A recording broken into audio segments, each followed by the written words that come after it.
Is a lot.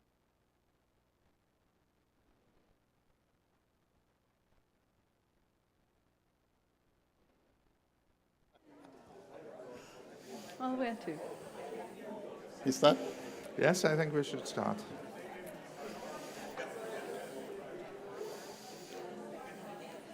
Okay, welcome everyone.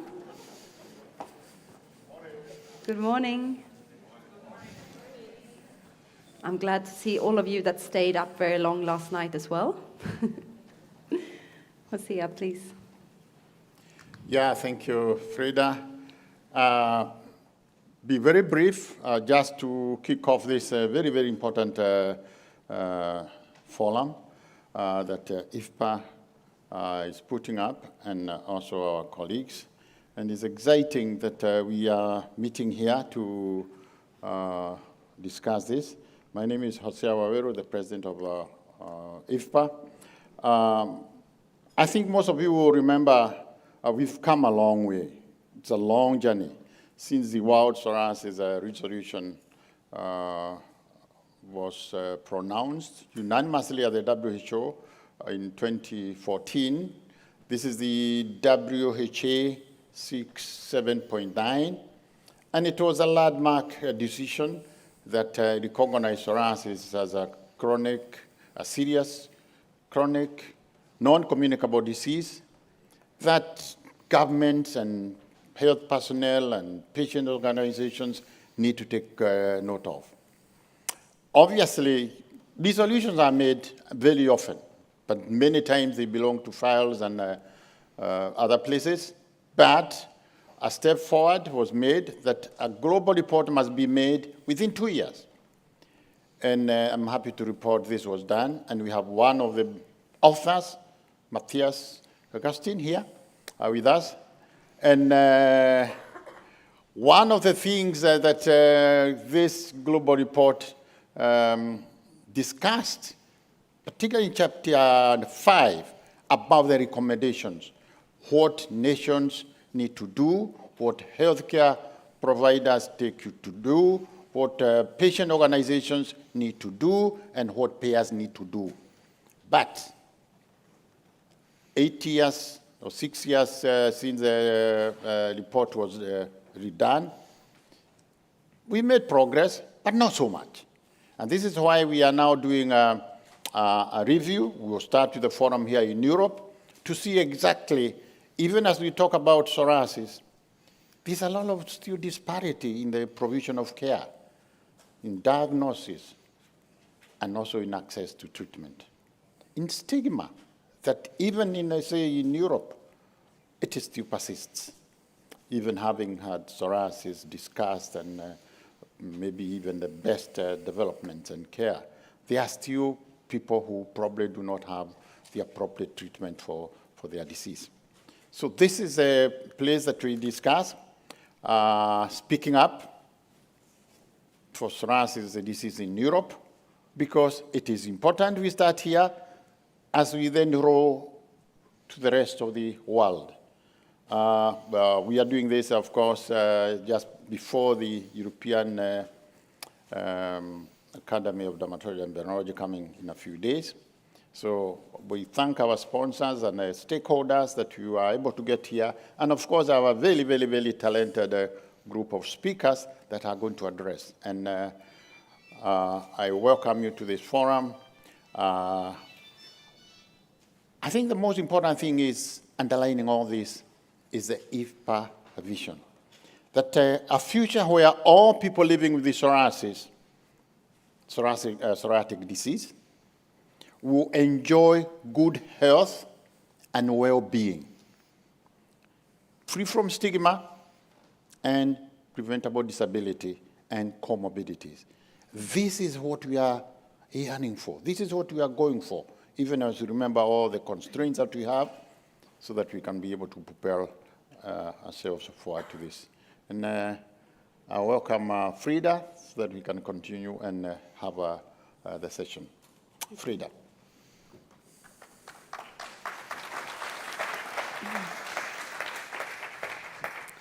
Thank you, Hosea, for the opening, and welcome to all of you.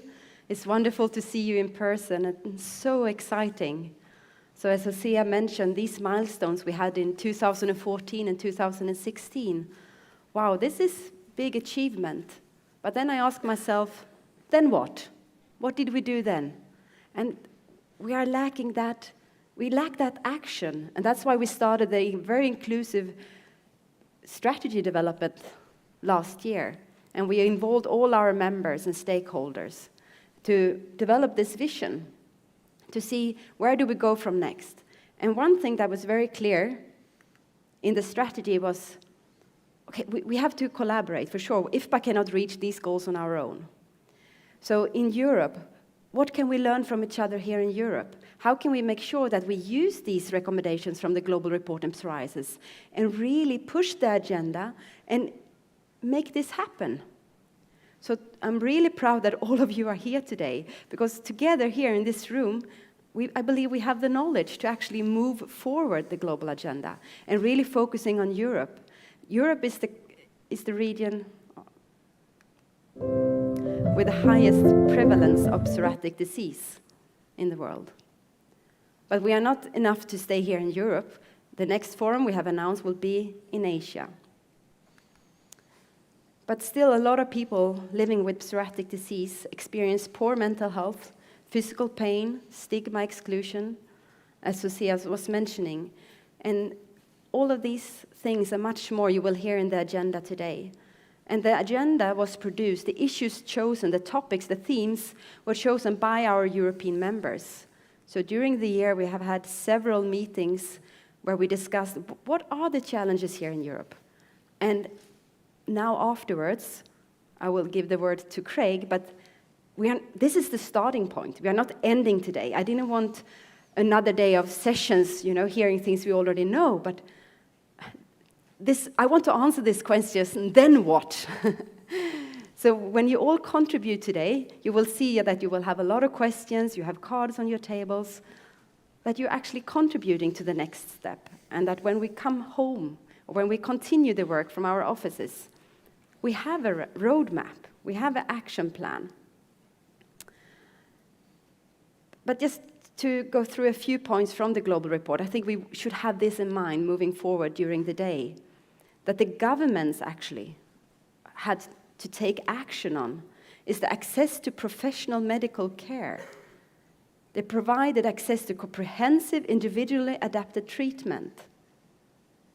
The report calls the governments to play an active role to reduce the stigma and discrimination and educate healthcare professionals.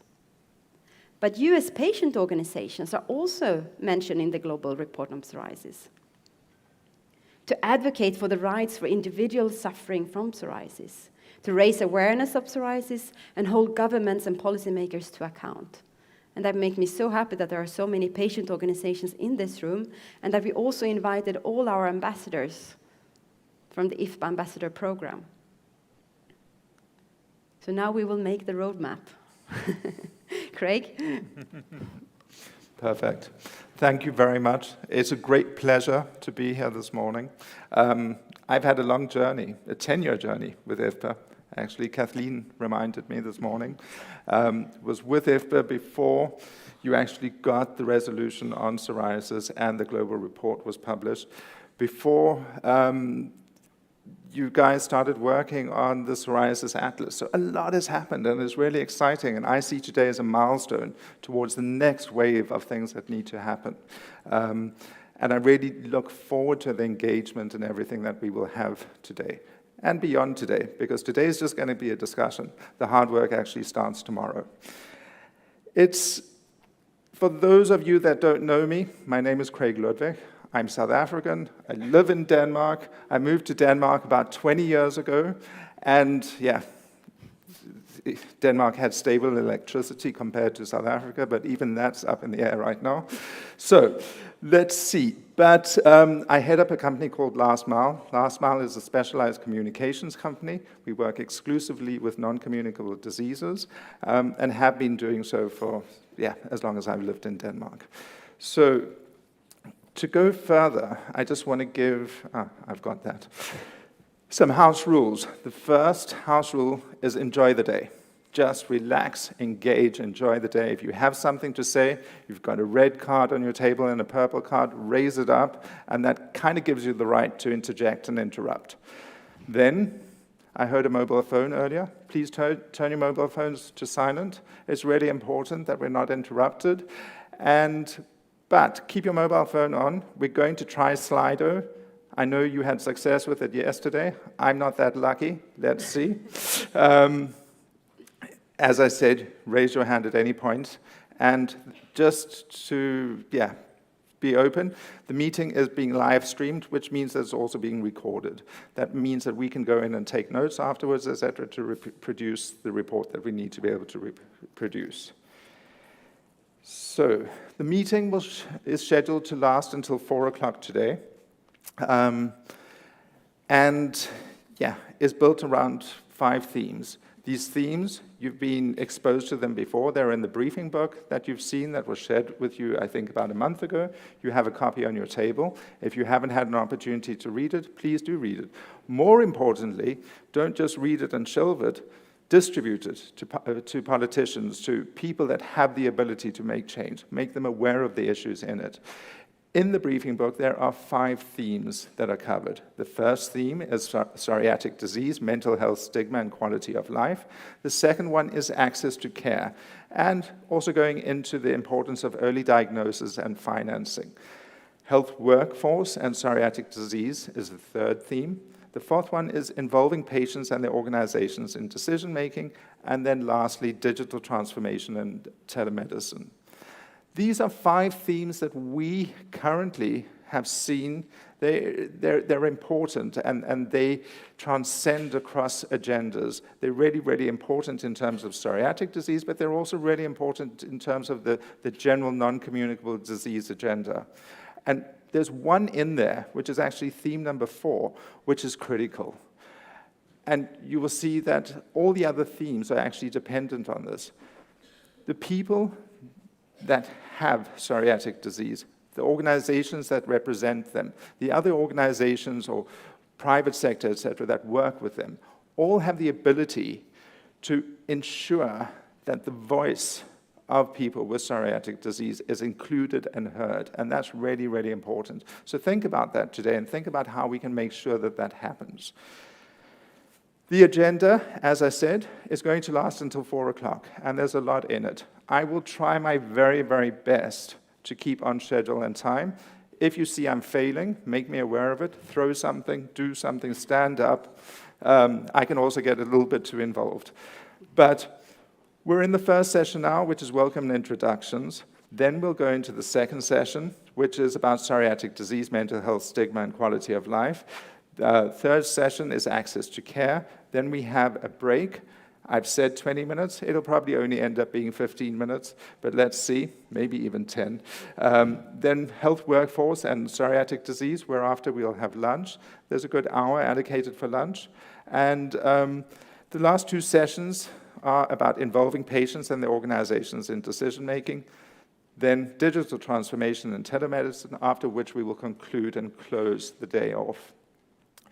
As I said, there's a lot on the agenda for us to get through, but the most important thing is that we actually enjoy the sessions today, enjoy the discussion, learn from each other, and to have something to take home from that we can work, and actually that we can deliver on Frida's wish of developing a roadmap. I don't think we're going to have a roadmap at the end of today, but we should have the understanding and the ideas in place to be able to develop that roadmap and be able to circulate that to you afterwards. A little bit of formality. On the table, you have a small card, which is basically an expectations card. I would like you to spend 2 minutes now and write down what your expectations are from today. That's in the first block, and then later at the end of the day, we're going to go back and say, have those expectations been met, and what could have been done differently, and then how likely are you to participate in the next IFPA Forum. If IFPA is going to do these forums, then we need to do them each time. We need to be better, sharper, etc. And that requires that we actually get really good, practical, and constructive feedback from the people participating in the forums. So that's it from me. And Camille, are you ready? I've kind of forgot to brief you.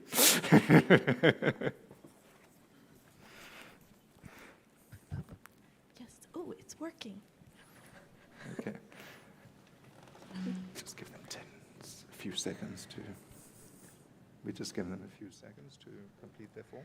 Okay, yeah, no problem. We're just giving you a few seconds to complete your form.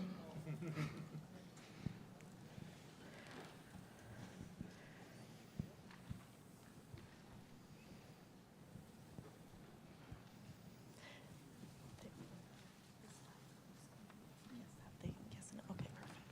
Then I don't need this.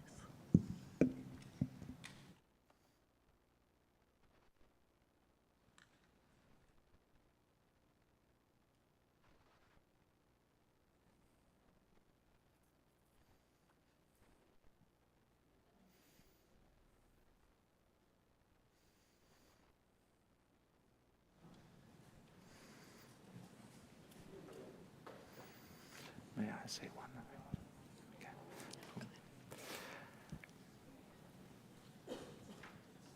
Perfect. So before I hand over to Camille, who I'm sure you all know, also from your member session yesterday, I would like to just point to my colleague Daniel, who's hiding in the back corner there.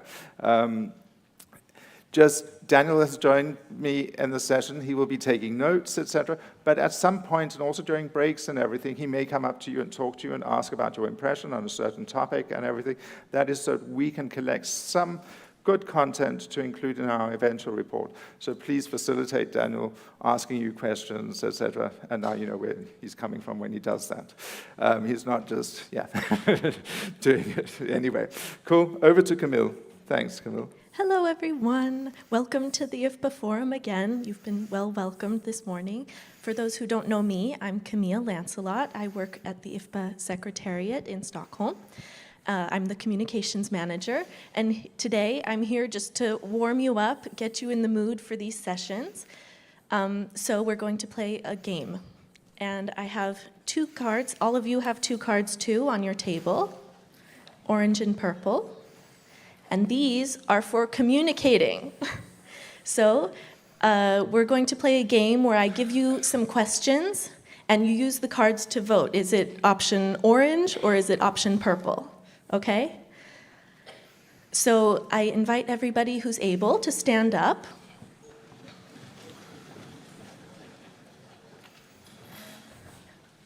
Okay? And if you get the answer to the question wrong, you sit down. And we're going to play until there are 5 people standing? Yeah, that's 5 people standing, and you're the winners. Okay, so we can go to the first question. The questions are not here. I thought we had them. Okay, then I have the questions here, no problem. Okay, so the first question is a test one just so we see how it works. So the question is, how many members does IFPA currently have? If you think IFPA has 21 members, you raise the purple card. And if you think that IFPA has 61 members, you raise the orange card. What do you think? Okay, some of you have your cards backwards, but I have not seen a single purple card. So you're all correct, you all remain standing. It's 61 members, perfect. So I think we get the game, perfect. The next question is, oh, and I've just lost the questions.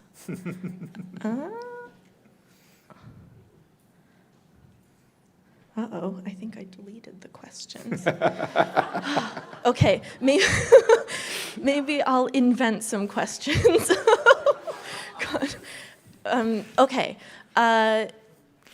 let's do another easy one. If you think, okay, is psoriasis contagious? If it's contagious, raise the orange card. If it's not contagious, raise the purple card. Perfect. Everybody go. Wait a minute. One person didn't get it right. You're out. You have to sit down. Sorry. Okay. I have a question. Yes, perfect. I hope you know the answer, though. Okay. Test. How old is IFPA? If it is 50, then raise the orange card. If it's 51 years old, raise the purple card. What's the right answer? Okay, we got a bit more of a mix this time. Orange, I'm sorry, you have to sit down. IFPA is 51 years old this year.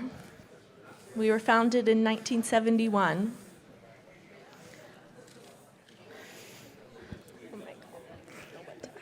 Yeah, just relax.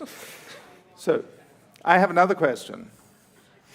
Frida is executive director of IFPA. Which year did Frida join IFPA? 2019 or 2020? 2019 orange, 2020 purple. Okay. Frida, what's right? Okay, purple is right again. Orange, sorry, you have to sit down. Frida has only been with us not even 2 years, but I think it feels a lot longer. She's made a big impact, yeah. No, in a good way, in a good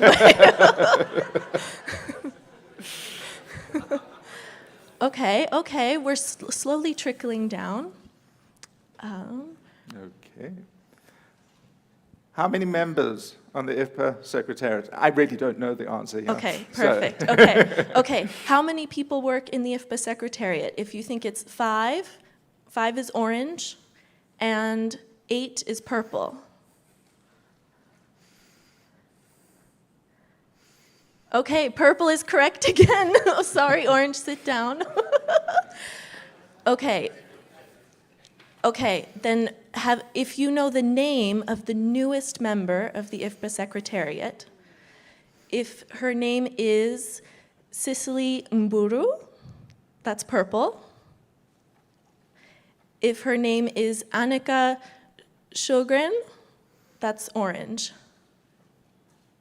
Oh, everyone got this right. It's orange. Annika Sjogren is our newest member. I hope I'm saying your name right. Yes. Here she is. Hi. Cool. So, I think let's try and make it a little bit tough. Yeah.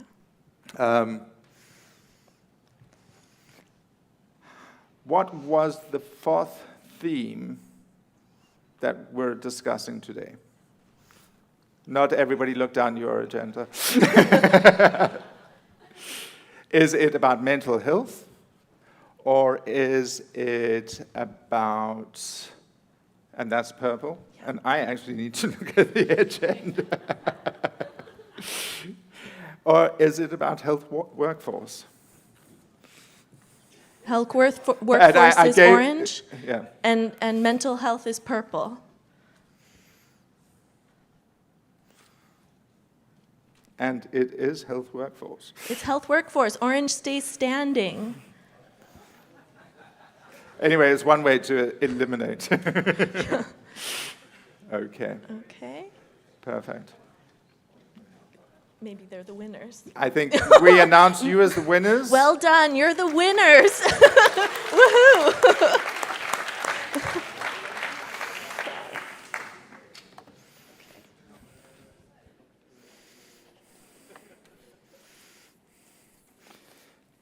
Just give me a second. I need to grab my...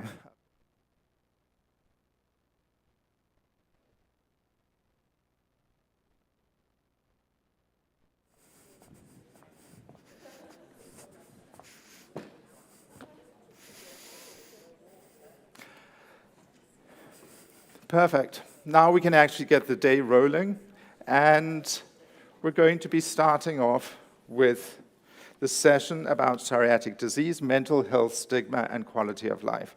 And this is a mouthful, I get it. I'm going to skip over the Slido thing for now. But I just came across this fact when actually paging through the briefing book, etc., and I read that in Europe, 1 in 10 people living with psoriatic disease have been diagnosed or have shown signs of depression. For me, this sounds like, of course, it's a significant number if you think of that there's 6.4 million people living with psoriasis in Europe, and this is not necessarily including people living with psoriatic arthritis, etc. But for me, this sounds like actually a relatively low number. I would assume that it would be higher. But even so, it's not an insignificant number. But even if there are only 10 people or 20 people that are impacted by this, this is a problem. We have the technology, we have the ability, we have the knowledge, etc., to solve it. So we need to get better at discussing this openly, etc., and making sure that we overcome it. I'm going to be joined today by 3 panelists, and I'd like you to come up. Joel, where are you? Ah, there you are. Professor Matthias Augustine, and then Alison Cox. And yeah, that's just... Can you take a seat? Anywhere, please. Take a seat, be comfortable. I think there's some water for you guys. So there's no question that psoriasis, or psoriatic disease at least, and mental health are inextricably linked. And it's relatively complex from what I can learn from the literature, etc. There are so many different triggers and things involved in this, and I'd like us to try and get a little bit to the bottom of that. The other big issue that comes into play is stigma and discrimination, etc. This is not necessarily a condition that is not visible. People see it, they don't understand it, etc. And that is not limited to public who don't have the knowledge. That is also happens in healthcare facilities, etc. So there's a lot to understand and get to the bottom of. This can obviously result in a vicious cycle. So the less understanding is, the less tolerability there is, etc., the worse the outcome and the well-being for the person living with psoriatic disease. And that just gets worse and worse and worse, and they spiral down. So it's really important that we begin to discuss how to take action. As I said, I'm joined by 3 panelists today. Joel Nelson from the UK. Joel, you are both a person living with psoriatic disease, but also an ambassador for the cause. Thank you for joining us. Alison, you're also joining from the UK. Alison is one of those people that you look up to and go, wow, if only I could advocate the way Alison does. But Alison is joining us on behalf of NCD Alliance, and if you know the journey, or have seen the journey that NCD Alliance has taken on, like I have since 2010, just before the high-level meeting on NCDs in New York. It is phenomenal. An organization that went from just being a discussion about this organization to really the people leading and pushing the agenda on non-communicable diseases today. It's really impressive.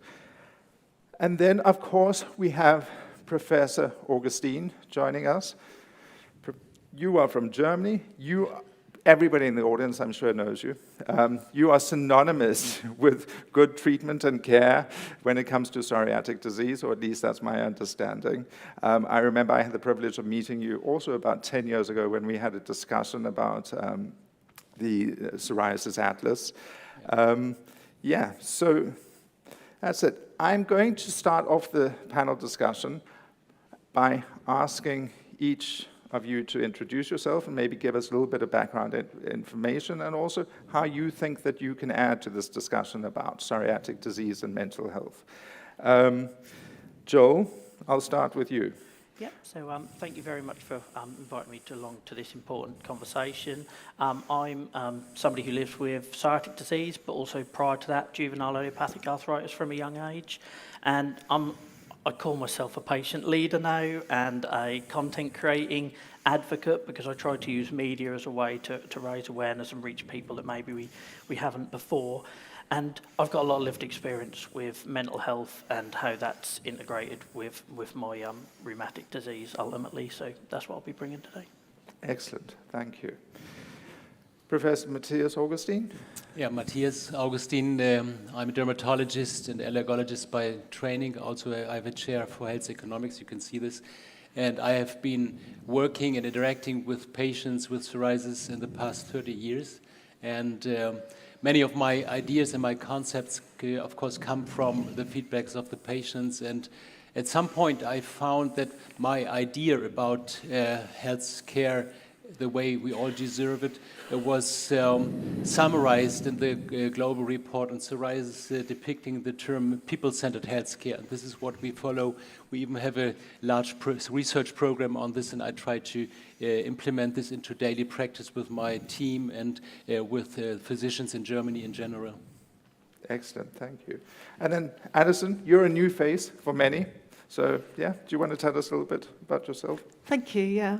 So, as I said, I'm the Policy and Advocacy Director at the Non-Communicable Disease Alliance, the NCD Alliance.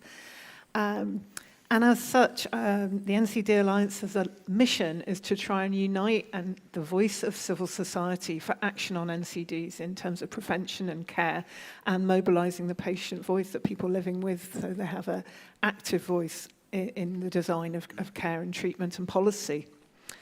The NCD Alliance, as you say, has been on a long journey. It started off with 4 large international federations of heart, lung disease, cancer and diabetes.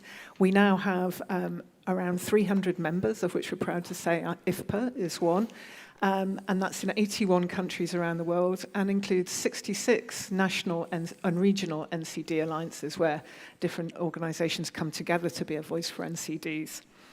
What I'm hoping to bring to the discussion is to try to make connections with the key opportunities in international policy, and to try and leave some ideas for actions and how to connect with the broader NCD movement, which I hope is helpful when you're thinking about your roadmap.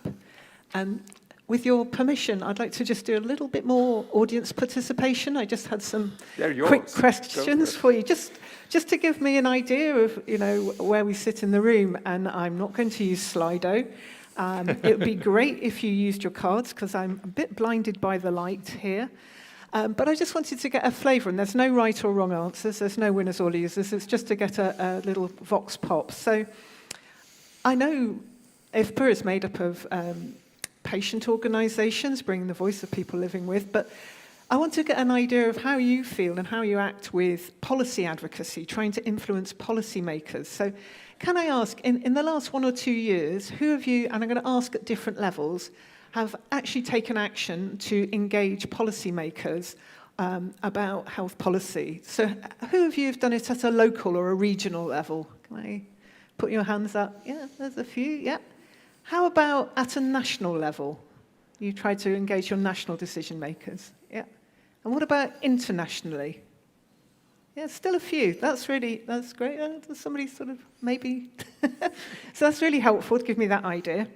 And then in terms of how you connect with others, again, in the last 1 or 2 years, who of you have sort of been actively engaging with other patient organisations or other disease organisations? Let's have a look. Okay. Great, there's a fair few. And what about those of you who've worked with actual NCD alliances in your country or in your region? Fewer again. And how about mental health organisations specifically? Yeah, so there's, across all these questions, there's quite a lot of engagement across the room. And then just this time, it's more in terms of time. And very quickly, who of you were actively engaged when you were going through the process of getting the 2014 resolution on psoriasis at the World Health Assembly? Yeah, so we've got some veterans here. That's great. And how about again, just to get that connection to the NCDs, how many of you were involved in advocacy around the 2018 high-level summit on non-communicable diseases? How many of you engaged with advocacy on that? Fewer again. Okay, I'll leave it there. That's really helpful. And what I'm going to hopefully do is plant some ideas of making connections across all of this. So thank you for engaging with that, and thank you for that moment. Fantastic, thank you. I'm going to start with Joel. Mm-hmm. Joel, I actually was delayed in the airport yesterday, so I had some time. And I went onto YouTube and I thought, hey, do you know what? I remember I saw a film that you did talking about psoriasis and living with it, etc. And I went through that and I watched that again last night. And it really struck me how much this has impacted your life. And it's clear that, it's beyond just a physical impact, etc., that it extends way beyond that. Can you maybe tell us a little bit about that? How psoriatic disease has Yeah. impacted your life? And I think it's important to start this by saying I didn't know this the whole time, and that's kind of what one of the things I campaign for is that how I can unpick what's, impact of psoriatic disease on my life and what isn't is really difficult, because I've had JIA since I was 10 and psoriasis since my teenage years, and you don't realise I had lots of periods and periods of depression throughout my life, and that got really serious in 2019 and then into the pandemic, where that sort of then started leaning towards suicidal thoughts and things like that. And it took until 2021 for me to really understand that I'd never had depression without a flare or limited mobility or when I was in chronic pain. And for me, that's just not talked about enough. You will see your medical professional or whatever, and nobody asks me how I'm feeling or how I slept or, how are my relationships and these sort of things. So I think for a long while I was completely in the dark. Every time I was having these sort of bouts of depression and low mood and negative thoughts, and I would lose jobs or whatever that might look like in the real world, that was never coming up in discussions or my treatment plan, because the questions just weren't asked and I wasn't educated to know to flag those issues myself. So yeah, it's only in the last 2, maybe 3 years that I've started really understanding how that is all linked and how I don't have those experiences on my mood, my depression, well-being, mental health, without my condition being, when it's not in a state of being well managed. And obviously with everything we've been through the last couple of years, that's had a big impact on people living with long-term health conditions, and also sometimes the treatment hasn't been there to the level it would be. So yeah, when you say how's it had, what the impact is, it's really hard to unpick it. It's one big thing. It's phenomenal. You said 2 things there that have really just stuck with me. The first one is, I didn't know this. Back then, while you were in it, you didn't know this. No. It's kind of like being locked in the dark closet and saying, try and understand what's happening around you. And I think a lot of people probably experience that, not only with psoriatic disease, but with a lot of chronic conditions. These are conditions that don't go away, and people don't know how to navigate it. And then the second thing that I thought was really interesting is that you said, out in the real world, it's almost as if you're not allowed to participate in this world that you're actually part of. And that must be a really, really scary thought. Also, Joel, you have a child now, 1 or 2? One, yeah. 1. And that must also play out in ways in terms of, first of all, becoming a parent, but then having certain limitations, etc., because of a condition, and also having maybe the mental impact of this disease on you. Yeah, and I say things like the real world because you have those conversations with your doctors, and one of those conversations was us planning starting a family, where my psoriatic disease was really well managed. I'd delayed a long while starting a family. I had the usual concerns of what my child could inherit, excuse me, and what the impact it could be, plus not to mention medication and the complications you get around conceiving with that. And so when I started a family, I was perfectly fit and well managed, and then everything went a bit wrong. And an element of that was treatment changes, but also a big part of that was stress. And again, I'd never had stress discussed in a conversation of medical nature about my condition and the impact that, imagine, well, just as a show of hands, anyone who's here living with psoriatic disease, how many of you has stress as a trigger? Just as a show of hands.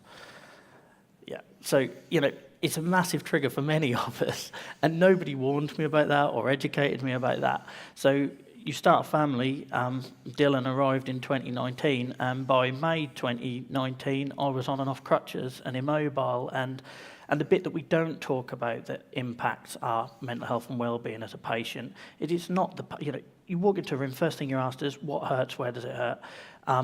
And that's not, for me, it was I couldn't play sports, so I lost my friends. I couldn't be active, so I put on weight, and that affected my body image. I'm more conscious of my body image today being overweight and unfit than when I was covered in rashes, because that's what mattered to me. And that we need to have more of those individualised sort of personal conversations about what matters to the patient, and also how that changes over time. You know, when I was fit and healthy, my priority was maybe this. And when I had a family, my priority was suddenly not being able to do things with my son or change his nappies because of my mobile disability at the time. So that fluidness, it changes through somebody's life journey with psoriatic disease. And we need to be asking more about what that priority is for that person and has it changed since we last spoke about it. Excellent, thank you. That's the perfect point to transition over to you, Matthias. You run a care, and I know that person-centered approach and putting the right people around people with psoriatic disease is important. Do you want to tell us maybe a little bit about that, your clinic and your approach? Yes, actually, if you want normal university clinic, outpatient clinic, we see about 10,000 patients, more than 1,000 with very severe psoriasis, and this is just numbers and the setting, but we try to, first of all, to listen. Welcoming the patient starts with listening, not with talking, and even if there's a lot to explain, listening and understanding is key. And then I try to educate all of my team and also others, colleagues, to have a comprehensive understanding for each patient, which we call a biopsychosocial understanding, which means there's the biology, there's the psychology, there's the social environment in all patients, and this understanding, the biology that drives your inflammation, the psychology that is a burden to you, and this interacts with the biology, of course, and the social environment. This is what leads to a very individualized understanding, and this again is the key for choosing the treatment. Treatment is not just the prescription, but to talk about the triggers, to talk about the priority of burden, which sometimes is not just to get rid of the skin lesions, but there may be more urgent problems. And so this all needs to be included. And luckily, there are ways to standardize this, to make use of questionnaires like we use the WHO5 to understand the well-being of the patients, of course, DLQI many more. But these are just aids and just one facet, the other is to talk. Excellent. If I steal one point, you use the word listening. If I think of my general practitioner, or I go and see a specialist, etc., there's no time for listening. How do you overcome that? And I know Frida will be talking about or having a session about the health workforce, etc.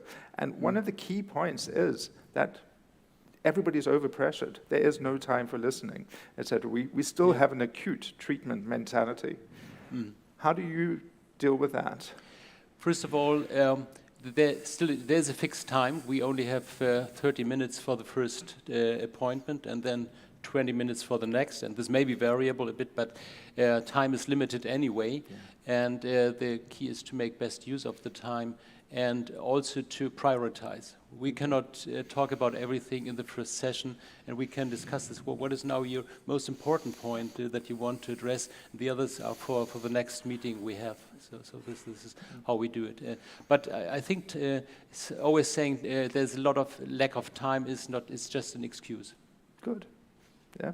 It's interesting because I think that often we latch onto excuses for why we can't do things differently or in a better way. So it's really positive to hear that is a lack of excuse, and maybe we need to proactively look at better solutions. I hear these words the whole time: stigma, shame, discrimination. I visualize, quite honestly, public swimming pools, etc., where people with skin conditions are not welcome. But it's often a lot more nuanced than that. That also happens among healthcare professionals in terms of patients, etc. Yeah. How does one begin to overcome that, to make sure that a healthcare, a clinic is a place you go, etc. Joel, I reflect on what you said, So you end in a situation where you can't walk, you put on weight, etc. You start losing, your ideal image of self. So that must be a huge problem. It is, and it's a continuous problem. We will face this in 10 years, in 20 years. We can be as developed and educated, but there still is the trend to stigmatize because part of this is a natural reflex that we have, which comes from evolution. If somebody looks different, this may pose a danger. And so this is how at least recognition of potential stigma starts. And then it goes on. And then if there's no education, if people are not willing to learn that it's not contagious, that people can well be touched, then things go on, and it leads to exclusion and all those consecutive steps. But at the very beginning, I would have understanding for everybody who has this reaction of defending himself and being careful with people who look differently. But we can overcome this, and this is what we have to do continuously. And also in the healthcare professions, we have worked a lot in intervention programs against stigma with medical students and with doctors, nurses, and they all have some kind of stigmatization behavior as a trend themselves. And finally, if I may add this, we need to be very clear that we have those two forms of stigmatization: the external stigmatization coming from others, which can be very strong, but the internalized stigmatization, the self-stigmatization, which can become even stronger. And we have patients who don't have any lesions at their skin because they have got a good systemic treatment for the psoriasis, but still they don't feel that they have a value. They feel very uncomfortable in the public. And so this feeling of not being valuable to others still persists because it has been internalized.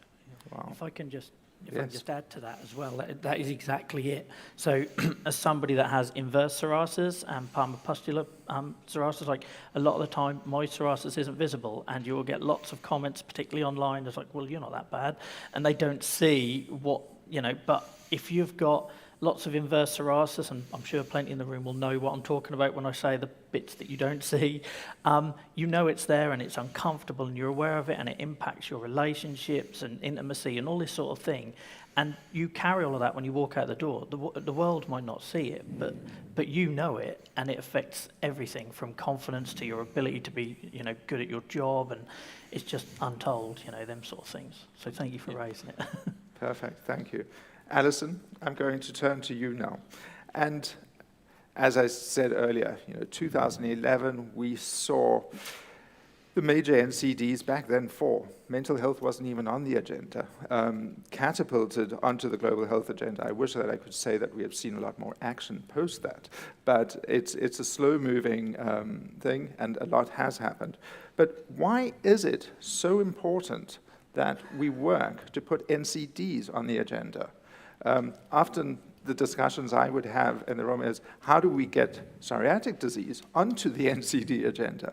But if we think it's just really important to lift NCDs, can you maybe... Yeah, happily. And, I'm very conscious that my role on this panel is to talk about policy, which feels almost abstract after these very human and experience and what goes on in the clinic. But, at this global policy level, you're right. It started off in 2011 with what was called the 4x4 approach, which was the 4 major diseases and the 4 risk factors, tobacco, alcohol, diet, and physical activity, which at the time, and still is, the UN and WHO identified as those being responsible for the greatest burden of disease. But that soon developed. In 2013, WHO adopted a global action plan on mental health. In 2015, when the Sustainable Development Goals were adopted, Target 3.4 not only talked about prevention and control of NCDs, but also talked about promotion of mental health and well-being as part of that. And then finally, 2018, the third high-level meeting's political declaration adopted a 5x5 approach, where mental health was adopted into the whole programme. And it is really important, like you say. The most recent WHO report on mental health, which tracks progress since the 2013 plan was adopted, recognises that 1 billion people in the world suffers from a diagnosable mental health condition. So that's 1 in 8 people walking the planet today has a mental health condition. And that includes, it's 1 in 7 adolescents. So this isn't something that happens in old age, it happens at all age groups.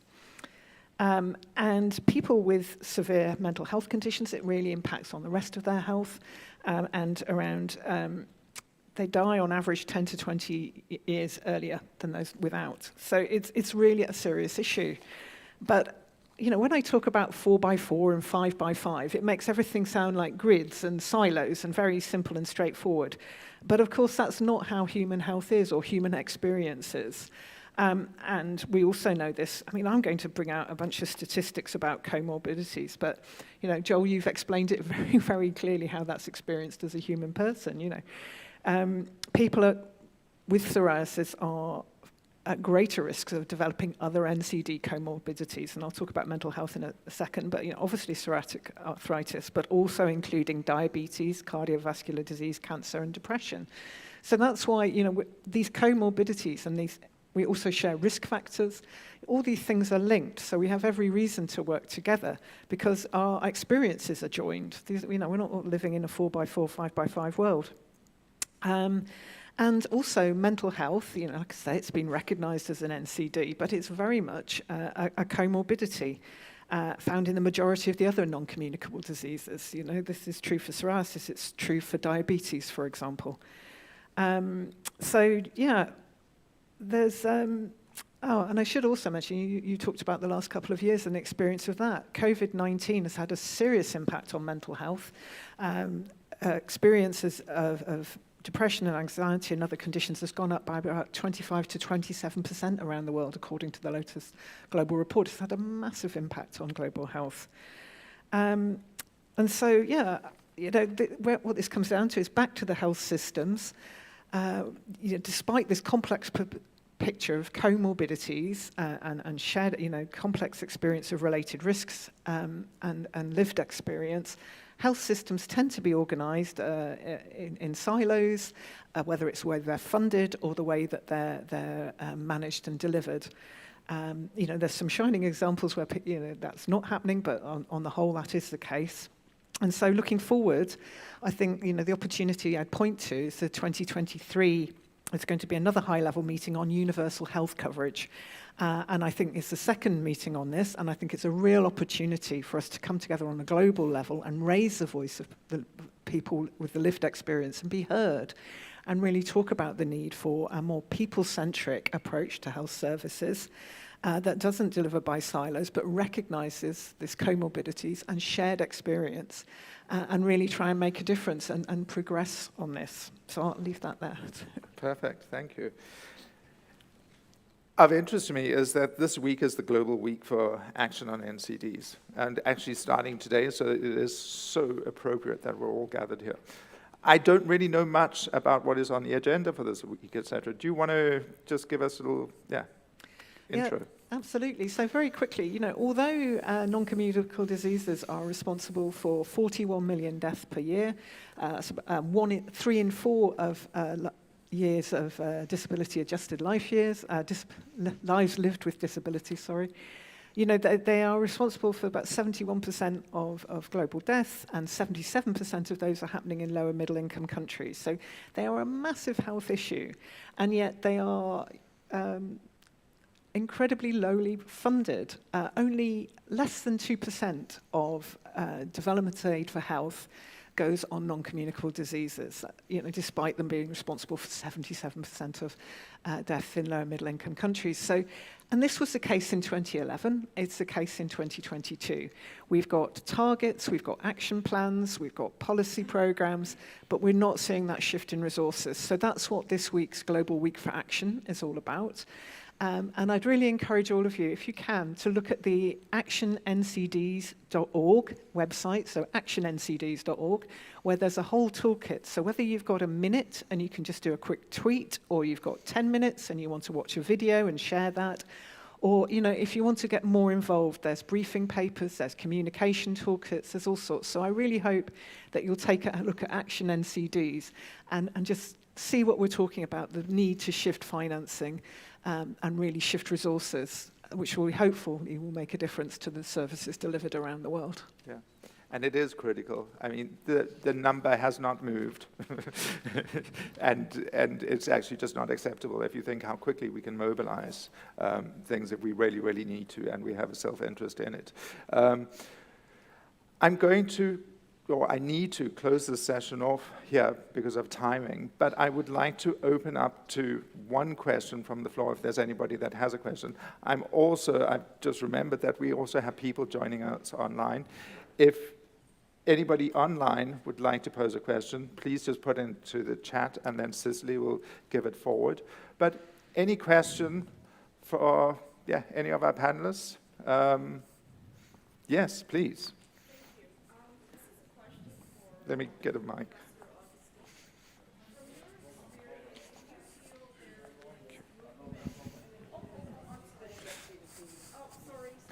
No, it's me. I should have been ahead of myself. Okay, awesome. Sorry, Simi Smith from the Canadian Psoriasis Network. Thank you all for your insightful comments, very much appreciated. Professor Augustine, my question for you is this. From your experience, do you feel that there has been movement from the rheumatologists and dermatologists that treat patients like us? Is there a willingness now to understand some of the issues that Joel has spoken about, not just treating the disease, but other aspects around mental health? Like, from your perspective, what are your thoughts on that? That's a very good question. First of all, I think there is very wide knowledge that there is an interaction of biological, psychological, social factors in psoriasis and psoriatic arthritis. This is something that basically we don't have to explain our colleagues, but this doesn't mean that they include this in clinical care. The knowledge is there, and then the even most difficult step is to put this into practice. And this means that we really change a paradigm. And the paradigm is that the doctor knows everything because he's well informed, and the patient does what the doctor wants. And this is a discussion for 20 years and more, and I'm afraid that we are not so advanced as we would like to have a participation, to have shared decisions, to have equal also access to information. And this is a process where we're on our way. But to put it positively, I think we have advanced a lot. And if I think about many of the meetings, national, international meetings, it's common sense to include the patient and with this to increase satisfaction of both patient and doctor. And we have even included this in very recent studies where we made the study protocols together with the patients and then chose endpoints like wellness, well-being. There's a recent study which is ongoing in psoriasis, and the endpoint is WHO5, the well-being of the person. But the secondary endpoint is the satisfaction of the doctor. That's what we also measure. I think this is the way we need to follow, to think more openly, more widely, and also in practice, in routine care, in daily care, find those extended instruments. So I'm very optimistic, but I know the obstacles as well. Thank you. Excellent. Thank you very much. So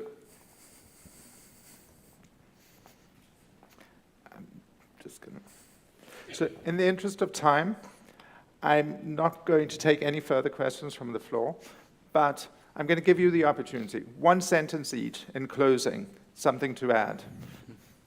Should we start with you? I want to ask a question to the audience instead. Of course, please. Who of you knows the people-centered healthcare concept? People-centered healthcare is promoted by WHO. Who knows this? Who knows the video on people-centered healthcare, which I find excellent? Well, just a few. I would recommend all others to look into this. It's open access online. People-centered healthcare video by WHO. It's really fantastic. Super. So what we'll do is we'll get the link for that and we'll distribute it to everybody. Great. Thank you very much. Joel? Yeah, just for me, just to echo something I'm working on for an awareness campaign is that there's a me behind the psoriatic disease, and make sure that we're treating that person rather than just the rash you see. And yeah, whatever you do, make sure patients are involved at every level. I think that's all I can say. Perfect. Thank you. Addison? I just encourage you all in what you're already doing, which is bringing your voice to really important issues and to make connections with others and join with us going forward for next year into the 2023 high-level meeting on universal health coverage. Your voice really counts, and the more we unite together, the louder that voice will be. Excellent. And I really want to echo just what Alison has said. The more we are together, the louder it's going to be. It is incredible what can be achieved, and it's also incredible the excitement that you feel. I've had the privilege of attending 2 high-level meetings, but the excitement and the ambition and everything.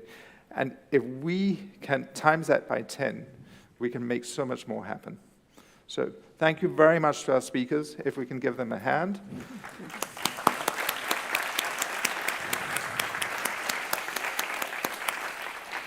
Thank you very much. Thank you.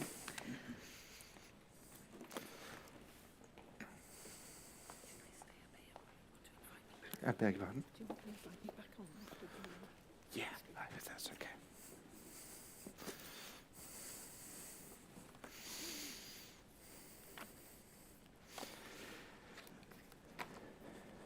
It's very bright up here, so yeah.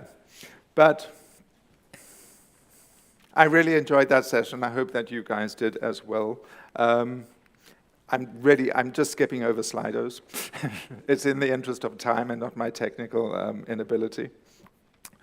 But our next session is about access to care. Well, it's about a little bit more than access to care. It's also a discussion about early diagnosis and financing. And in this session, we have the privilege of 3 speakers. The first one is Valeria Carezza, and you will deliver an intervention first. You are head of the Italian Psoriatic Association, and I'm not going to say the name because I've tried my best, but I can't get the consonants and the vowels to function. And Help an old lady. Thank you. welcome. Thank you. And thereafter, we will actually be joined by somebody from the EU Commission who will be calling in remotely. And then Alison, who you just met, will sum up for us and give us her view on some of the things that have been said. So I'm going to hand over to Valeria. Okay. Thank you very much. And I'm sorry, we haven't technically been able to figure out the video, but we can distribute it to everybody afterwards. Okay, thank you. And there you go. You just click to the right. So, good morning to everybody. This is a very difficult argument that they gave me, but I try to do my best. First of all, I would like to thank you for the invitation that give me the opportunity to introduce myself to all of you. My name is Valeria Corazza, and I am the president of IFPA, the Italian Psoriatic Association. I believe that everyone here knows what psoriasis is. But the 6.4 million of people living with psoriasis disease in Europe certainly knows. However, let's talk briefly. It is a non-contagious, inflammatory, genetics, recurrence, autoimmune skin disease. It is a chronic, long-lasting disease requiring lifelong care, which significantly impacts the quality of life. The goals of care in patients not being able to be aimed at healing are aimed at improving the clinical pictures and functional status, minimizing symptoms, preventing disability, and improving the quality of life. It is a multifactorial disease, often accompanied by comorbidities. The 33% live with one pathology, the 19% with two, and 18% with three. It is clear that the patient must immediately have multidisciplinary management, treating comorbidity right away means having a better course of the life and a long-term cost saving. Recall that there are many unmet needs, for example, institutional distraction, clinical and administrative underestimation. Mainly, we find unequal access to care in the same national territory everywhere. It means that if you live in Italy, you cannot have the same treatment if you live in Lombardia or you live in Reggio Calabria. I believe that the same things we can find in many other countries. We find an under-treatment despite the availability of effective and innovative therapies. Recently, that is an Italian society that knows practically all the data about the economics and outcome in health, conduced an observational analysis on Italian real-world data to estimate the number of patients suffering from psoriasis and identify those potentially eligible for biological therapy. That is, who presented at least a therapeutic failure to systemic conventional treatments. It is the criterion 1. Or that a co-diagnosis of psoriatic arthritis. It is the criterion B. Of the 1.4 million patients diagnosed with psoriasis, among them about 40%, about 56,000 people are being treated with biological drugs, but almost another 4%, it is about the same 44,000, would be potentially eligible for treatment with biological drugs. In particular, 25 meet the criterion A for eligibility, and the 68 meet the criterion B. Among patients eligible for biologic therapy, 26% and 24% had 1 or 2 comorbidities, respectively, and 30% and 3 or more comorbidity, respectively. I believe that research, if done at the European level, the analysis could give us the same data. Often, even if diagnosed, psoriasis is treated for too long only with topical drugs or with systemic traditional therapies that are not always effective as it would be to treat with innovative drugs. So now a question. It is an heresy to think of anti-TNF-alpha biosimilar as part of the class of traditional therapies. It is a low cost and excellent effectiveness. But in Italy, still now, it's impossible. So cost already. I take the data from the IFPA magazine. In Europe, estimate of the total annual cost per person vary from 1,000 euros in Spain to 11,000 euros in Italy. Although most countries in Europe offer universal health coverage, many people still have to pay for various services out of their own pockets. Studies have shown in the European Union can vary the cost from 480 to 797. Psoriatic disease also drives indirect cost in the form of lost productivity, lost working days, and restricted activity days. We can say all these things only for 2 spots, because perhaps everywhere, psoriasis, what it is psoriasis? 2 spots. Perhaps emotional experiences are not considered, such as anger, helplessness, embarrassment, and frustration, often accompanied by anxious, depressive manifestation that alter the physical balance of the individual and, above all, alter the quality of life of psoriatic patients who experience of happiness levels are 30% lower than their compatriots. Patients with psoriasis find themselves living with what we can define as a double pain. On the one hand, in fact, there is physical suffering, burning sensation itch, which often make even simple daily gesture difficult. On the other hand, there is the fear of showing oneself to others, of being considered scary or contagious, due to the signs in areas of the body exposed to the gaze of the others. I believe we deserve the best treatments.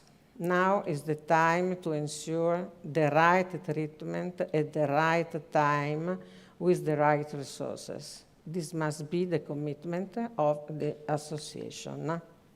Thank you.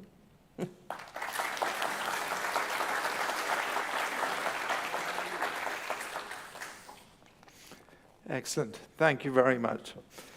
And yeah, I think it's great if you just remain seated and then If you want to stay, otherwise No, I leave. you can stay, please. It's nice to have some company up here under the very bright lights. Next, we're joined by Marianne Taki, who is calling in, I think Marianne is in Brussels, but from the EU Commission, and she is team leader in health promotion, disease prevention, and financial instruments unit. I hope I got that right, Marianne. It's very good. Thank you so much. Thank you. Good morning, and I'm very sorry I cannot be there today with you in Italy. In fact, I'm in Luxembourg, not in Brussels today. But I would like to take you through the Healthier Together EU Non-Communicable Diseases Initiative. And before I start, I would like to convey the regards of our Deputy Director General, John Ryan, who wanted to be there today with you, but he had an urgent meeting, so I'm replacing him for this event.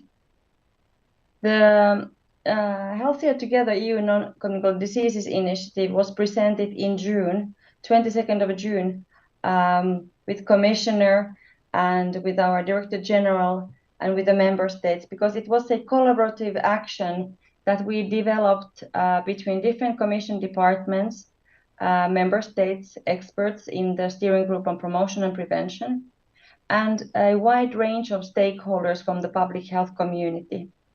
We also had very close discussions and collaboration with the WHO, OECD, and the European Investment Bank, which is the bank of the EU that funds health projects, was also involved in the preparation of this initiative.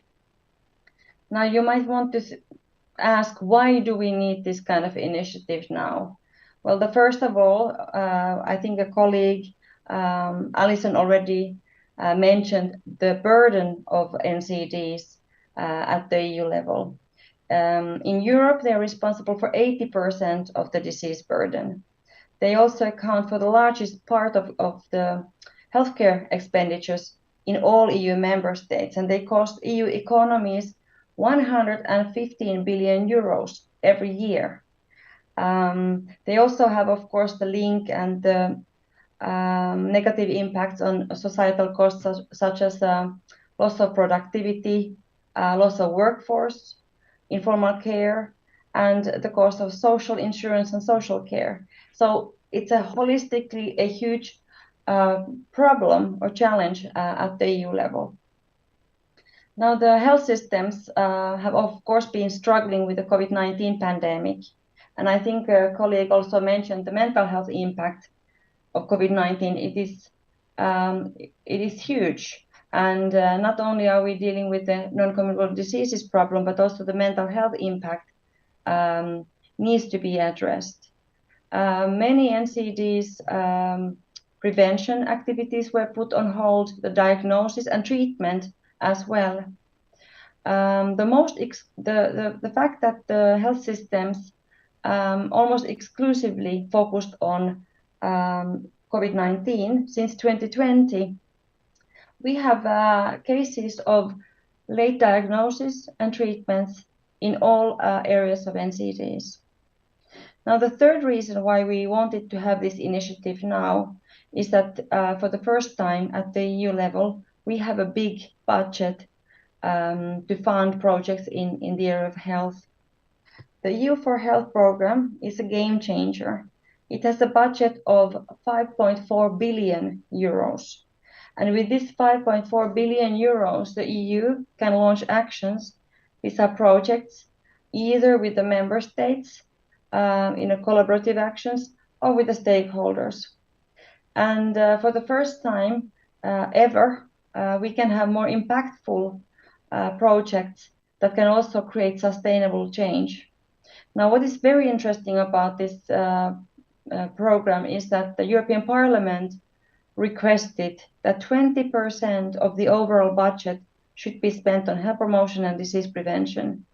And having worked 20 years in DG Sante in the European Commission in the health area, I think this is quite remarkable, and we really wanted to make sure that we can step up our efforts and create actions where we can use this money. So it is really against this background that we joined the forces with the EU member states last spring, also to support them in reaching the Sustainable Development Goals. I think all of you in the room know the target 3.4, which is about reducing premature mortality from NCDs by 1/3, no later than 2030.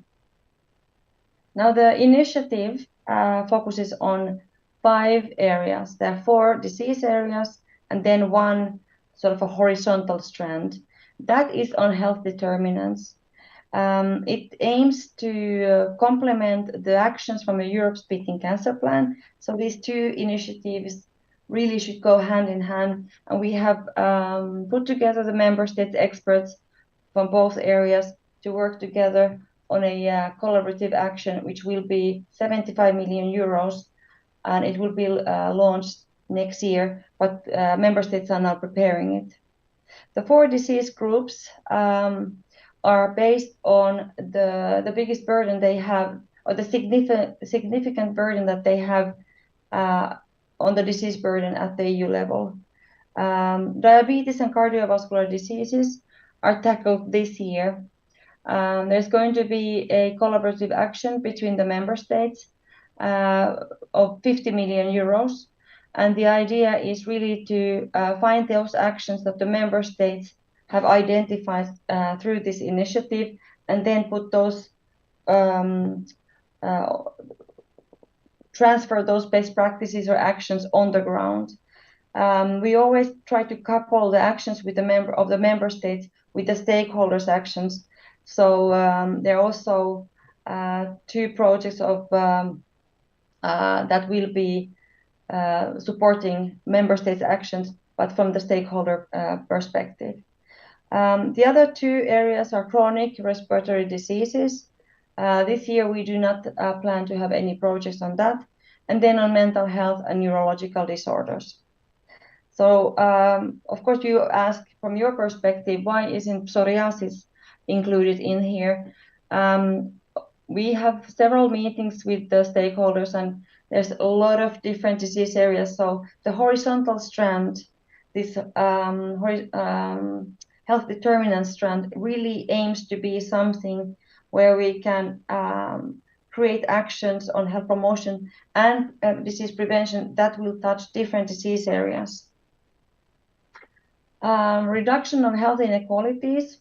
I think the Mrs. Corazza mentioned that there are inequalities of access to care or treatment even within countries. And this is what we do. I can just confirm that this is what we know also from the EU level.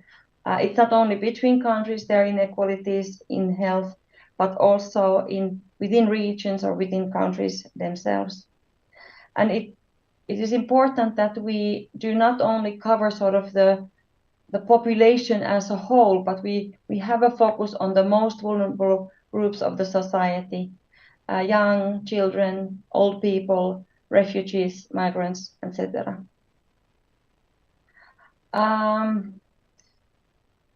The focus of the NCD initiative is really on health promotion and disease prevention. And just to explain a little bit what it means is that the initiative can support actions in areas like improving knowledge and health data. We can have actions on screening, both primary screening and secondary screening, and early detection of diseases. Tools for diagnostics, treatment, and disease management could be optimized by using the funds from the EU for Health program, and therefore they also fall under this initiative.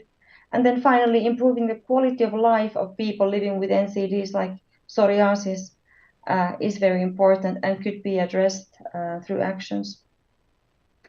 More specifically, what happens on the ground is that if best practices are identified, member states can then select them and they can be more widely rolled out across countries. We can also support developing guidelines or rolling out more innovative approaches that maybe not have been implemented, but are innovative and have been piloted and have some kind of promising results. There is on our website, and I can provide the link after my talk, a guidance document which has been created between the member states and health stakeholders. And I invite you to look at that, because within that document, not only you will see the actions that the member states would like to prioritize or do, but there's also a second part of mapping of financial instruments, because the EU for Health program, of course, it is big, but it's not the only one we have at the EU level. The initiative will also guide us for future actions. So even though we created this first document in the spring and we presented it in June, we do not think that the work is done. Instead, we want to have regular meetings with the health stakeholders, public health society, organizations like yours. And we do this through a health policy platform. Again, I can provide you a link. I don't know if your associations are already active in the health policy platform, but that's really the place where we want to make sure that the different organizations, associations, not only EU level, but also local, can connect. So I invite you to look at that as well. But the idea is to have once or twice a year meetings to look at the progress of the initiative, look at the gaps or areas where actions would still be needed, but they are not taking place. And we want to also receive honest and transparent feedback and suggestions from the member states and stakeholders. So instead of, I was actually planning to tell a little bit more about the health determinants, but health determinants are about risk factors like tobacco, alcohol, physical activity, nutrition, commercial determinants, etc. But it's more wide than what I would be mentioning here. So maybe instead of that, I could explain a little bit about the intersectoral approach that we are trying to develop at the EU level. Taking an example of mental health. Now, one of the colleagues mentioned that mental health is a comorbidity. It can be that, but it can be also a specific challenge for patients and for people and their families. So, but in the area of mental health in all policies is an approach that stakeholders have come forward. And we are, together with the other Commission services, trying to look at the different programs of policies, legislation, or initiatives, how they all can feed into better actions or improving mental health in all policies. And this ranges from research policies to digital work, from social and employment to education, work or actions with migrants and refugees and children, and even environment and climate change, mobility and energy sectors. So this is just one example. I don't want to talk about too much about mental health, but as it was mentioned here, mental health in all policies is a powerful narrative, and together with the other services, we can try to find the actions and map them and to have a story to tell. And maybe in the area of psoriasis, because it is multidisciplinary disease, it is important not to only look at your area, but to look at also other sectors or disease areas, NCDs as a whole, where you can find allies and work together. Now, finally, the final point on the funding. So I mentioned the 5.4 billion euros. This year, more than 156 million euros will be spent on non-communicable diseases initiative. This is a large amount of money. It's mainly targeted to the actions of the member states, but there are projects also for stakeholders. For example, we had a call on other non-communicable diseases. Those are the diseases that did not fit under the Healthier Together NCD initiative. We will also continue launching projects. These will be launched in September. We will focus on cardiovascular diseases, diabetes, health determinants, and the action grant I mentioned on other non-communicable diseases. I think that call has already been finalized, and the evaluations have taken place, and I hope that your organizations maybe have submitted proposals. Maybe as a final point, not really relevant to this discussion, but something where we are working very hard, is the help the displaced people from Ukraine, who also many times have mental health problems, and they suffer from non-communicable diseases.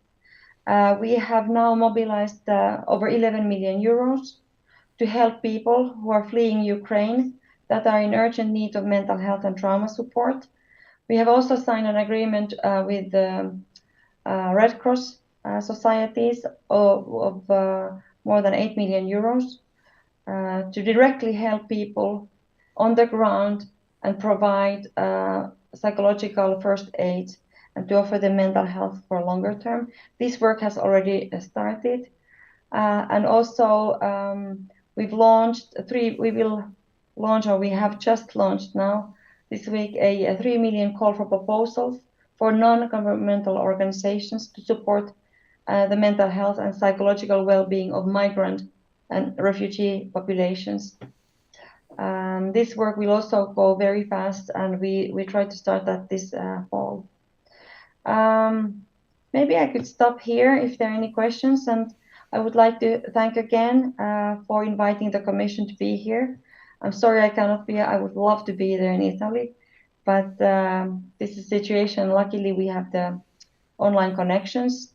I encourage you strongly to look at our website and follow the project calls, and also to become engaged more through the health policy platform and in our webinars. Last spring, we had 5 webinars with the European stakeholder community to discuss the priorities for actions for the Healthier Together initiative. Thank you again, and I hope to meet you next time in person. Excellent. Thank you very much, Marianne. I'm going to ask Alison to join us again. And Marianne, thank you very much. I thought it's incredibly positive. For me, there's one key message, that there is action taking place on NCDs. We need to look around and see how we can leverage the things that are happening, including at the EU level. So thank you. I've learned a lot. Alison, over to you. Thank you. So my job was to do a quick summary and some pointers, because I know you're going into a workshop next. This was a very rich session. Valeria, thank you so much for your presentation. You brought out, from a European perspective, some key issues around comorbidities and the complexity of the health situation, but also you really pointed to some massive gaps, variations in access to treatment, gaps in access to actual delivery of treatment, and importantly, variations in cost, both regionally and internationally, and also out-of-pocket costs that people living with psoriasis might face vary greatly. So that seems to me like a very key issue. Mariana, thank you for your very clear presentation of the Healthier Together initiative. If we all walk away with anything, I think we all walk away with the words 5.4 billion euros. It's a really significant amount of money being put into this area, and there are clear opportunities. As you said, you might ask, where is psoriasis in all of this? But the devil's in the detail. There are plenty of places within this structure where IFPA's issues can be brought out, and you can unite with others working in this field to really make a key argument for action. So I would encourage you to look at the EU website, as Mariana has done, where she points you towards a mapping of the final instruments. With good advocacy, the key is to understand the mechanism of decision-making. You know, it's all very well to have the evidence and the arguments and speak from the heart, but you have to know how the mechanisms work. So you've been pointed towards the website. I really encourage you to look at it.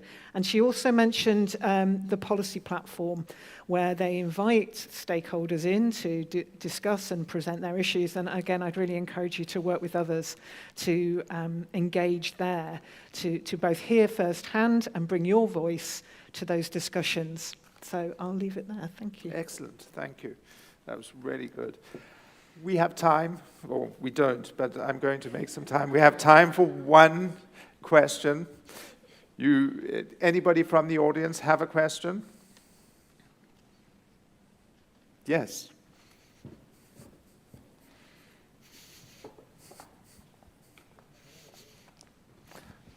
Thank you. My name is Lars Werner. I'm from the Danish Psoriasis Association. This is a question to Mrs. Taki. Thank you very much for your presentation. I'd like to bring it all the way down to the patient. So from the 5.4 billion euro that has been allocated within the NCD area, how will a psoriasis patient in Denmark meet that and feel that? Thank you.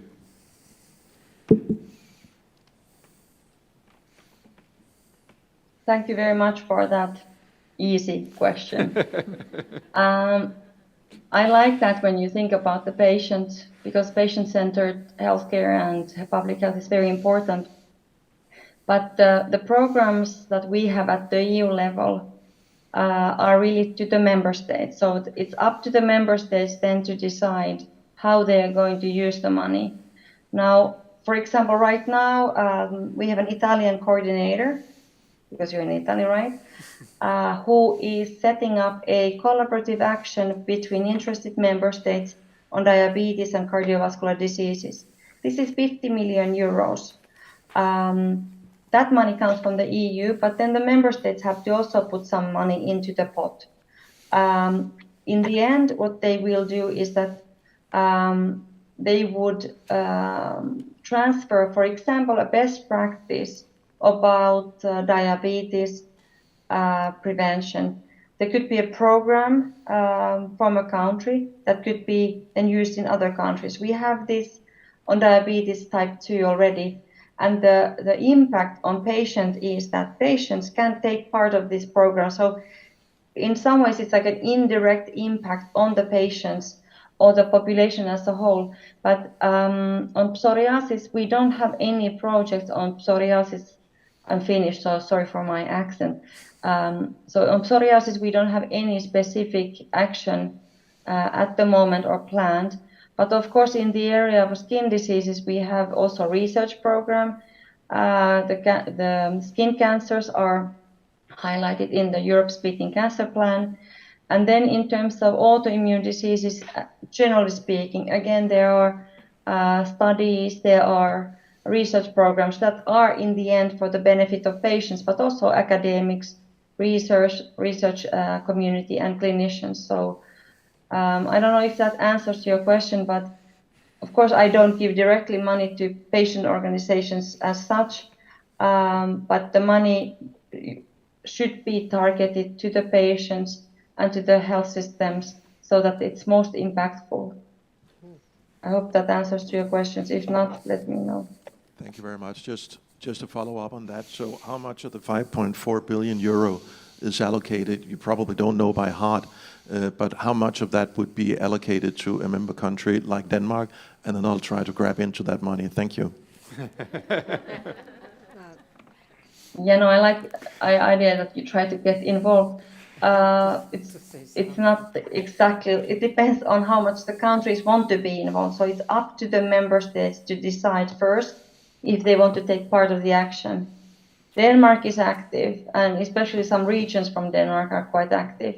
So I think you have a good chance of getting involved.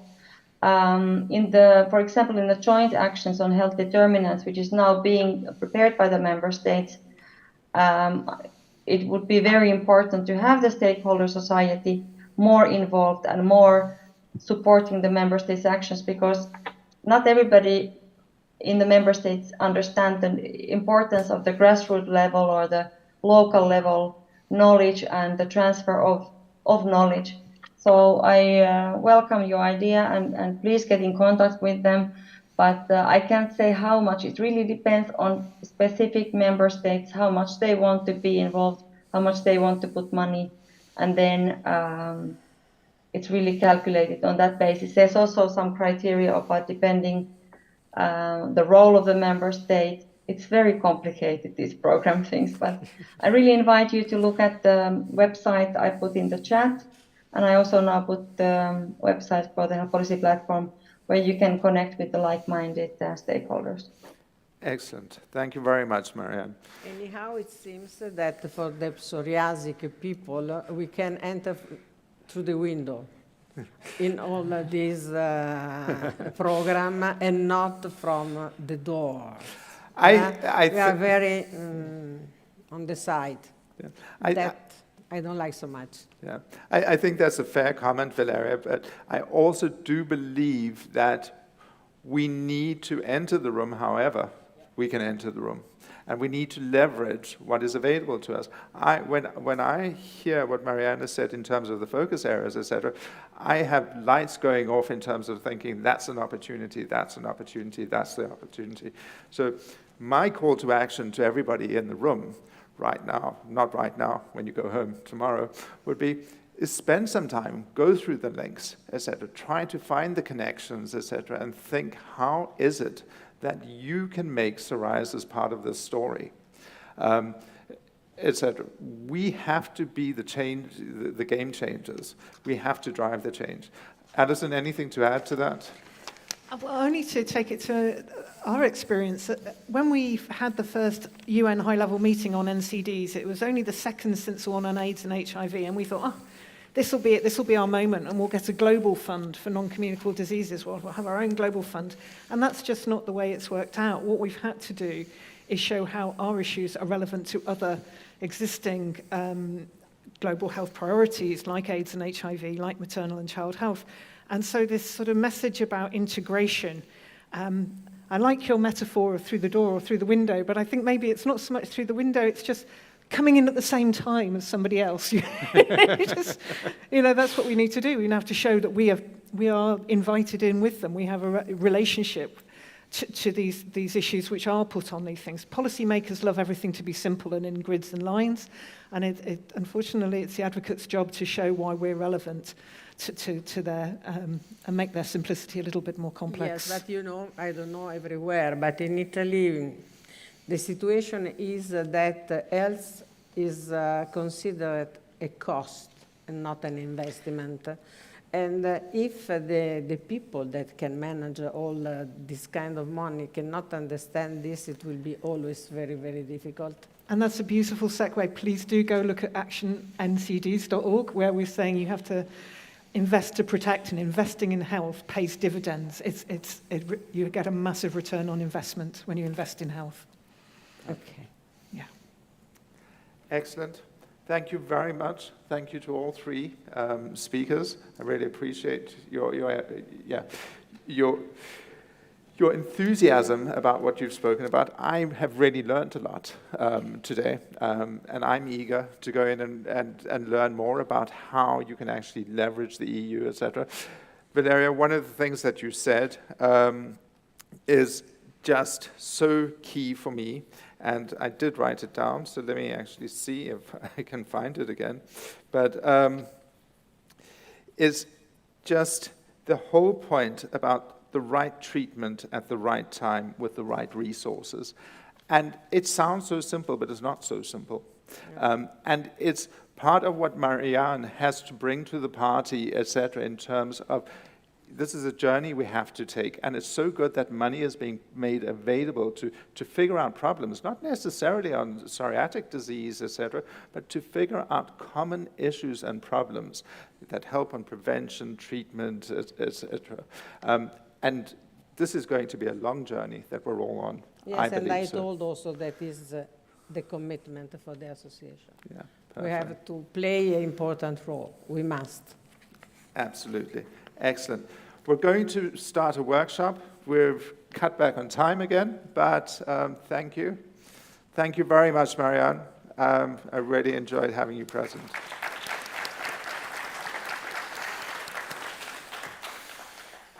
Thank you. Can I help you down? Thanks.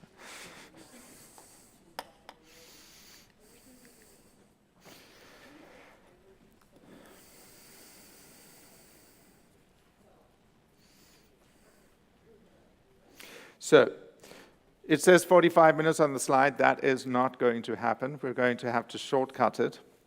But the whole point of this session, sorry, let me just reorientate myself, is each table has been allocated an issue, which on that issue, there's also a stakeholder profile. I would like each of you to pitch or to prepare a short pitch about your issue, and then I would like you to go to the table next to you. So table, let me see if I can see the table number. Yeah, I will, okay, table 2 and table 8, you can collaborate. Then table, sorry, no, that's, yeah. I'll come around and quickly tell you who to collaborate with. But the whole point is, read the issue. I think that you've been given 2 issues per table. You can just choose one because we won't have as much time. And then decide what your argument is. How are you going to argue to the stakeholder that's allocated that change needs to happen on this issue? Write notes on the back of the piece of paper. I would really appreciate to get them back. And then I will ask a few tables to contribute in plenum and come and tell us what their pitch was. I'll come around and help anybody.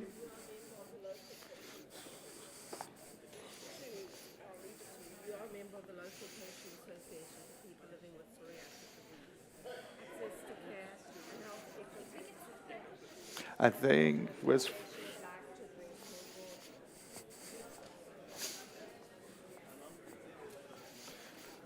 Do you have more?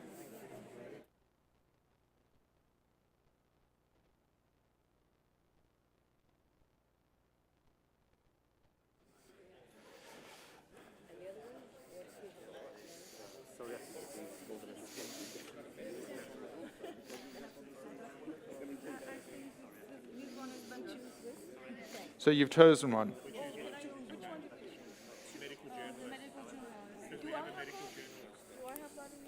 No, there's only one per table. Can I see it? My table's not. Can you tell?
Mention again, thank you.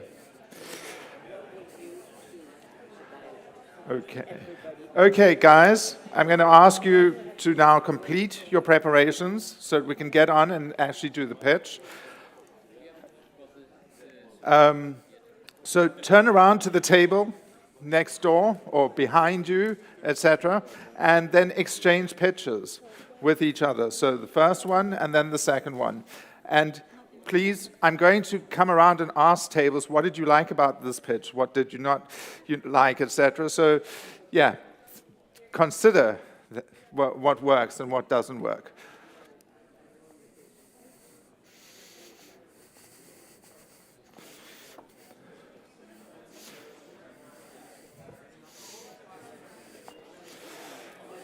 So, Frida, you guys will pitch to table 3, and they will pitch back to you.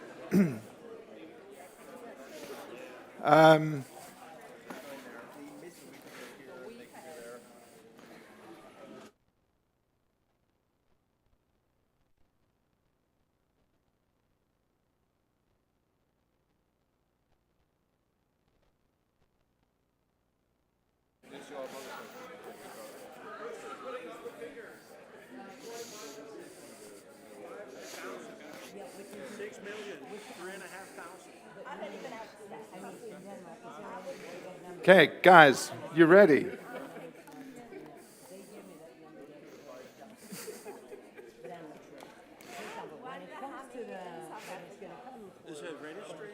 Lars, Sylvia, are you guys ready?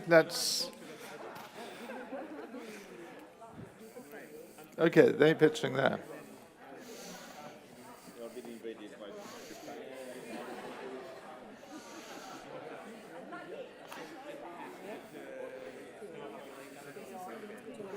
Okay, so...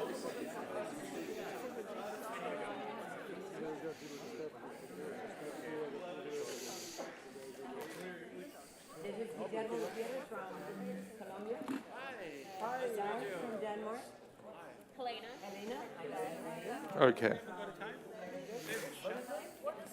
So,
You've been fielding Milan and...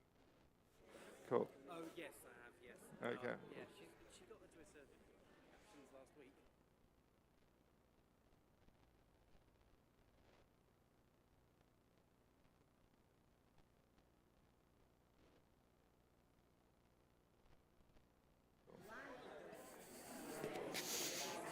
Thanks.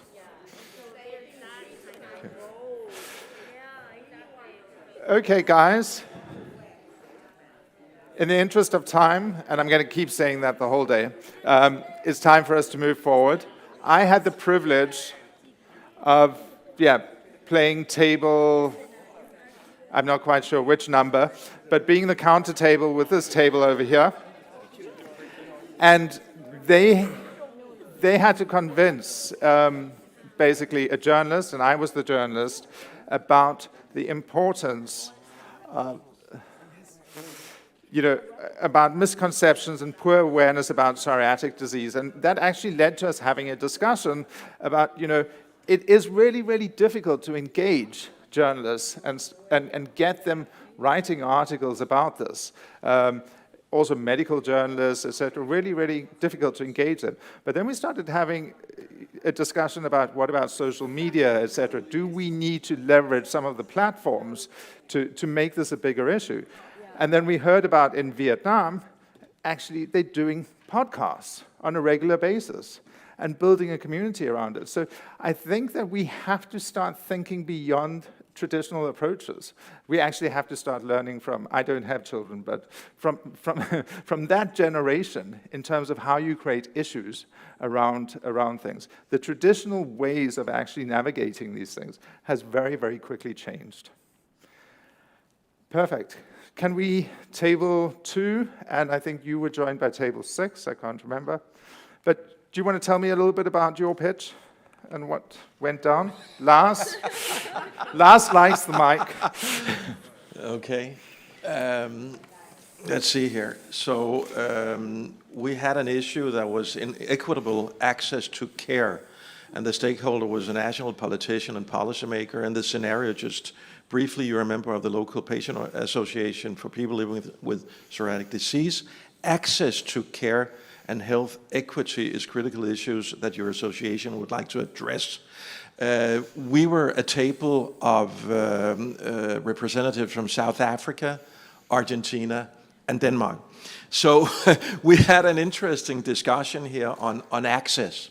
And we just put some numbers on the table, and that might be eligible for a pitch in one of the countries. In Denmark, we have 6 million inhabitants. 3,500 is on biological treatment. In Argentina, we have a population of 45 million, and we estimate that 5,000 is on biological treatment. In South Africa, we have 60 million inhabitants, and we estimate 1,000 is on biological treatment. So we had this discussion and the scenario. So if you want to change something in Argentina or in South Africa maybe, then maybe you want to pitch. And again, this is a cost issue, obviously. But the inequity to get access to biological treatment, you could refer to countries that are maybe a little ahead. To put it that way, and we laughed about it because 6 million people and 3,500 on biological treatment. So maybe if you're in Argentina, what you want to promote and you want to say is that we need to do something here in Argentina. We need to put psoriasis in the top of the head of the policymakers, so that it's not only, and it's also a reflection on the NCD Alliance, it's not only a matter of cancer of which you die, it's not only a matter of diabetes, which may also have a big impact in your quality of life. we can take forward science that said that people with severe psoriasis, they have a life expectancy that is 7 years less than the background population. So we really need to put psoriasis and psoriatic diseases into the head of the policymakers. And then maybe some of these figures could be a starting point to really have focus on psoriasis. Thank you. Excellent. Thank you very much. I really like the fact.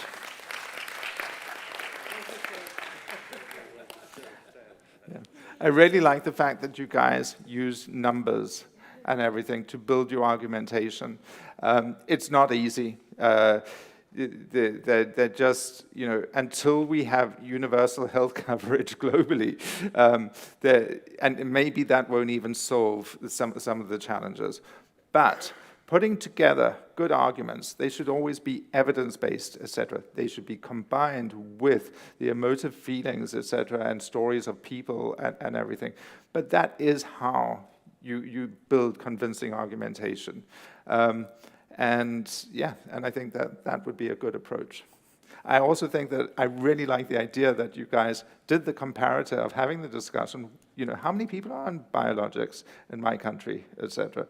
It just shows us some of the differences between systems and how far we actually still have to go. Cool. I can't help myself. One last table.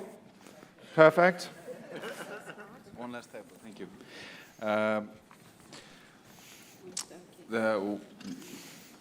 Well, I'm from Iceland. We have a very, different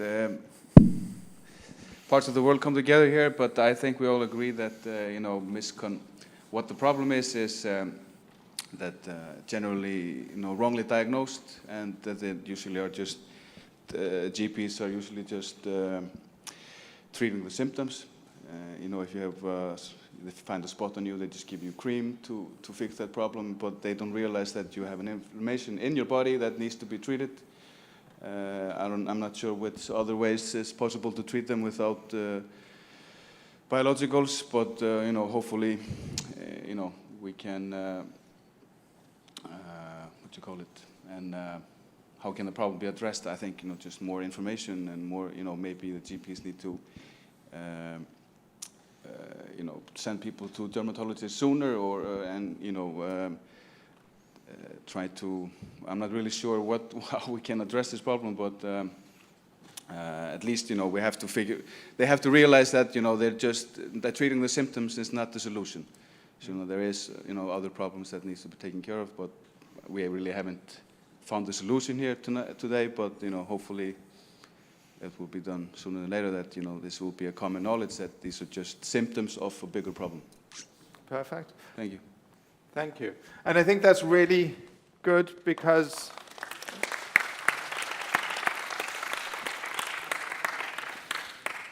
and I don't think that is actually unique to psoriatic disease, etc. The healthcare system often spends most of its time treating symptoms and everything. We need to be better to look at the underlying problems. And I'm actually thinking beyond medical problems. So we need to start looking at why is it that people develop mental health problems, etc. What is it that we're not addressing? Why is it that people develop diabetes, cardiovascular? What are all the common things that underlie this? So we start looking at social determinants of health, etc.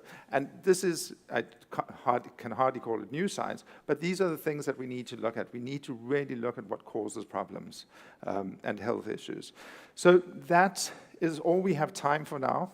It would be nice to hear more, but yeah, on to the next, let me just see. Next session. I hope that we managed to catch up some time.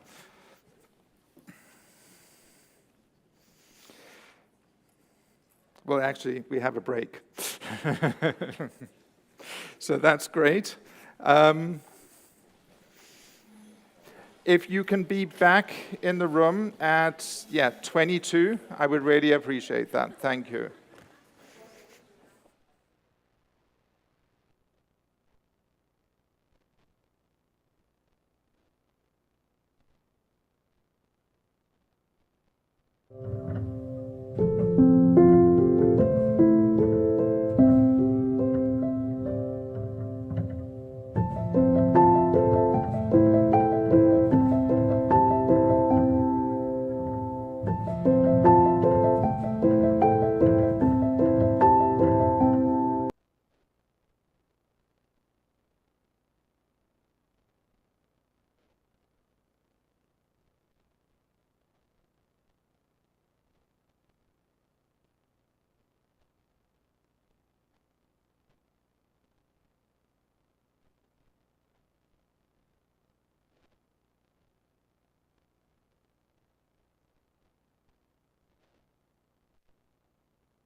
Okay, great.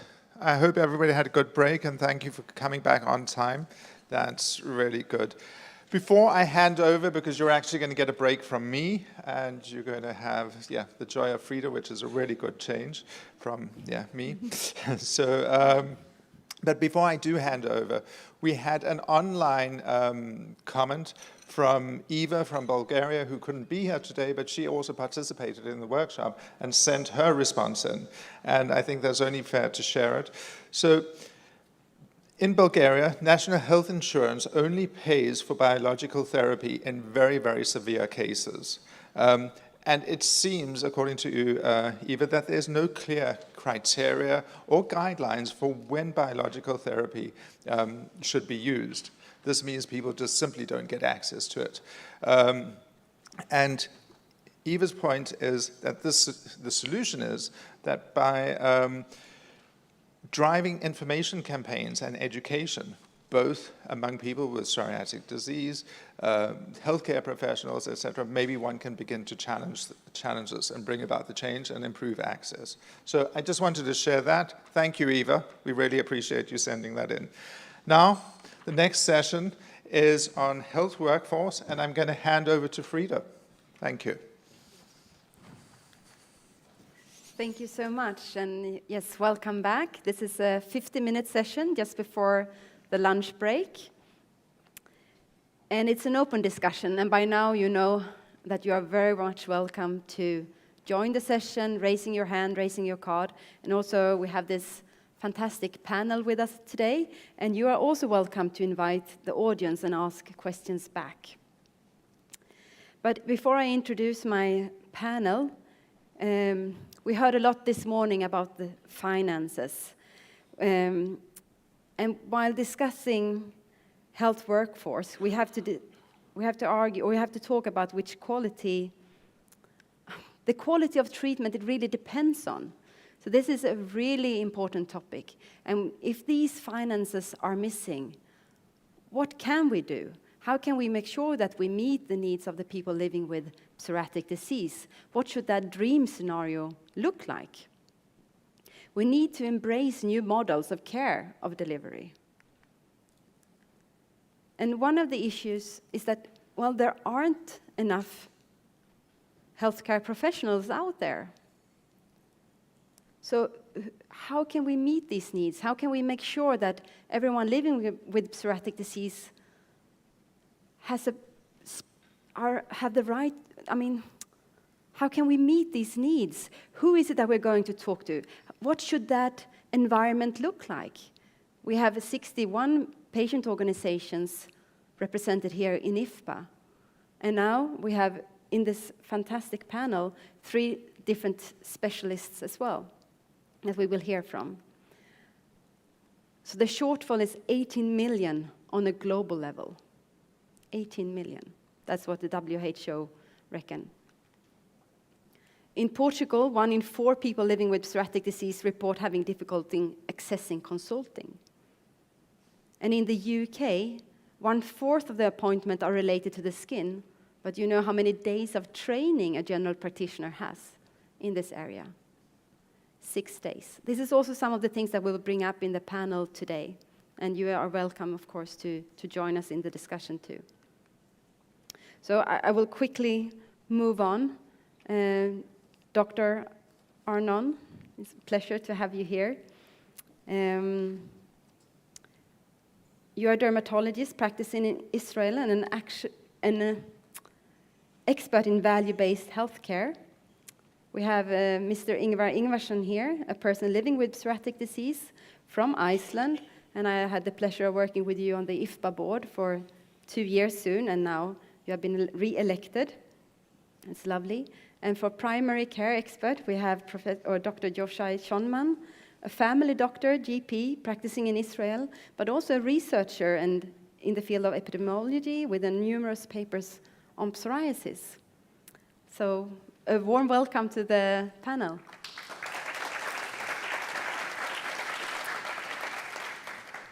And I would like to start with you, Arnon. We met for the first time in June in Paris for another conference, and you made a fantastic speech, and I had to interact with you afterwards, and I was talking about this forum and the vision we had for it, what we really wanted to achieve afterwards. And you shared this passion with me, and I thought, okay, we have already the name of the sessions, but how can we fit in Arnon here?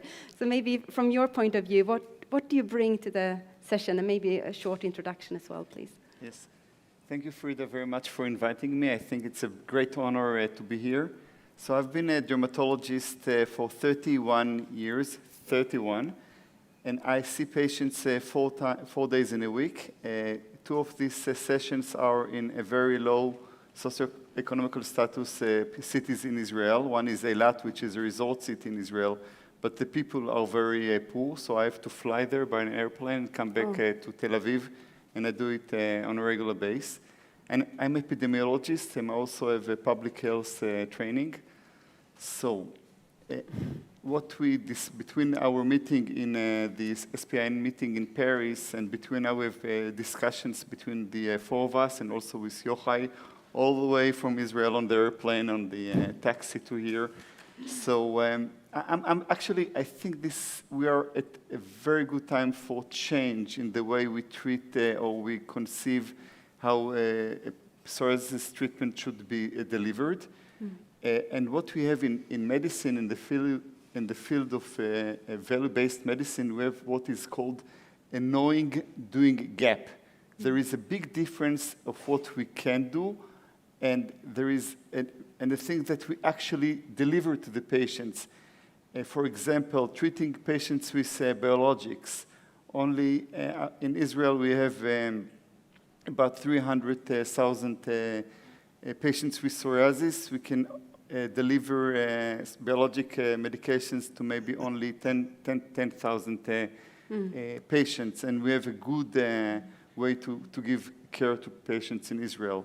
So with the introductions of biosimilars, I thought a few years ago, I thought that many people will get biosimilars for psoriasis. And I'm looking at the EADV conference, 2 days ahead of us. There is so little emphasis on biosimilars. 10 years ago, adalimumab and etanercept were, the most innovative medications, and everyone was lining just to hear how we treat patients with psoriasis with either adalimumab or etanercept. Now, the medications, they lost the patent. They are cheap.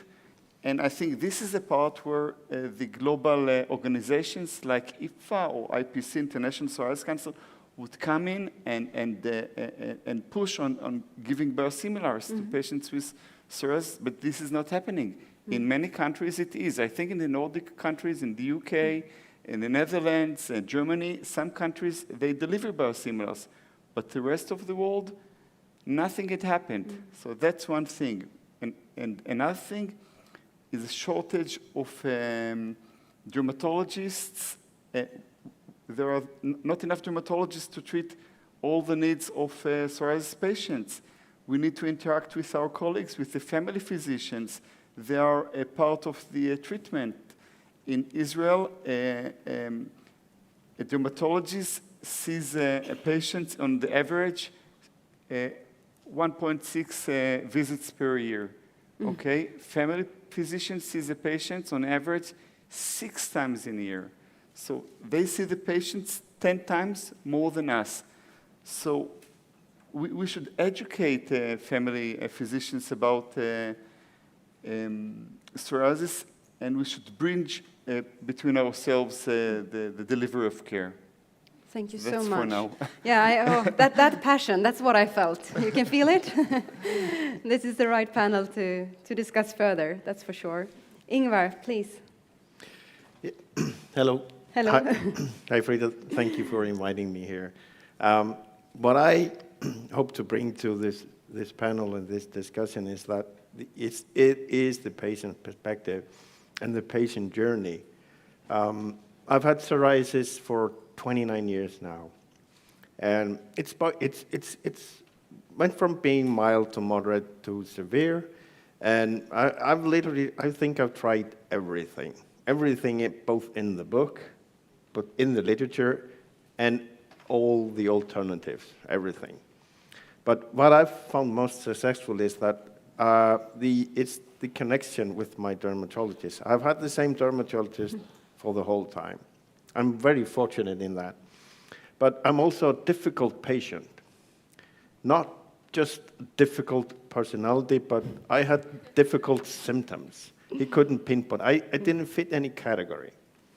So that started my journey in trying to, find a way, how can I use that power of being a difficult patient to empower, my dermatologist and the community. That got me involved with the local organization in Iceland because I was so difficult. I got the help there. I found the passion in that community to help others, and that's just started my journey.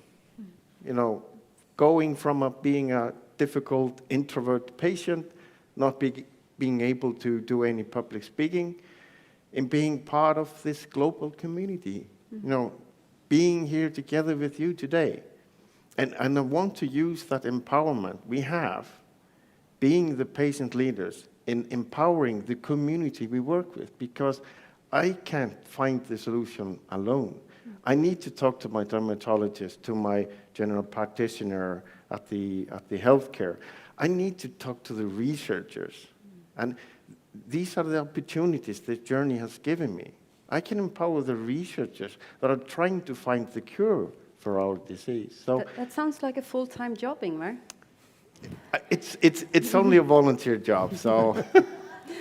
We get back to that point. But before, Jochai, please. Hello, thank you for inviting me also. I am a family doctor, a GP, and also an epidemiologist. I do research on skin diseases and psoriasis especially. What I was thinking when I heard Arnon speak before and you, was I think the metaphor is like an iceberg. So the tip of the iceberg is the severe disease with biologics, with a few thousands or tens of thousands of people receiving that treatment, and we need to get that treatment to them as quickly as possible and as efficiently as possible. But the action is all below the water. This is where it all happens, or most of the suffering happens in terms, if we can quantify suffering.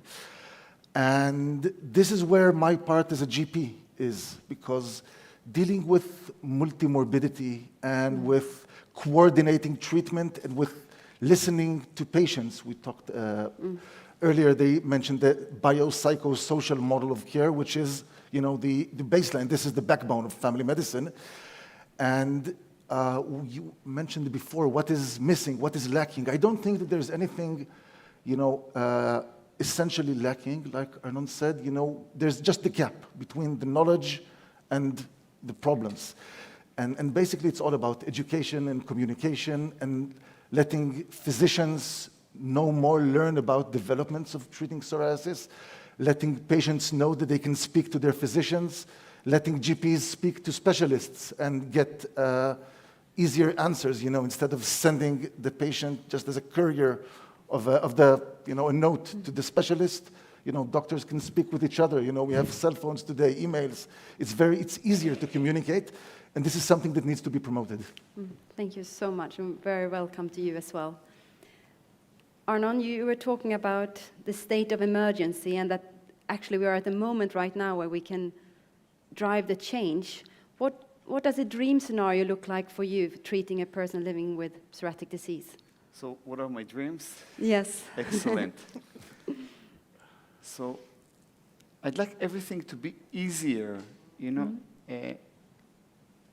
with new medications, it is easier because they would work on both psoriasis and psoriatic arthritis. So in the past, I had to consult with the rheumatologist before I treat a patient with psoriasis. Now with the new medications, they will work also on the psoriatic arthritis. So I do not have to wait anymore for the rheumatologist. I can start the treatment myself. But I don't work in an excellent center. I work in a regular clinic. So it's me, it's the other specialists, and it's not a big hospital. It's not where you have emergency care and dialysis and oncology care, just a clinic. That's it. You go outside, you can, I don't know, have a sandwich. That's it. So, and in my dream, I would have a way to communicate directly between the patient, the dermatologist, the family physician, and the rheumatologist. And so in many years of dealing with the public health and health management, I don't bring a solution. I bring a request. Yes, so very good. How can we do that? Can we build an app for that? Teledermatology, we spoke about that, will be discussed in the later session, does not solve the problem. Teledermatology is good. It may be good for follow-up visit, but there is nothing that will replace the visit. How can we replace such a visit when we sit at the table and we discuss psoriasis priorities with two advocates from Malaysia and Indonesia? So that's this. Nothing can replace this meeting. So meetings should be continued, but this should be augmented with an app for telemedicine, an app that will make the continuity of care between all the specialists. and of course the patient. Yeah. And you know, Ingvar, I must relate to you. Thank you very much for saying I'm a difficult patient.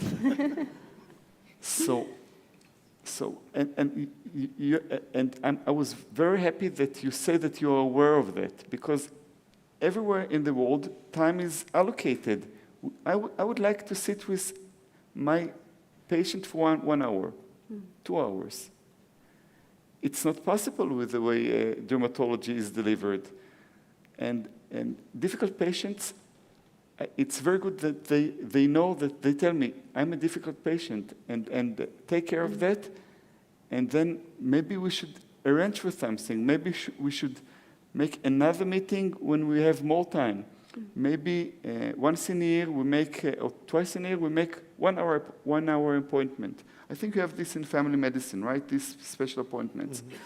So to summarize, I would like to make an app for the continuity of care between the patient, dermatologist, rheumatologist, family physician, all acting together. And this can be achieved. Yeah, thank you so much for that dream, for sharing it with us. Ingvar, I want to ask if that dream fits well with you, because when you gave us the example of everything you were doing and everyone you were in contact with, I was joking with you saying that, well, that did sound like a full-time job, but it really does. Would that dream scenario work for you? It fits perfectly within my vision. I'm also very fond of the personal, the centric approach to it. So I'm really glad that Professor Augustin is here, because I like his approach of the person. We treat the whole patient. We look at the patient for it's a 360 degrees the view, but we also have to find a way to like Joachim said, we need to. It's about bridging the gap, and that's also one of my vision. I'm a teacher, but I work in IT consultant, so I use both my knowledge as a teacher, my education, try to relate with everybody. So one of the things I got a tip from one of my board member colleagues, that you need to master something. So you need to master storytelling, because that's such a powerful tool. So I use my education to master the storytelling, because that's my way of relating, trying to bridge gaps. So, yeah. Thank you so much. And Yochai, when you were talking about the iceberg, we have Joel Nelson in the room as well. He was talking about a person living with psoriatic disease. He was also using the metaphor of iceberg. And if I may share, Joel, you were saying it took some time before you actually realized what was underneath the iceberg. Here you have a difficult patient who would tell you what's underneath the iceberg. But how do you know? How do you get underneath the iceberg? How do you understand what's there? So this is, the million-dollar questions. And sadly, sometimes we don't. Yeah. But I think, again, in family medicine, there's always not enough time, but we have time. We have, during the years, we have lots of time with our patients. And, a minute here and 10 minutes there and half an hour there, it sort of accumulates. And if you're curious and you want to know, not just what are the symptoms and do you need this medication or that ointment, if you're treating the well-being of the person, then, you get to know, you get to ask the right questions. To me, again, if we're talking again of that iceberg, one of the gaps, the major gaps, is the knowledge of, the simple things. Because, again, we all go to the complex, the specialist treatment. But there's not enough research about how to deliver and how to explain about, simple topical treatments. How to, most of the medications that I prescribe as a GP, patients don't buy them. And if they buy them, usually they don't take them properly. And this is just, again, a gap of communication and, being able to talk, to discuss, to ask the patient, are you happy with the treatment? Is there any problems with it? What are your barriers to better treatment? And again, this is all things that need to be in my mind or in the doctor's mindset when they're working. So it's all about awareness, I think, thinking about it, thinking about the patient with the problem, and having the patient talk about it. Say, yeah, well, I need help about, raising the flag. I need help about this problem, and sort of recruiting the whole medical profession to help them with that. That sounds really good. You were saying that you can talk to each other as well, the professionals in between you, and taking up phones and calling. Is that being done, or do we need a patient that's very well aware in order to keep track of all the contacts? So I think it's, communication is never done well enough. We can always improve communication. I think nowadays we're all learning, with modern developments, especially now with COVID, because, doctors are a very conservative profession. We like to sit in person, we like to, write notes, but then again, the world is changing. Now we have WhatsApp, and we have emails, and we have, cell phones, and we are using them more and more because we're not just doctors, we're also people in this world. And actually, maybe before that.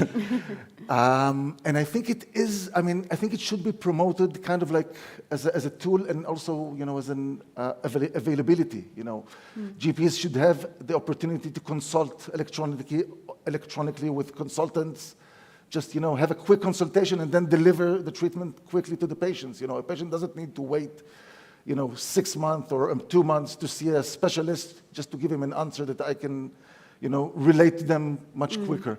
So again, it's all about communication. Of course, it could be improved, and it should be improved. Thank you.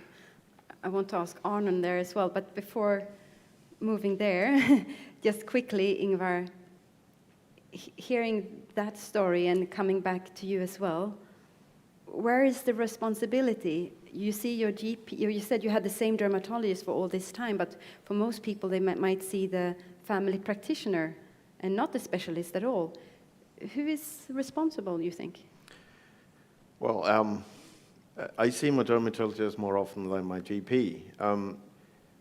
The system in Iceland is set up that you might fall into a rotation. You don't see the same GP every time you visit. So you kind of have to have in your backpack that story, what have you tried, what are my prescriptions, even though they're in a central database. You might need to point out to the new GP, you can see online my prescription, everything, my medical journal is there for him to see. But I tend to be that bridge, that gap between my dermatologist and my GP. I ask my GP, some questions. I give them back to my dermatologist, say, is this somehow related? But now I was fortunate that I got a really good GP. He's very into that, treat the whole person. And we had to, find some prescription for some ailment I had, and he checked upon all my underlying problems to see, okay, is it a good fit or not? And he called me up and said, it should have no side effects or anything. It shouldn't affect your biologic anything. It's safe. So that, we need to have that discussion, to have that, trust. We need to bridge that gap of, getting that information. And in most cases, it is the patient that has to have it in the backpack and to bring it up. And I want to say that a few years ago, Finland made, the Finnish Association made some kind of checklist for patients which they could take with questions to ask the dermatologist, even credit card size.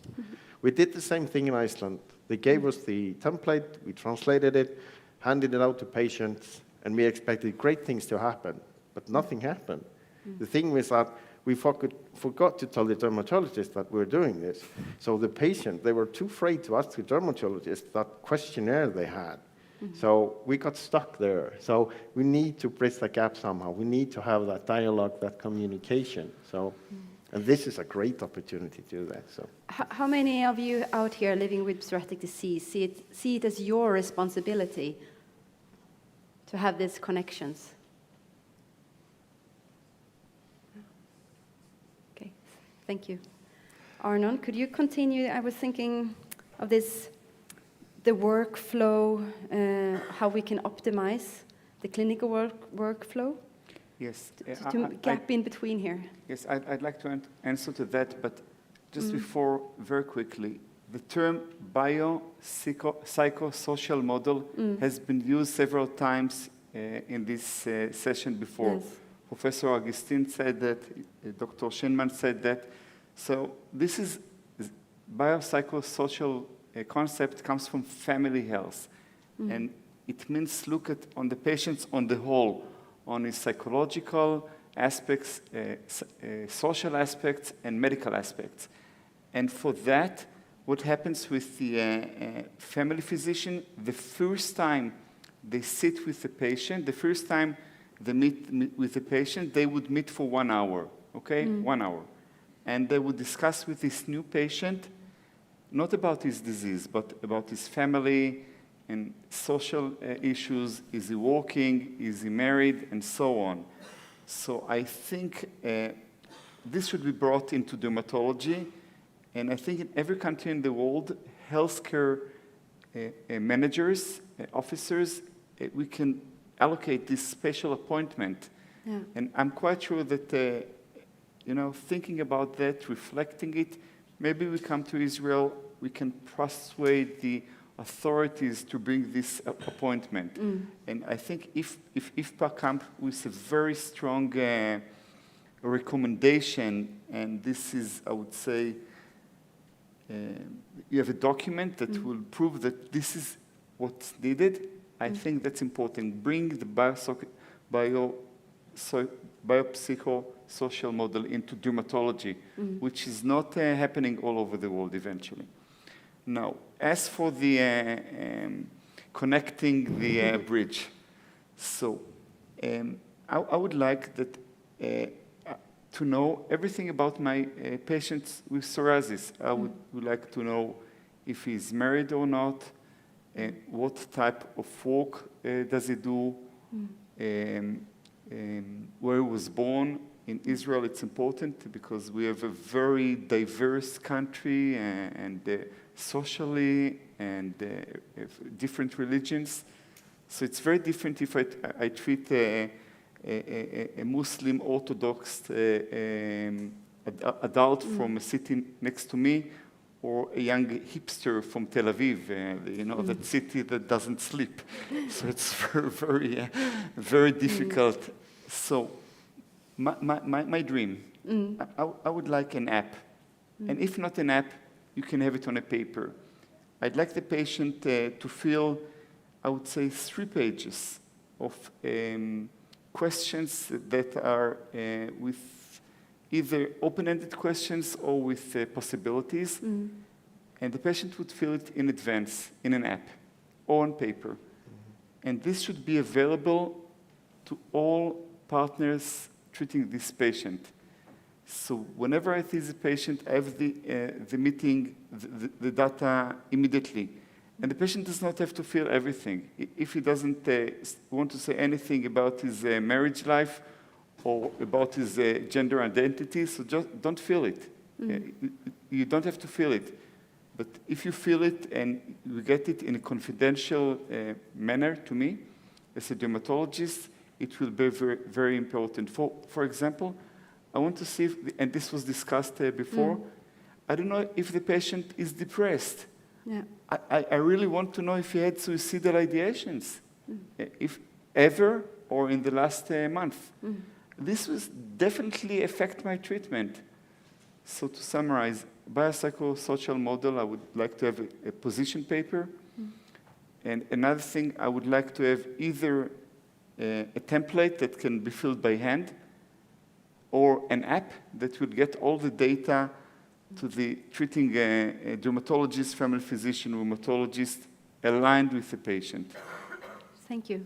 Daniel, you getting this? All of it. Perfect. Perfect.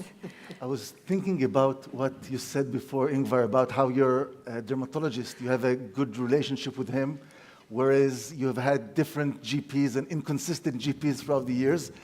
And, just sort of highlights how, different health system works.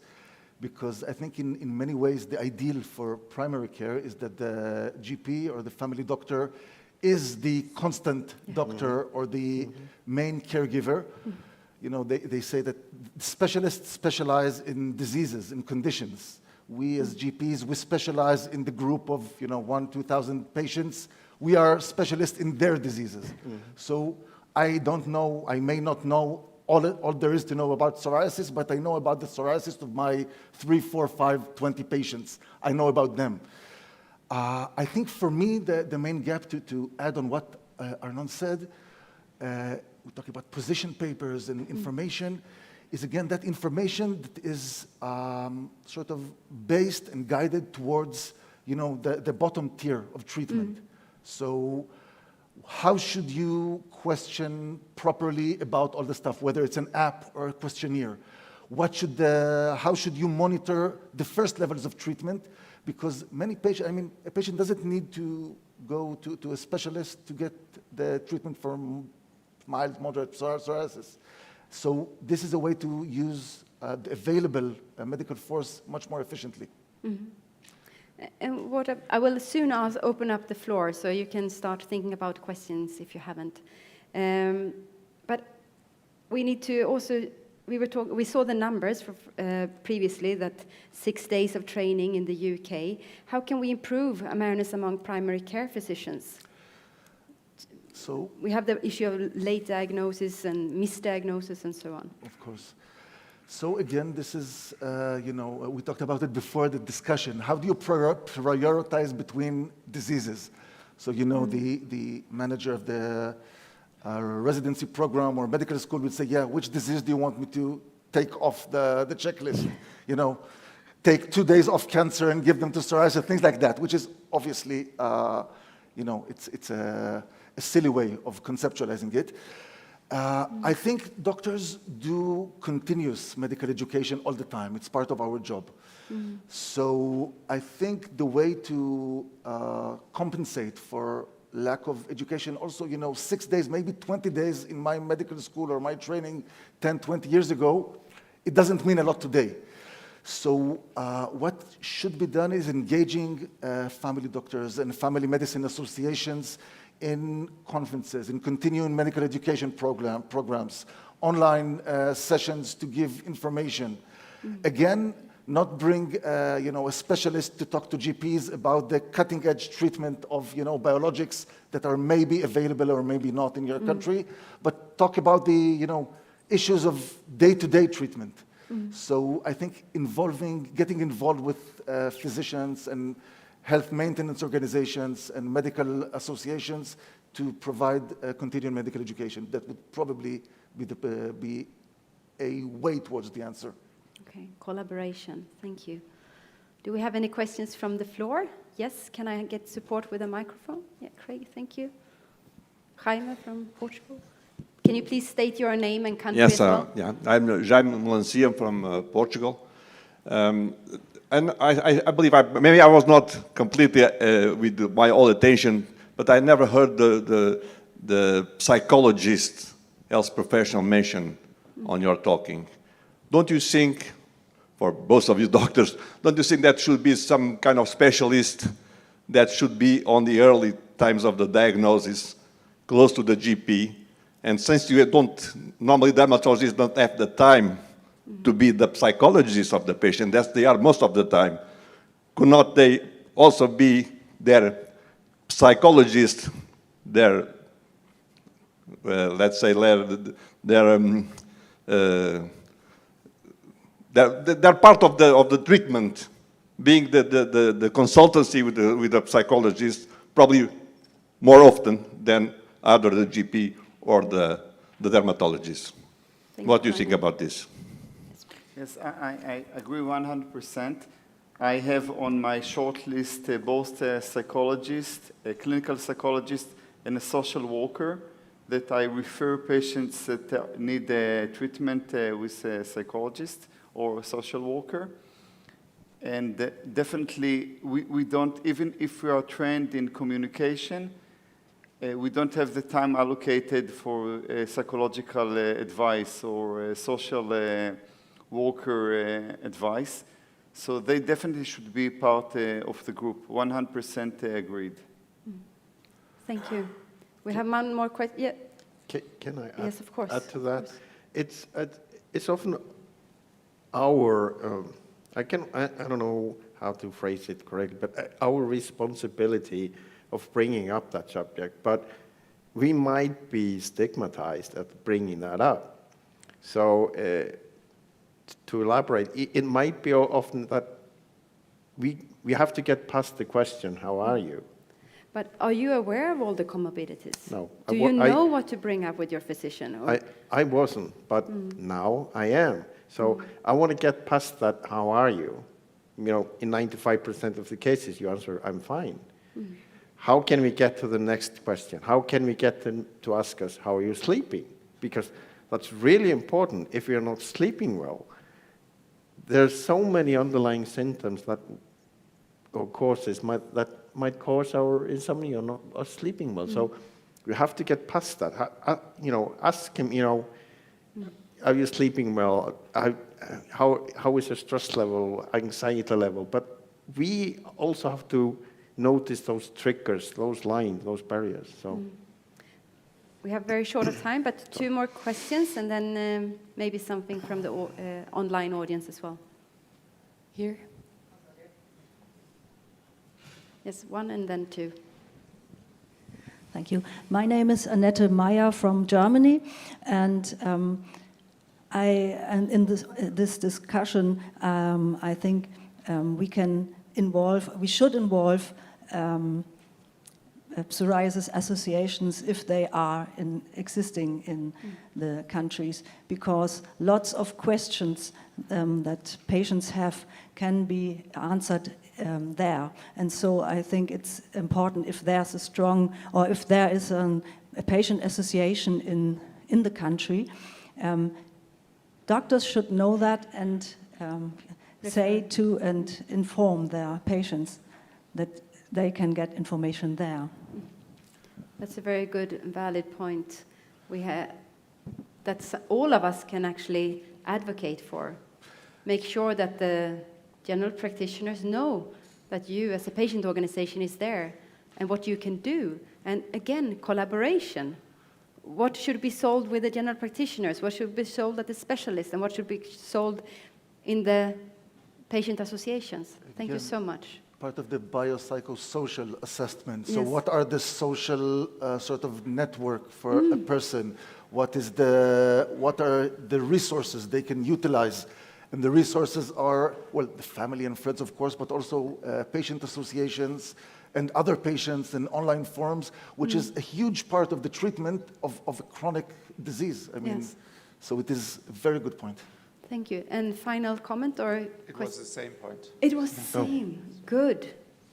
Very good. Did we have something from the online, Cicely? Sylvia, please.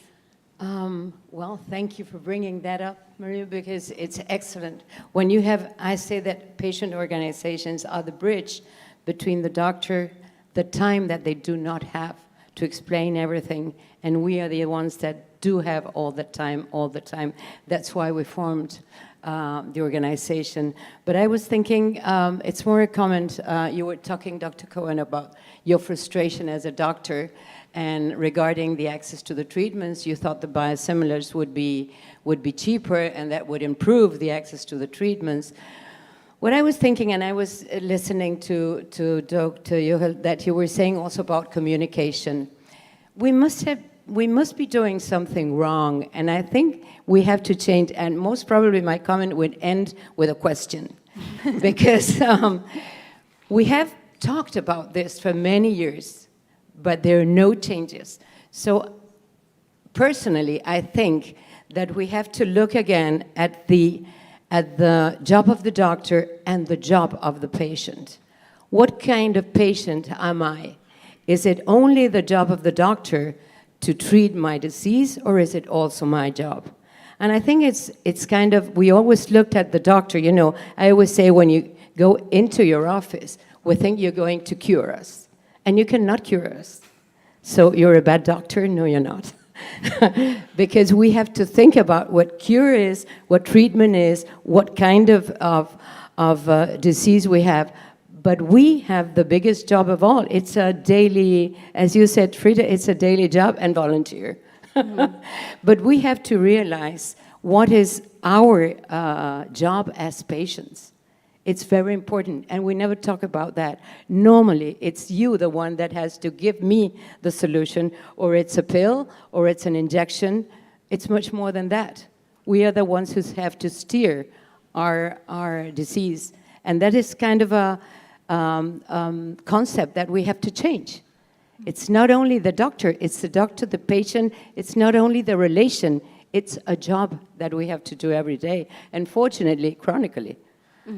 But there's something that we have to change there, because we're not getting where we want to get. Thank you so much. I will ask the panel to say a few concluding remarks, and yes, please, who would like to start? Shall I start? Okay. The thing that I want to take from this is that in order for us, the patient, to influence the whole community, is that it's a twofold process. It's a grassroots, it's bottom up. Bottom up since that the patient organization, we have to do the brunt of the work. We have to have seminar conferences, offer to use our, expertise, our knowledge of the disease, that what we can bring to the community. We invite the specialists, we invite the GPs to come to us. And while we're doing that, while we're trying to get some tractions, we also have to work top down. Use our influence to make policy papers, to influence the ministers, to influence the other stakeholders that can influence that community as well. So we cannot do it alone. So that's my hope for it, that the community will work together, for the benefit of the whole. Thank you so much. I think a lot has been discussed about the communication, and definitely the patient should be part of the communication between the dermatology and the family physician and the patient. And we should, I think it's possible to bring a suggestion how to make this communication happen. Yeah. That's one thing. I think we discussed it, that there is no point to reiterate that, but that's one thing. Another thing was mentioned, but not enough. I'm very disappointed with the use of biosimilars, except for several countries in Europe. If you're in Northern Europe, then okay, biosimilars went very good in. But elsewhere, they are not advancing, and I think we can have the number of patients with moderate to severe psoriasis on biologics receiving biosimilars 10 times more than the numbers that were discussed today, but this is not happening. On Wednesday, we'll have the EDV meeting. You can count the number of discussions about biosimilars, and you see it's very, very, very low. So I think for some reason, the biosimilar revolution did not reach the dermatology world on the world level, not on seniors in Europe. So that's my 2 points, communications and biosimilars. Yeah, equal access to care. Lots of what were said before, and I just think that maybe it's all about changing kind of what we're aiming to do, kind of like what you said. It's not about, bam, and finish it, You're not likely to see a doctor get the disease cured. This is an NCD. Non-communicable diseases are, in general, many of them chronic, and they are, they require long-term treatment and management. And to do that, we just need to utilize all the resources we have. And it's nobody's responsibility or necessarily job. It's kind of all of us, people working together with the patient or the patients with the specialists and whatever, and kind of recruiting everybody and making sure that everybody knows what everybody else is doing. So again, it's all about getting the information distributed to everybody else, I think, and thinking, talking, making contact as people, as human beings, because, it's very hard to dismiss somebody's suffering if you're in contact with them. So all for personal contact. Thank you so much. This has been a wonderful session. You have given us a lot of ideas and more work to do, which I'm grateful for. And we see you back in 1 hour, 1:30, right? And you can come a bit earlier and sit down if you want to, so we can start at 1:30. Warm applause to the panelists. Thank you so much. Thank you.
Okay.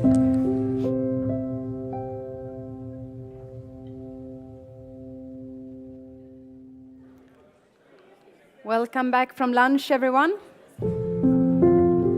Just waiting a few seconds more so those that are outside can come in.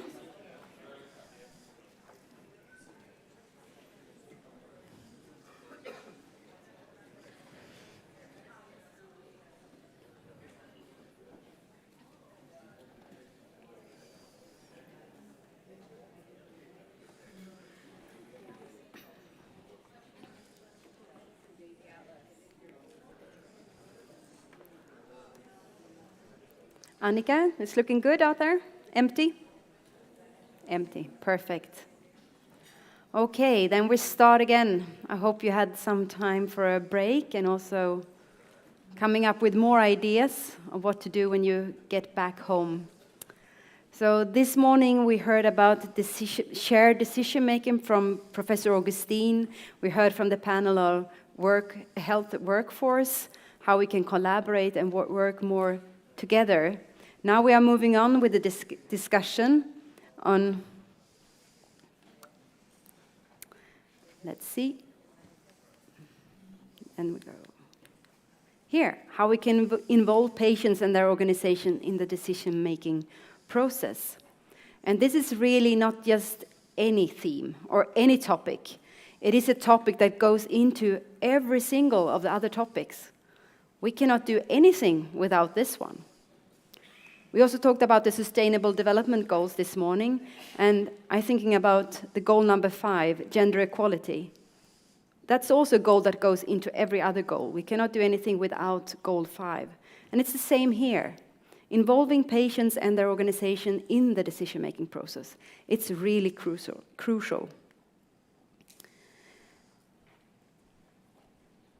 Quality care requires that people living with a disease are actively involved in all decision-making that eventually impacts how they live with and manage their condition.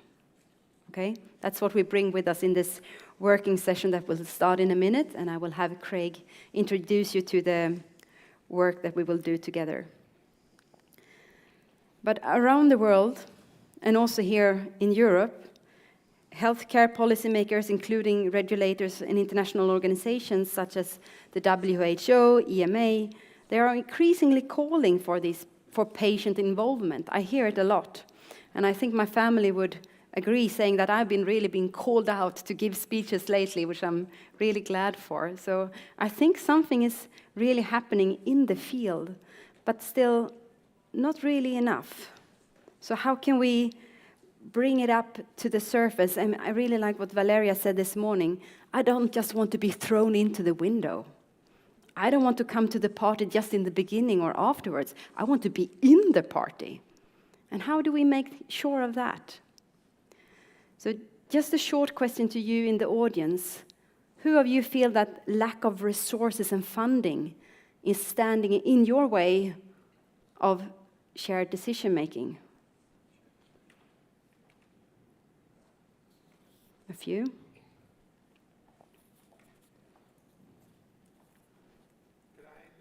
Yes, please. Why? Yeah.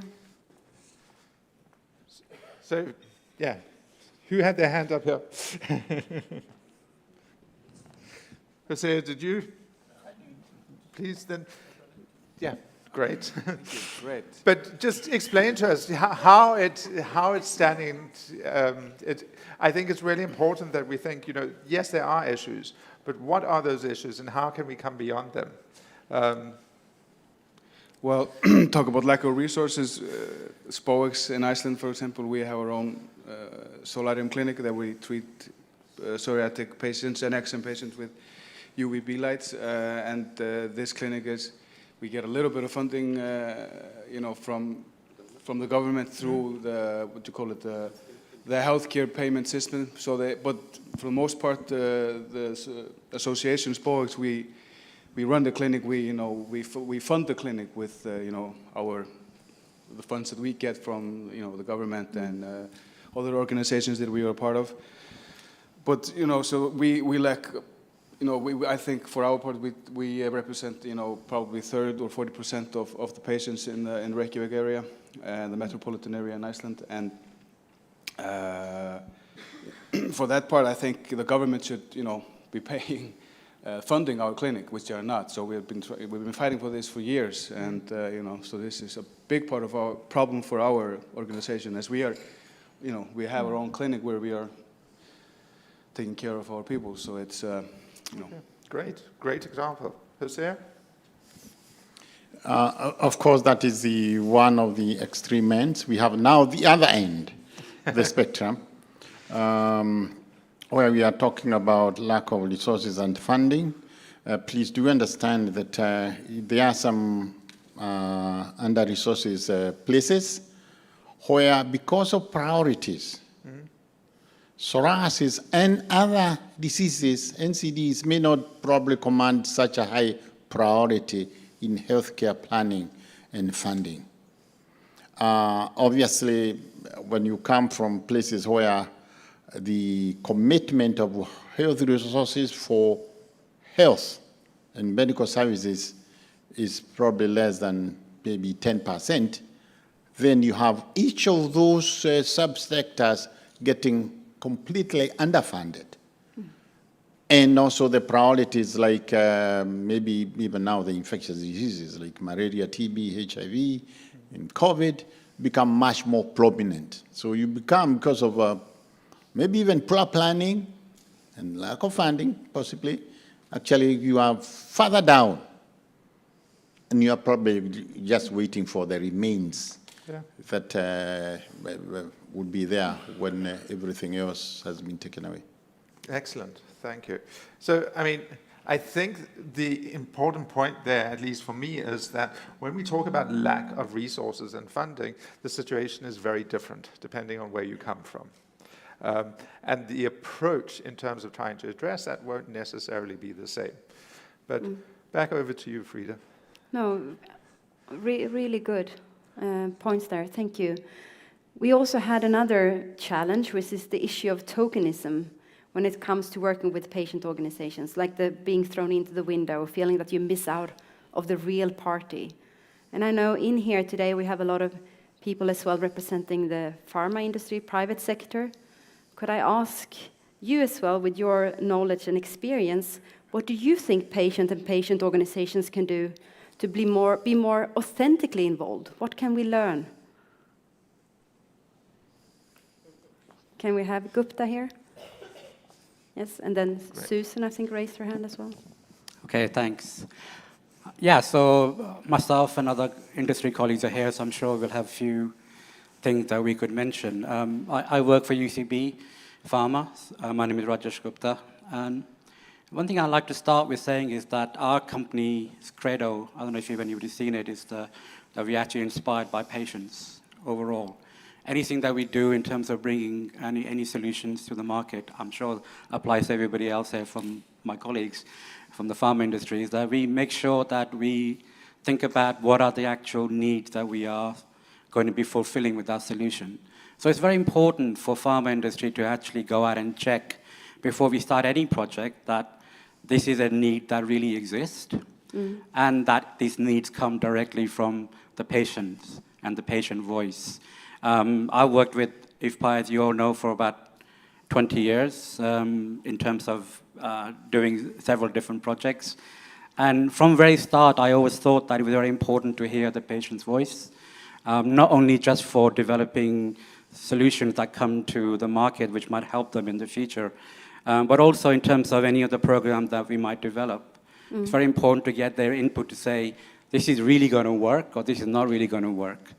And therefore, we hold meetings on a panel level to see what are the inputs that they could be providing us. So I think it's very important for pharma industry to get that information. The other thing I just want to point out, and this is my last point, is that in today's world, the ethics and compliance is very, very important. So it's very important for the pharma industry to work with all of the guidance and rules which are provided by the pharmaceutical industry by itself. Like there's an organization called IFPA, or there's IFPA, which are setting these guidelines to say, There is absolutely no way that you can talk to patient organizations or patients directly and ask them, and it be a promotion in the background. You're promoting your therapies or you're promoting your products. That is not the aspect that pharma industry brings.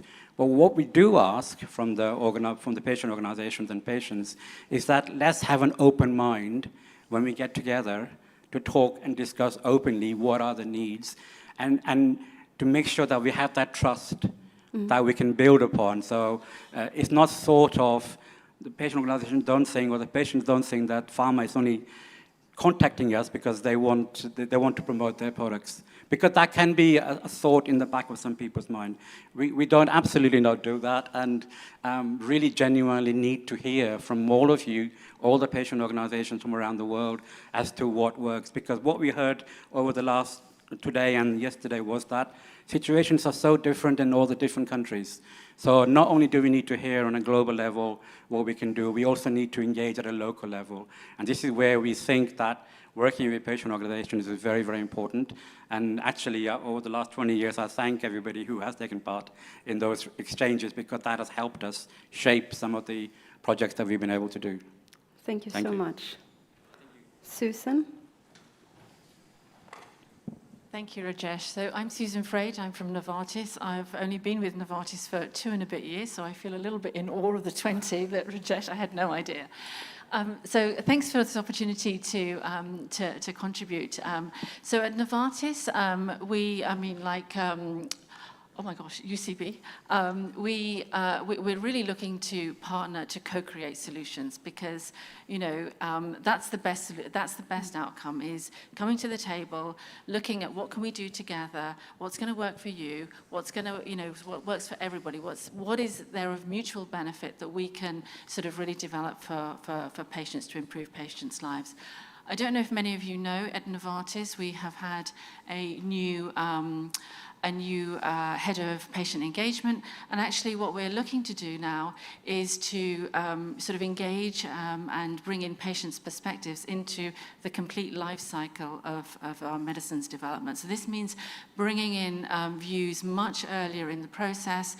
How can we co-create protocols? How can we develop TPPs? How can we develop endpoints that matter to patients? So I think we are, obviously, and co-creating solutions, to improve patients' lives. So there's a bit of a change for us. It doesn't mean that we're not going to be working with all these patient groups at a global level. In our countries, of course, our country colleagues will be working with each of your patient groups. But I think the thing that is also there's to engage well is also to know what that process is, so that you can so patient groups can make a really active contribution, especially as we're moving in different areas. And that's a process. I'm learning about it myself. It's not something that I haven't clinical trials and all of this. So there's not a responsibility, but there's an onus for all of us to learn about these things, so we can actually bring more meaningful input and develop solutions that work for everybody. So thank you. Thank you so much. So we had 2 very good examples here, and that we are invited to the party. I think that is wonderful. I also hear that we as patient organizations have to learn about that process. I think there was excellent example this morning from Ms. Marianne from the EU, also saying, okay, these are options that are here, or this portal is open. Let's go in there and see what we can do. But also regarding cross-sector, what is it that we want, and how can we collaborate? So definitely we have much more to learn from there. And I just want to open up the floor again. Any other issues? Anything missing from this list?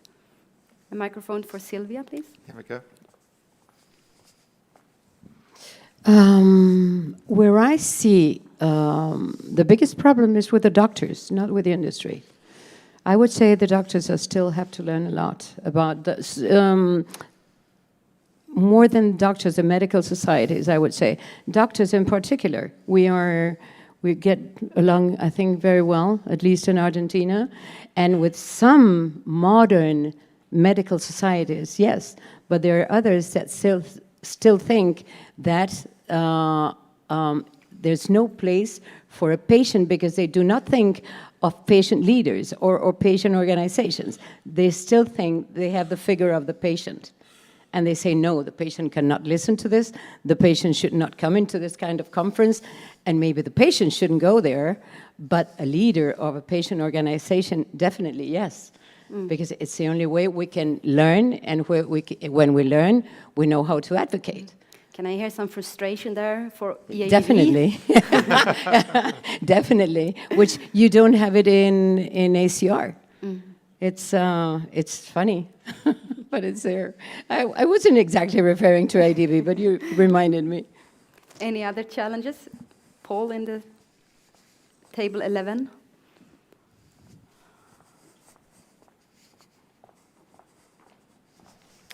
There you go.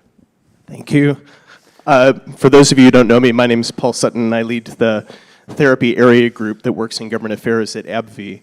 And I just wanted to briefly say, related to the challenges, and I think this will be good for the next session that we're going into, is I think one of the things that we have to keep in mind is that there's some of the systemic issues that we're seeing in psoriatic disease that can be well influenced by policy change, and some maybe a little bit less so.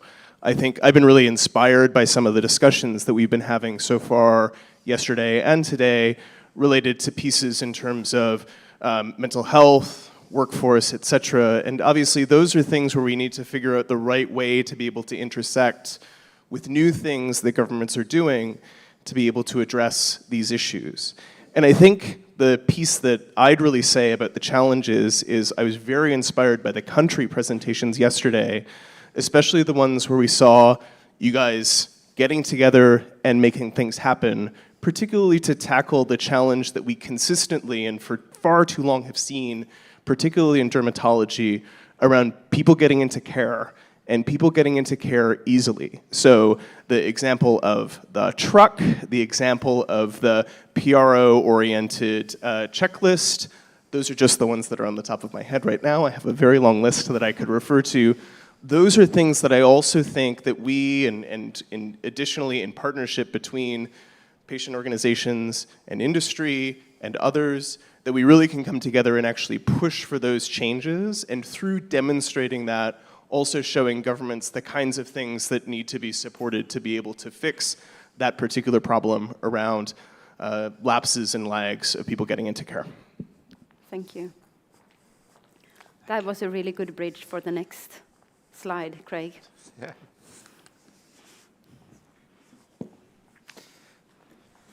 We are soon moving into the work. Perfect. Do we have time for one more? Yes, please, Camille. I think when you're talking about the challenge, I think in Vietnam we have the same challenge with other country, but I don't know in other country has a problem like in our country is. You know that normally the patient pay a lot of money for treatment. So in Vietnam we have one line of they call the traditional medicine. But traditional medicine, we agree, however, no control. It does mean that when the patient use the no control, the traditional medicine, and the worst, after the few months, they come back to the hospital. And I don't know, is the other country you have a challenge on us, and what you are doing, we must learn from other country if you have the same problem. So thank you. So cultural challenges, we talked in my table earlier this morning as well about religion and how that influence. And in regards to decision making, there might be something standing in between we have to address as well. Yeah, thank you so much. Thank you. And thank you. I think if there's one thing that comes through for me from what everybody has just contributed now, is that thing about co-creating, collaborating and everything. The solutions are not necessarily clear. The challenges are maybe not even as clear as they should be. But we need to work together and co-create and collaborate to try and find solutions. To be quite honest, solving things like funding and all that kind of stuff, it's not going to happen overnight. So we need to be better at putting together our asks in a very, very clear format. And the key thing for that is patient interests should be strengthened in a united and coherent way. There should be nothing about patients without patients. It's just so simple. The people that are going to benefit down the line in terms of healthcare outcomes, etc., should be at the table in terms of decision-making, etc. But that's easier said than done. So what does this mean? How should the organizations representing patients be involved? What should they be involved with, etc.? Also because I don't see this just as a passive role for patient organizations being invited. You actually have to stand up and demand your space. So that brings us to our workshop. Thanks. Cool. Can I just share one thing? Of course. So before joining IFPA, I was working in the human rights sector, and I was used to be really running and screaming loud, and I was, talking to Sylvia and Kathleen and others in my board, explaining this, and now here, where I feel very much invited, that people want to hear our point of view. But then you were laughing at me and saying, we have been doing all that work. So I think we have come a far way. Sorry. Absolutely. So the next session is, I want you to develop a manifesto. I want you to consider, what action must be taken. Then also, how can this action be achieved? And then most importantly, what role are you as a patient organization going to play in making that action happen? We've discussed various themes today. I would like you to draw on those themes. Your action can be broad and non-specific, etc. It could just be about patient involvement, or it could be about patient involvement on a specific theme that we've discussed. I'll leave that to you at your individual tables to discuss. But really, what you are being asked to do now and put down on paper is the seeds of a roadmap for what we can then go away and try and work into a roadmap for IFPA in Europe, or at least strategically the directions that can be taken. So please keep in mind that it's more important to put any ideas on paper than no ideas. Get them down. It's my job, my colleague's job, etc., to try and sort through them and make sense, and maybe even call you and say, hey, what does this mean? So, we have, I just need to see how much time I can't see. We have 30 minutes for you to do that. You have big posters that have been placed on a table. I've got some big felt tip pens that I can distribute, not enough for each table, so use a pen. Doesn't matter, we'll figure it out. And then we're going to come around to some tables and just discuss your ideas and your thinking. But remember, this is very much about patient associations and organizations and how you can drive it, and not necessarily what everybody else needs to do. Cool.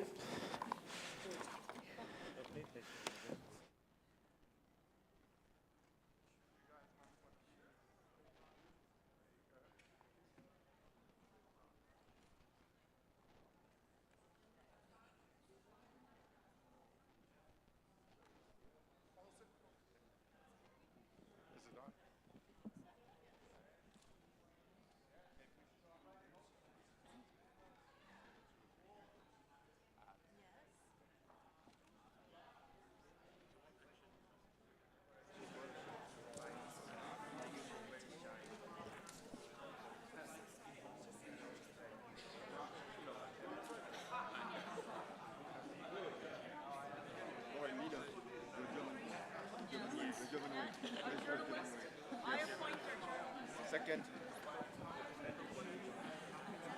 Okay. One of the key points of consideration policy and primary decision making that has to be recognized as this theory that you don't know if psoriasis that is associated with in Australia, for example, we have undertaken when they record the death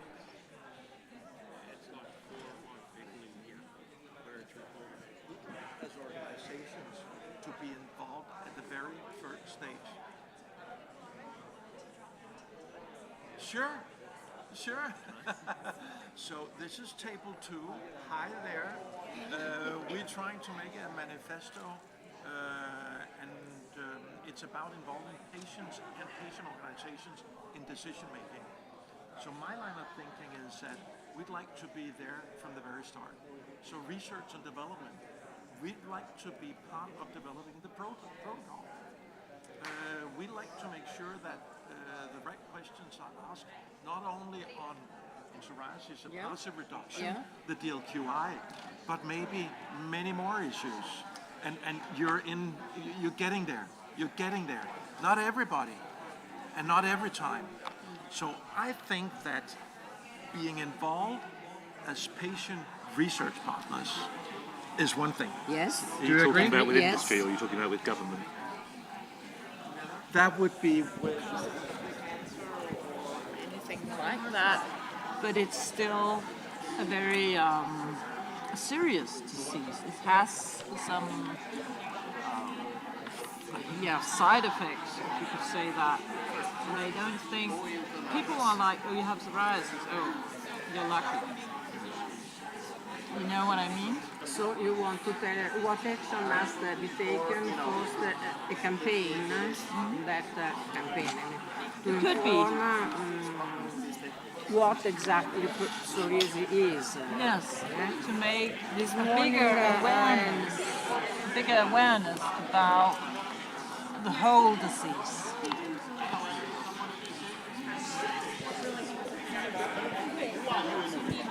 So we must identify the... Yeah, absolutely. Yeah. Okay, so let's, who are we? Who are we?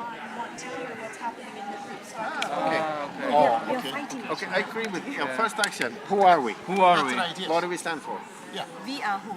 We are patients and we are patient organization. And then what are we aiming at? What are we aiming at? That's right, yes. We are aiming at recognition as people who have a voice and a need. Yes. And what does a voice mean? We We need to have access Yes. to the appropriate What are we aiming at? medication. We need to be heard. We need to be seen. Yep.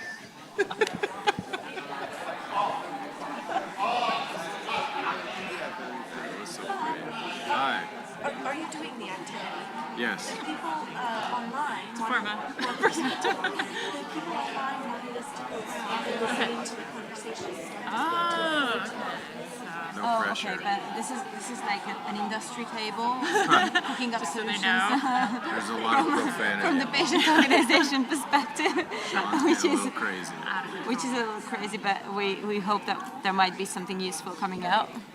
And I think our most important observation was how crucial it is to connect the patient communities with scientific societies when it comes to writing guidelines, when it comes to disease measurement, treatment targets, so that there is more alignment between not just in this micro patient-doctor conversation, but on the higher level between scientific societies and the patient communities.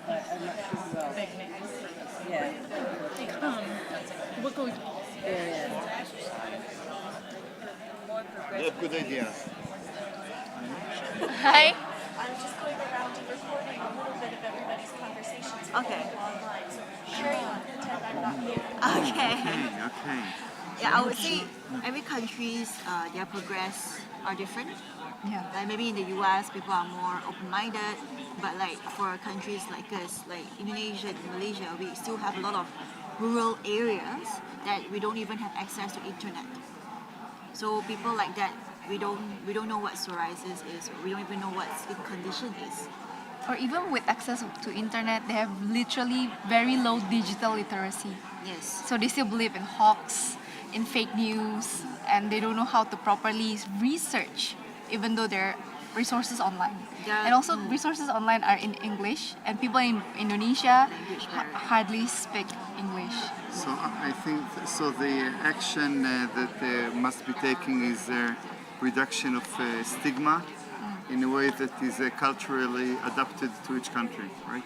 Yeah. And according to different health literacy levels. Yes. Because some people will need high level Yes. information, some people maybe even in drawings. Yes. Yes. So I would write that down. And this is being recorded, so.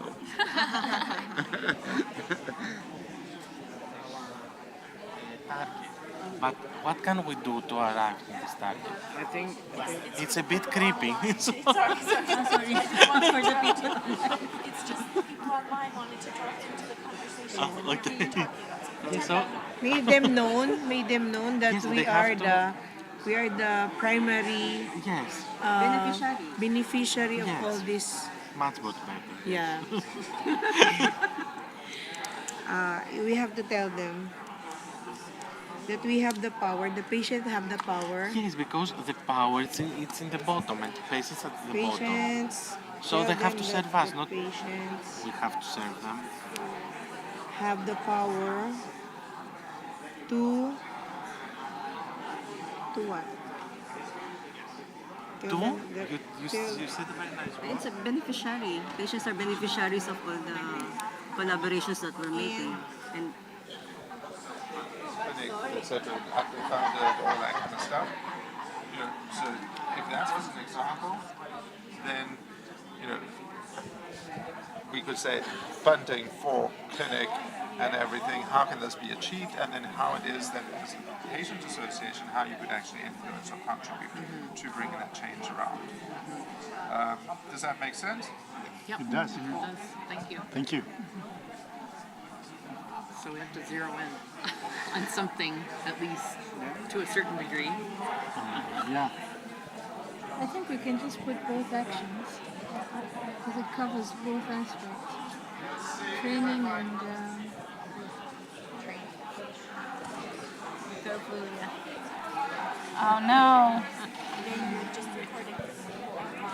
Data and patient inputs must be summarized and reflected back to the patient to ensure validity. Yeah, because I think people miss that bit. People think, oh, people want access to the drugs, but they forget that people also might want to have a say on how that's delivered, whether that's like needle phobia stuff, or how convenience as well, because lifestyle things that, some people don't want their fridge being taken up with drugs, and other people would prefer a different type of delivery method, but none of that's really discussed with the patient because everything's so far down the line, it feels like there's no choice. So I think, that's why I think we should aim for all levels. I appreciate it's a very broad goal. I would add the point of considering the data collection or being informed by data of those affected or not by affected. So being an informed patient, I suppose. Being informed by data. Can we identify maybe in brackets some of those like drug development? Because that's what you're talking. Yeah, Drug you could do development and sub-points. service delivery are Yeah. different because Yeah. the drug is being developed by the time it's got to the service. So where you can only make an impact in that is when you're looking at TPPs. I think it should be decision making and service delivery rather than in-service delivery. Does that make sense? Ciara. Well, Or Wipro for the Philippines. Yeah. Okay, no problem. They're based in Philippines. Yes. I think it's a very important and connect to the how can I say the international Level. Yeah. Regional level, national level, and international level. Yeah, international level to make the good policy. And local level. Yes, with the local level. Local level, yes. But we have the resolution is a global. Global, Now international, we are national, going. and local. Yes, we need to start it to work at the local level to try to implement the resolution in our countries. I don't know, our policymaker listen to us? No, I think no. Yes, I think so. That is why we are making a manifesto. Yeah, yes. In many issues, if you produce a scorecard, just looking at the camera and looking at the pictures. Okay, but it's different, right? If you don't have an alternative, I think that this is the best. You have an initial look, and then if they think that there's something more to be done, they can say, you know, make an appointment. So come in and see us. That's very important. It's probably actually more Even severe in more real life. severe, yeah.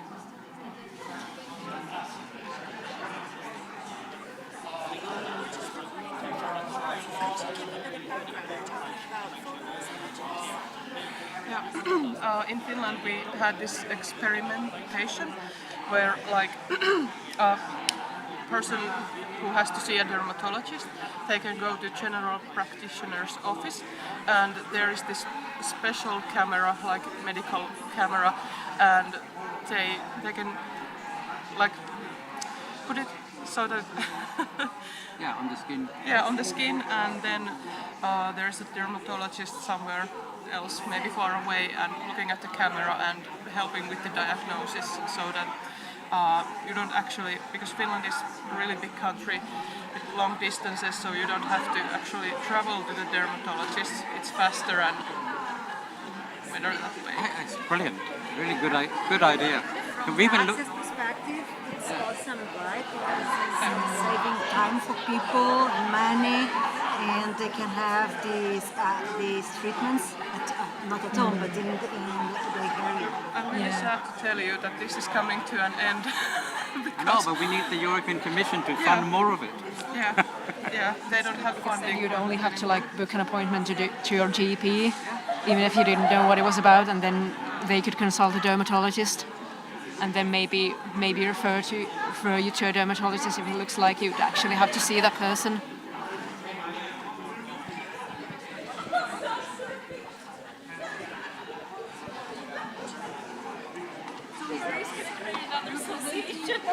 Foundation, your policymakers, your politicians, for the benefit of the psoriatic patient, just for us, or do we have to actually be together with other chronic diseases and make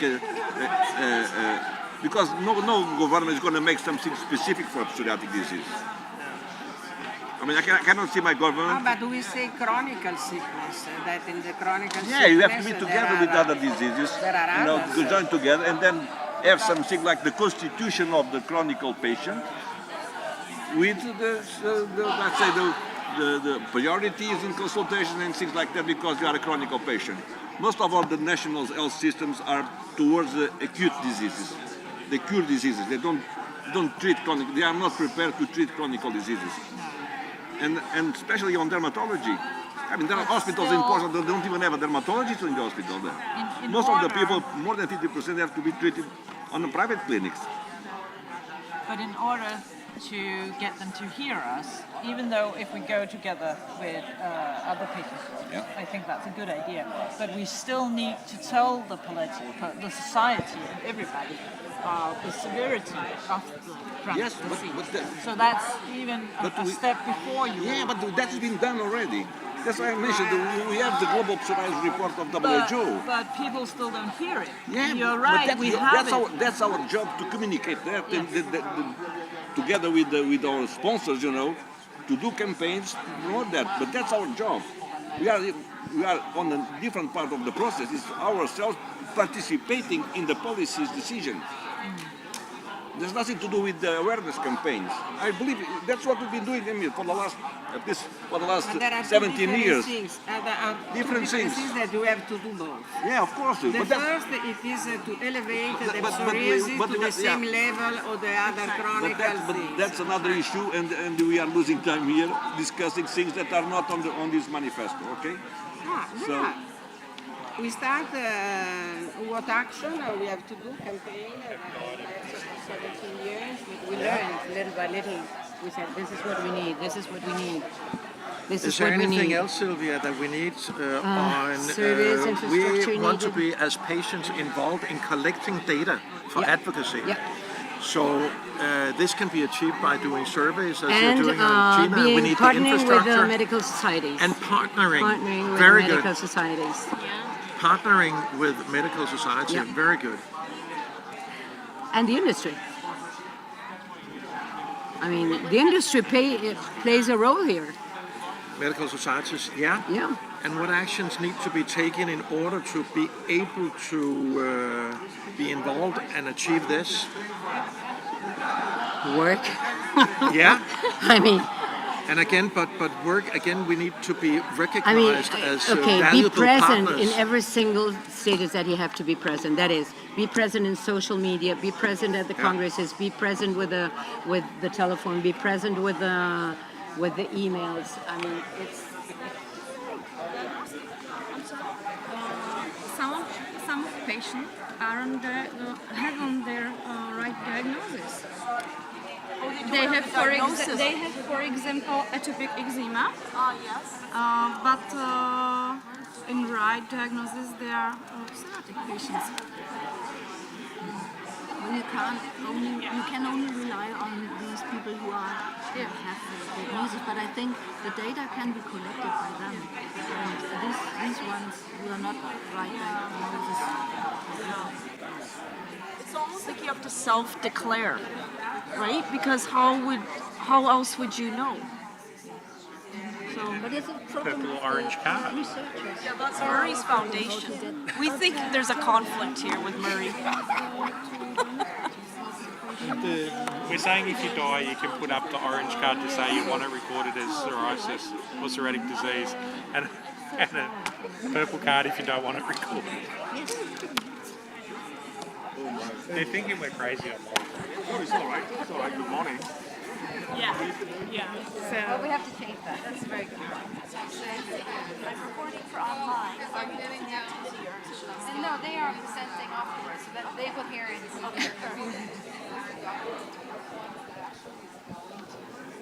Make a change, something that they want to have teeth in the end, that's going to happen and follow through.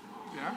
How do we ensure it doesn't sit on the shelf? That's Yeah, what that's a Kathleen nice is. document that felt really good to do. And Yeah, it's done. but I think that one of the things that we don't want is we don't want a nice document. I don't think we should call it a document. This should be a short one-pager that goes, this is what we're doing, and this is where we're going. And that is something that you guys, it's very much up to you that you each and every time record it and go, hey, we signed off on this. We have to use it. Most things end up sitting on the shelf once they've been written. It's often also just about the thought process of trying to get it onto paper. That's true. But there has to be that uptake. But absolutely, I don't think that what we want is a long document that looks really nice, etc. This is not going to take us anywhere. Okay. Cool. Thanks. Thank Sounds you. good. Yeah. I think it's an action. And I wonder if those centers of excellence can play a role in developing those guidelines. They're the experts, Yes, right? I think they could. So then if they create them, then they can also work with countries to implement them, maybe. Yes. Well, what we are trying to set up, especially for GPP, is a global network of centers of excellence that are spread across the globe, in the US, in, Malaysia, and other countries, so that the expert community can help with the knowledge transfer amongst dermatologists and other experts. In our case, because we're talking more generally at this table. We are talking about more general at this table. But I think it's a good idea. It's also something that we've talked about before, of having centers of excellence, especially for places where there aren't patient associations. Yes. And then we can have a regional center of excellence that helps spread out. Yes. so that the messaging gets carried through. So yeah, I mean, it's very much state of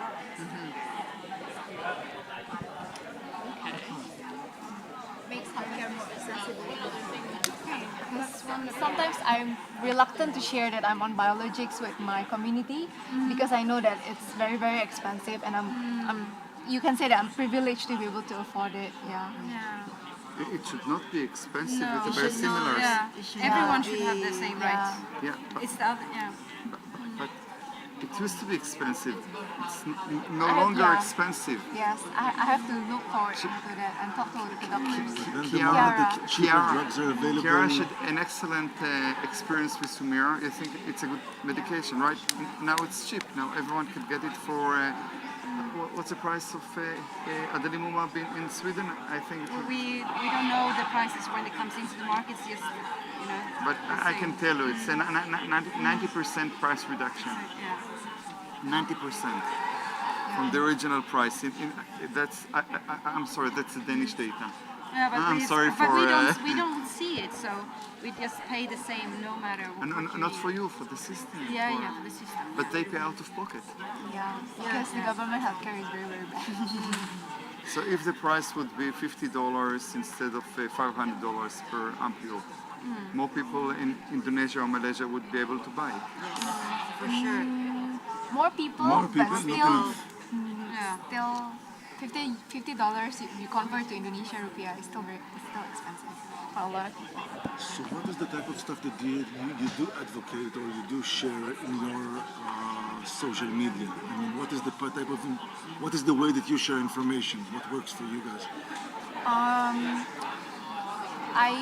I usually explain about the option of treatments, but then I give back the option for treatments of them to their own doctors. I just give knowledge about this different kind of treatments, and then also about like the lifestyle, stress management, self-acceptance, self-compassion, those kind of things. So generally focusing more on all aspects, patient empowerment from all aspects of their life. How are they able to live better with psoriasis in general?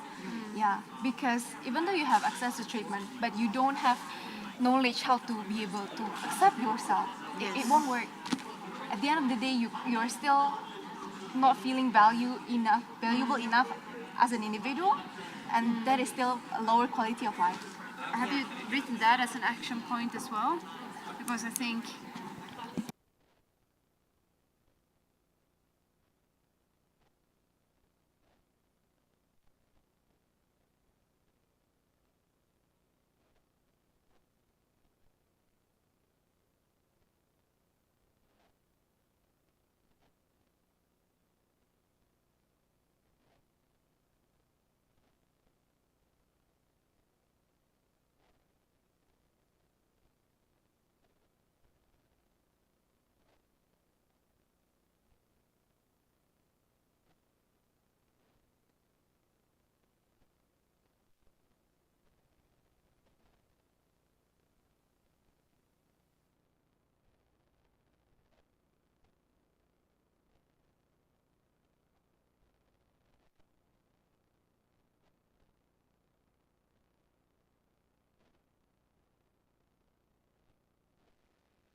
Okay. I hope I can see and I can hear that everybody has had really good conversations, also from just roaming the room and looking at some of the things you can put down on paper. It looks really good. Unfortunately, there's not time to go through every single table. However, Frida and I have just walked around and we've almost randomly selected 2 tables that we'd like to present, their thoughts and everything. And then afterwards, there'll be an opportunity for everybody else to engage where we can have a little bit of a Q&A. And if you think that there's a key point that hasn't been raised, etc., that would be interesting to hear. The posters I will take with me afterwards and copy and just kind of formalize them onto paper so that we can actually work with the points that have been put down. So we would like to hear from Table 9. One of the reasons we'd like to hear from Table 9 is because there are actually no patients' associations here. So but we thought that you had a very interesting take. So I don't know who you're going to present. Thanks. Do I need to stand or can I just sit here and do this? Okay. You're welcome to sit. Hi, I'm Christy Langen. I am the CEO of the International Psoriasis Council, and we are a physician-based organization working with 130 key opinion leaders around the globe to improve patient care. And we're not a medical society, but we operate more in that world. And when Sylvia was talking about the lack of patient organization involvement with medical societies, that's what we started talking about. And we came back with a couple of things for us, and one is for us as a patient, or excuse me, as a physician organization, how can we better engage with patient organizations? We did sign a partnership agreement with IFPA this year, yay! Which was really to say we're going to work hard to work together. So it's not concrete, but we have 2 or 3 projects we're in conversation with. But also seeing what are other medical societies doing and even other disease states where they do a good job of engaging with patient societies where it isn't just tokenism, but that it really makes an impact. So we would like to see that. The second thing we thought is important is changing the perception of patient societies amongst the medical community. When you have conversations, and someone else said this, the doctors are not always open to having someone come speak. And I think there's 2 things that are occurring. One is talking about one of their patients speaking is a different conversation than having a patient advocate speak. And making sure there's that distinction that patient advocates are highly skilled, they know what they're talking about, they can come and represent a group of patients. It isn't just about their personal experience. So we think that's an important step, is changing that perception. I think the other thing that can happen is when you have, within these societies, you have volunteers who are the president or the secretariat, and they're there 2 or 3 years. So if they have a bad experience with their national patient society, and now they've come into this regional or global organization, they're not going to be keen to engage. So I think that it needs to become more systemic within an organization. It can't just be, oh, the president thinks this is good and let's do it for the next 2 years. So thank you very much. Thank you. Thank you.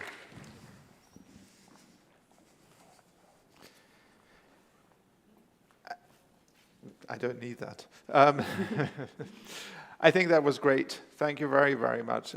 It's also, I like the perspective of just looking at how can you build sustainable engagement. It's not just this short of let's do, something, etc., because the president says so, etc. How do we actually really entrench it into the way we work? And to solve that is really important. The next table that I'm going to ask is table 6. And yeah, Marcin is not happy with me, but there you go. Thank you so much. Thank you. Well, we are going to try to explain that, our strategy. When we, I suppose, all are in the same position as we are, when we try to start the dialogue with the policymakers, they always said you have numbers, and we don't have numbers in our country. So the idea is to start to making an alliance with the social medical societies of our countries and a local university with the medical societies to try to get data, as we are doing in Argentina with the national campaign, screening campaigns. So with this data, we are going to start a study to calculate the return of investment. So the idea is, sorry, what happened? No. Okay. Okay. Martin, you're doing really well. Don't worry. And well, when we have the number of the return of investment, the idea is to start the dialogue with the government, obviously, and the PAHO as a regional level, trying to implement the manifesto, but also the resolution. So that is our strategy. I have to say, that's phenomenal. You guys know you've just done my job, because you have mapped out a roadmap, okay, saying we're starting here, then we're going to do this, then we're going to do this, and this is how we're going to get where we're going. That's really, really cool. Thanks.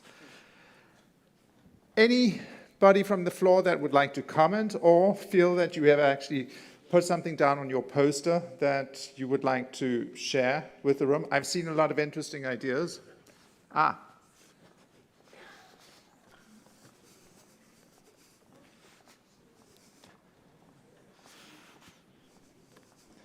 There you go. Okay. Good afternoon, everyone. We'd like to share today about what we have discussed. And one of the, I think, the unique thing that we came up about after discussing, starting from reducing stigma, but then also in reducing stigma, it's not just simply about addressing misunderstanding and educating, but we also need to look into the different culture of every country. Even in one country, in Indonesia, there's a lot of different cultures. And then addressing the different literacy, digital level, the different economy level, the different language barriers. And so even in reducing stigma itself, we have to break it down in terms of addressing each of these groups and how do we come into their community one by one and able to educate them about psoriasis for those patients and also non-patients. And then we moving on to the healthcare, of course, the important access to healthcare. But then on top of it all, something that is probably also rarely talked about is about patient empowerment. In a sense that, yes, access to healthcare is important, but then at the end of the day, psoriasis is a lifelong disease. And for us patients to be able to live with psoriasis in a better way to uplift the quality of life is also through being able to have self-acceptance, know how to have self-compassion, to be able to go through all of this hardships that we have to go through in living with psoriasis. How do we deal with that mentally, in mental level, in emotionally? How do we process things? And those kind of things are very important on top of the treatment, because even having treatment itself, but if we do not know how to process our emotions or increase our mental capacity and mental energy, it's no use. At the end of the day, we're still struggling and our quality of life is still very, very low. And so, yeah, do you want to add? I think it's important to acknowledge the fact that while we are planning how to move forward and improve all the patients' life, and I think one of the most meaningful questions to ask today is, like, what do we do to make today okay? What do we do to make our lives easier on a day-to-day basis? How do I have more courage to step out of the house and not want to hide my skin? So, and also how do I be happy living with psoriasis even if I don't exactly have the access to treatment right now? Yeah, thank you. Excellent, thank you. So thank you very much for that and for all the very good input. And the nice thing is we're actually on time. That's very rare for me. So let's see how that goes. But we would like to move on to the next session.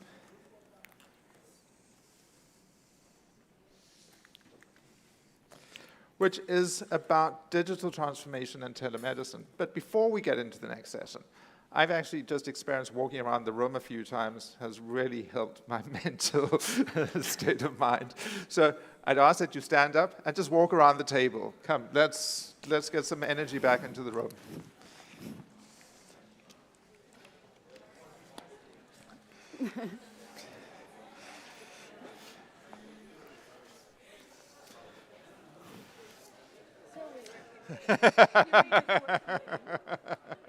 I need.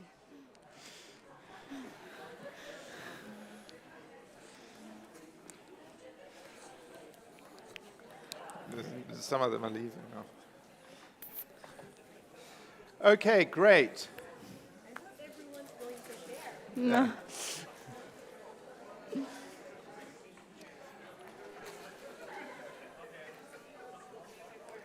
Perfect, guys. Let's take our seats again.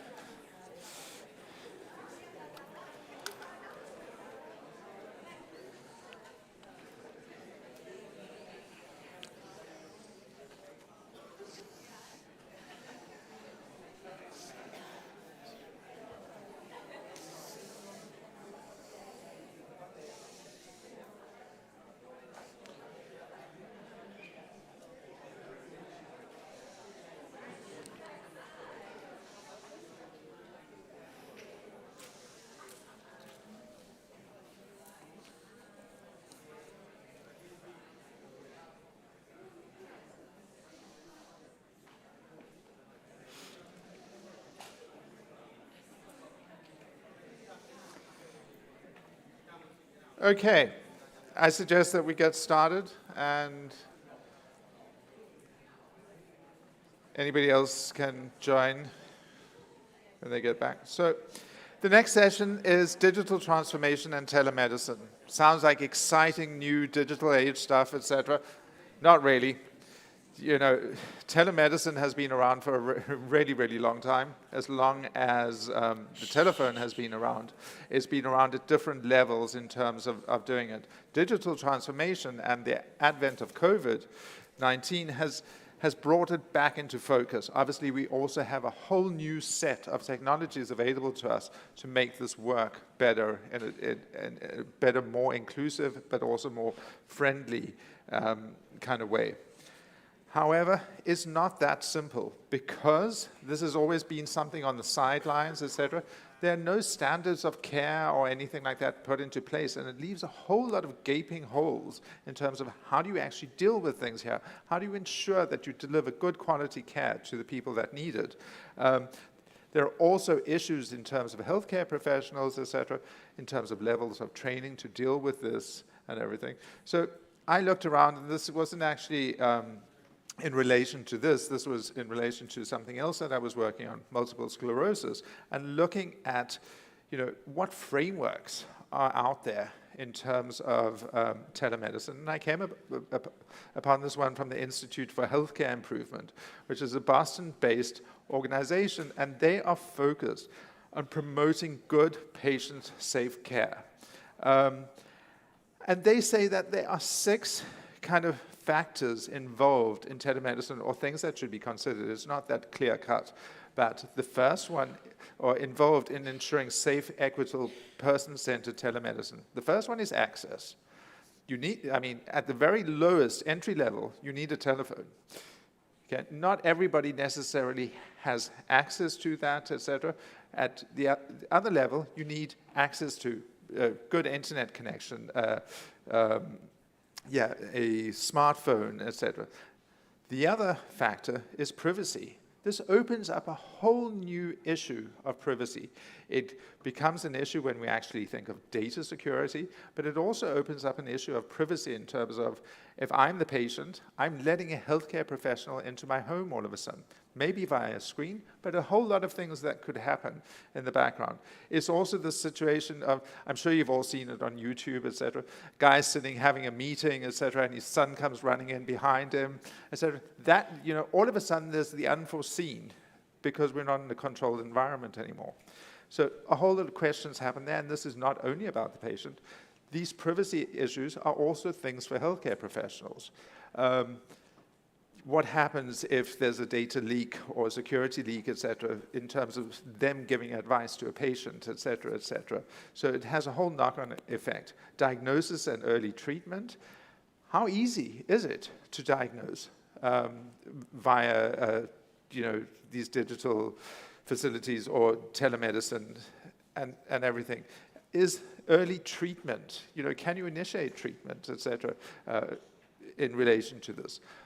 The fourth one is psychological and emotional safety. We started the day off talking about mental health and all that kind of stuff. It's, when I call my mother, she says to me, "How are things?" I go, "It's fine." That's my standard response, etc. And then we can move on and actually have a conversation.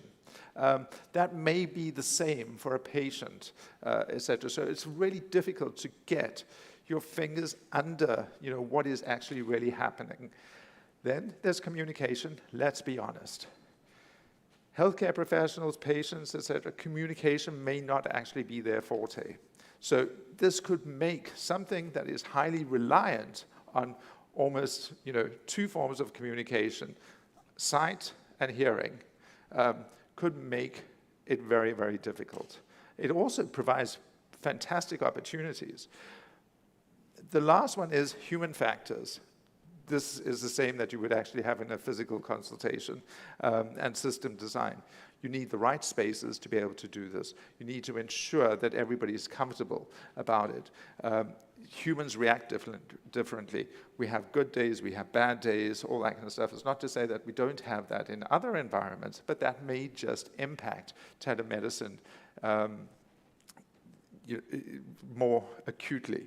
So the key thing that they did by putting out this framework is they said there are certain things that need to be considered and addressed in terms of access.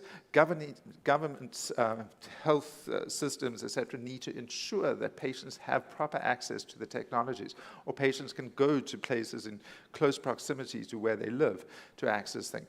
Privacy. There needs to be lawyers, etc., looking at how do we deal with this. So there are a lot of things about that. I don't want to spend too much time getting into the complexities of all of this because I'm also not an expert. I've only just read a few white papers and reports. What I'd like us to do, because we're going into our last activity, is I want us to do a role play and just have fun with it. So when I thought about the role play, I thought it's very easy for us to say that you guys are going to do it, but they're free to challenge me, and we thought, well, let's try it. Let's see how badly we can perform. So just to make you more comfortable, okay?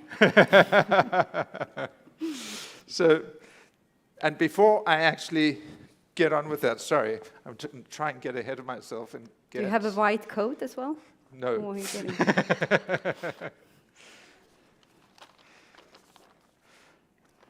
Camille, if you can distribute, thanks.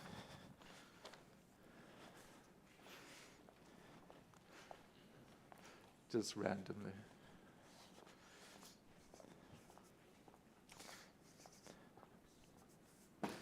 So, the situation is the following.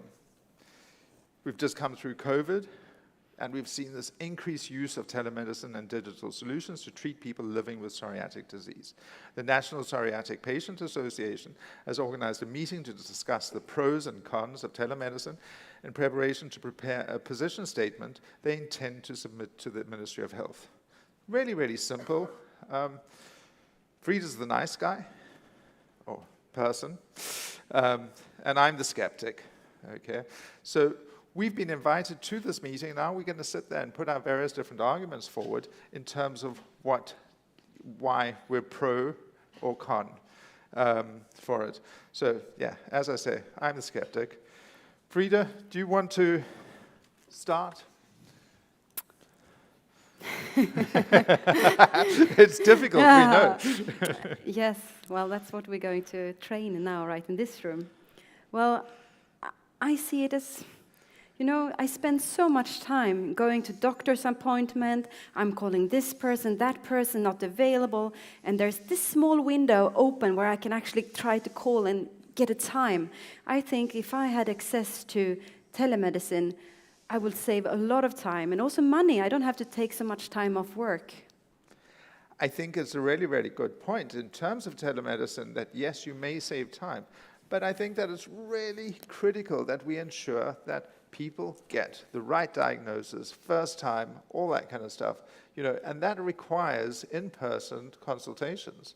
So I'm still, yeah, a little bit in doubt about telemedicine. But do you think it works very well now? No, I suppose you have a point there. No, we wouldn't be sitting here, I suppose, if it did. But can it maybe be something we add on to a system that really works, that already works, or kind of works? Yeah, I suppose you could add it on, but just adding on layers and layers and layers of new services, I would say that we'd have to sit down, we'd have to rethink the entire way we deliver care. And I don't know if we're up for that. Is there budget and funding and all that kind of stuff? No, but I see this as an opportunity where we can actually save money. I see your point that we need to be better in communicating, but that comes both ways, in telemedicine or in person. Yeah. I suppose in the long term, we could probably save money. I think that if one actually thinks or looks at the situation of, you know, I believe some numbers were put out earlier that a consultation of 1.5 consultations with a dermatologist a year, etc. You know, this could maybe up the numbers. It could also possibly help people living in rural communities to access the services they need. Hey, maybe I'm getting convinced. Not yet. No, but for sure, I think maybe more people can access. We saw the numbers as well from, was it Ireland? Yeah. Who only had 13 dermatologists per 1 million people. Maybe now we can have a better spread in some countries.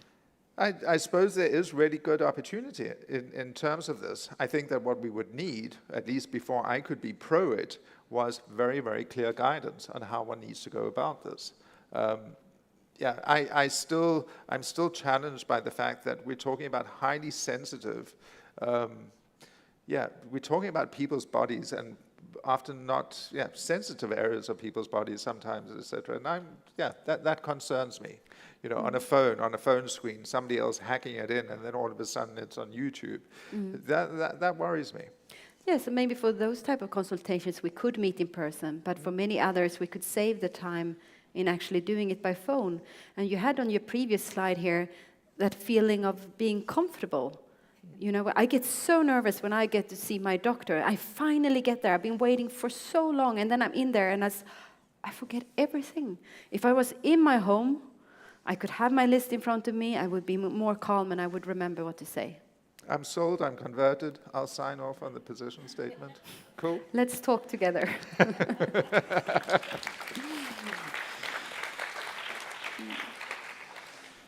Cool. So that's essentially what we want you to do. Camille has been around and handed out just some scenarios that you can look at. I think you're at tables of different sizes, so you can do one-on-one, you know, just have fun with it. Explore the arguments, explore also from a personal perspective what you ultimately fear in terms of this. And then let's take a discussion afterwards and we'll listen to some of your thoughts. We, of course, will also roam the room and laugh with you and not at you. Cool.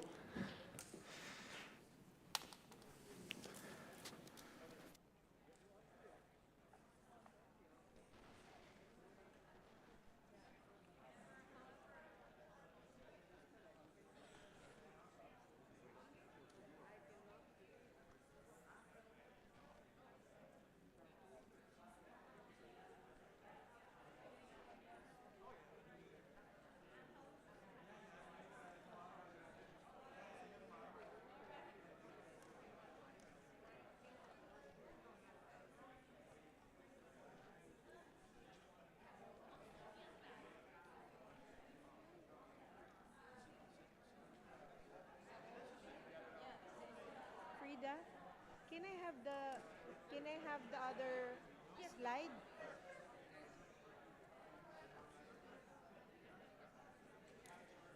No, how to do it? The role play? It's on your table, yeah. It's on the table. No, the explanation on how to do it. Yeah, that one. Thank you.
only in the big city. So the rural people or patients don't have connected internet, don't function the telemedicine. It's as simple. In Europe, in UK, in America, for example, they people have access to internet.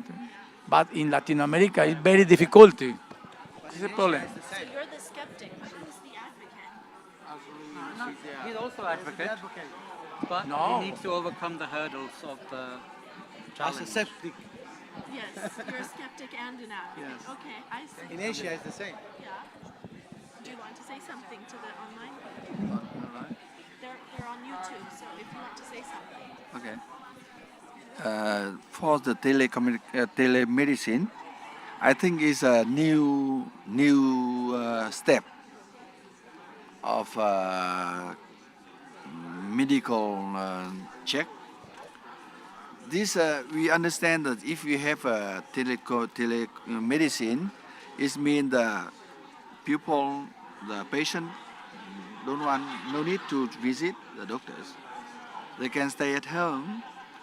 No need to spend a lot of money for traveling. Even that's good for the people living is far away of the medical center. But we have a problem. Not all the patient has the internet, and not all of them they use a smartphone or something like this. It means we should, when we run the DAS program, we should have some program like to support the people, how they can connect. I saw some in Vietnam, they do the telecommunication. That means from the hospital to hospital. From hospital to hospital, and hospital in the local area and hospital in the center. They're very easy to contact. Yeah. And thus the patient can be come to the local and talking. Very good idea. Solution is very, very neat, very, very good. Yeah. I was going to suggest something very similar, which was just to talk about the fact that if you can't go to the big distances and patients are not yet free to go on the camera, they can go to a local place, like a local hospital or a local general practice, where the general practice can show the images to the center, the specialist center, and say, what do you think? And the specialist centers can then say, I think this is manageable by you. You can manage it in general practice. Keep using the treatment you're using. Or they say, no, this is very important. The patient now comes to see me. So that makes it it's like a triage. It's like an you know, approach. yes. But I think that your solution is perfect. Thank you. Very good ideas. Thank you. Thank you. Yes, the best ideas. In Norwich, that's gone from being, Sorry. No, I just realised it was a personal one. Yeah. Okay. Sorry. Yeah. Just a general Yeah. question. Yeah, we are doing. Yeah, we conclude the doorway. It's the doctor and the patient. Okay, let's hear. Yeah. Okay. Good morning, Joseph. What's good in the morning, doctor? We are doing fine. It has been long without calling. Yeah. And are you back? How do you feel now? How do you feel now? Are we talking on the phone? Yes. How do you feel now? Oh, terrible. Terrible. What is happening? Do you have similar cases or sign like previous one? Doctor, it's getting worse. It's getting worse. Yes. What? Do you have like which sign that so that I can know where is it? Do you want to see my lesions? Yes, you can take a photo and share with me on WhatsApp so that I can. Should I remove my clothes now, doctor? No. Yes, you.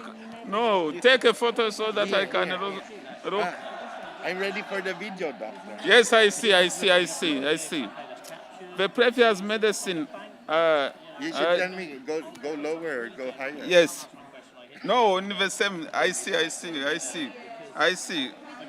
How is it was? Very sorry. I'm sorry. Let's help you.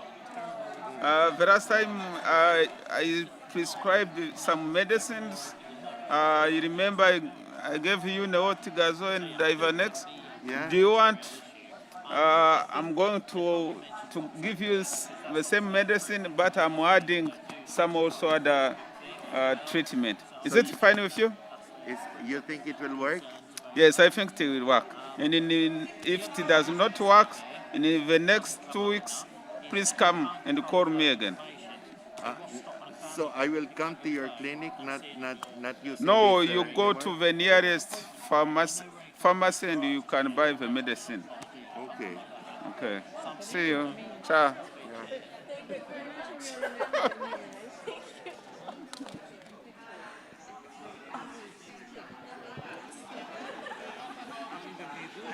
I think they have dual personality because he does both. Okay. We're just starting. We're brainstorming. Who's the Yeah. skeptic and who's the advocate? Who's who? Those are skeptics, those are advocates, and I'm in between. We say that this is the future, and Yeah. It's I the thought that future. this is the future, so we should This go is the ahead. future, so they don't have Any choice. any choice to be skeptic. How about my personal data? Come on. How my privacy? You sign a waiver, right? And from what are the all this educational material that you are giving to me? Where did you find them? Where did We you prepare it. internet? Not in the Google, I guess. No, we prepare it with the specialists.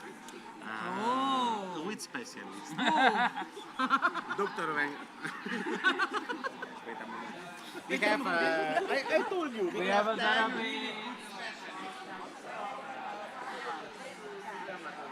You don't have a keyword to say this will make a flare-up. It just happens. So because the psoriasis is so individual, so when you get a flare-up, you don't always know why you get it. So if we have to put all this down, I don't think we could prevent a flare-up still. And you would still, you should go to the doctor still. So in what way does the app help? Doesn't the app just increase a lot of things you have to do and the responsibility for the patient to take care of herself? You just add more on top of what you already have. So some ideas is the first, spend too much time. The other is depends of the patient. Depends of the patient. Yeah.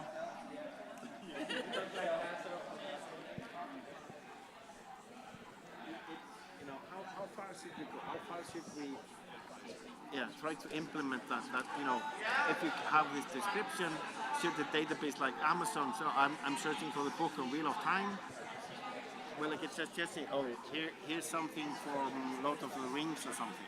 So should it be like that? I have a prescription for this type of medicine. Will I get suggestions for educational material regarding psoriasis or psoriatic arthritis? It has to be a national owned without such biases and advertisement, so there should not be any commercial value to it. And that's the only way then. It doesn't mean that because you, like you said, if you are having very sensitive treatment, you do not want that metric to be put for reference against you, or even for you. So you do not want actually to be profiled with that. And if you're using a commercial service, obviously it has to do that because that's how it makes money, by advertising, by reminding you that this is the other thing that you should consider when you are using these things, or add-on, isn't it? So it has to be like government. And many people don't trust government. Oh, okay. Yeah. I still trust government. We agree on it. It should be the government. The trust in the government is, well, okay, medium high. Oh, medium high. Okay. But trust is actually. In the end, it's all about who owns the data. Who owns the data? Who owns the information about me? So, to whom else is it accessible?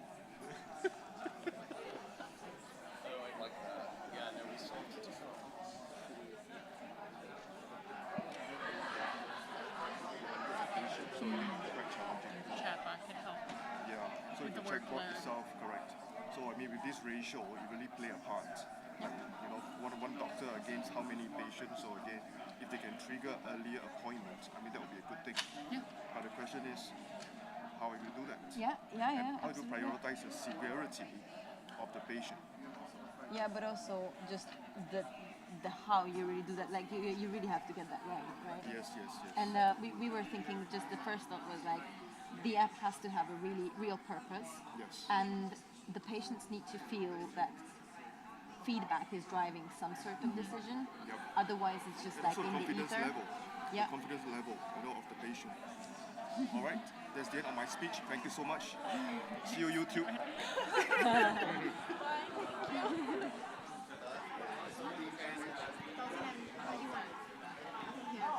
221. Suddenly I relapse after 9 years.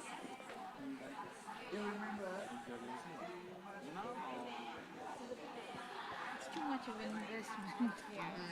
to try something but you're not sure if it will work or not.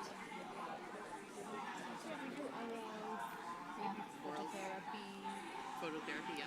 We're just talking about treatments. We've moved off our topic. Sorry. I see. No, but it's very interesting. And we're talking about skin of color and also like how it manifests differently on different skin pigmentations and how that's not in medical textbooks. So doctors don't always know what they're looking for. And you were saying something about investing before. Okay, guys. The problem with Let's. biologics, they're so expensive, and you have to pay. Can you hear me now? Yeah, cool. And you don't know because different people. Great. Guys, let's move into the last part of the session. And yeah, then there's not that much left of the day. Well, actually, we're going to have a break, and then we'll come back for conclusions. But before we do that, I just want to ask, is there anybody willing to do a role play and demonstrate a role play? Whoa, okay. I can't say no to that. So up here, and the stage is yours. You need to tell us who's... Yeah, it's just... Yeah, I'll grab it from Camille. Thank you.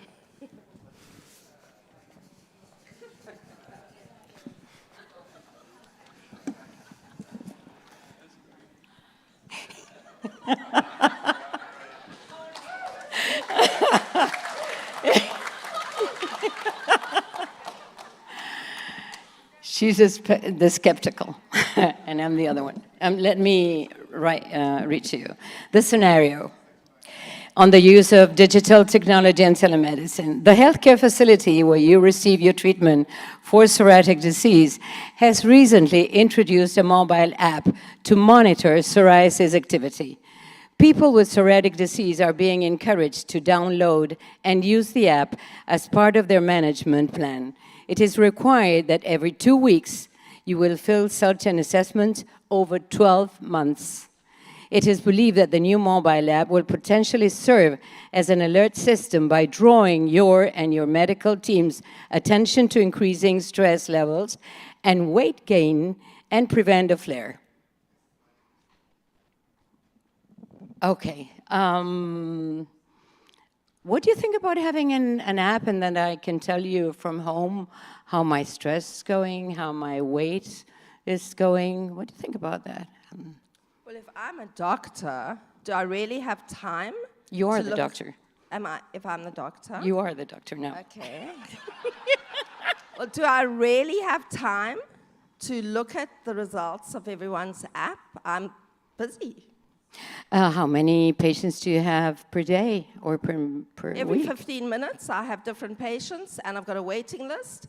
And I heard people are now having to wait, my admin person says people are having to wait 6 months for an appointment for me, but I don't have time. What if you, for example, could you put one day of the week, a certain amount of hours of the week to do that? That's asking a lot. What about my income? Oh, there are so many ways you can pay I can pay it through many ways on the phone.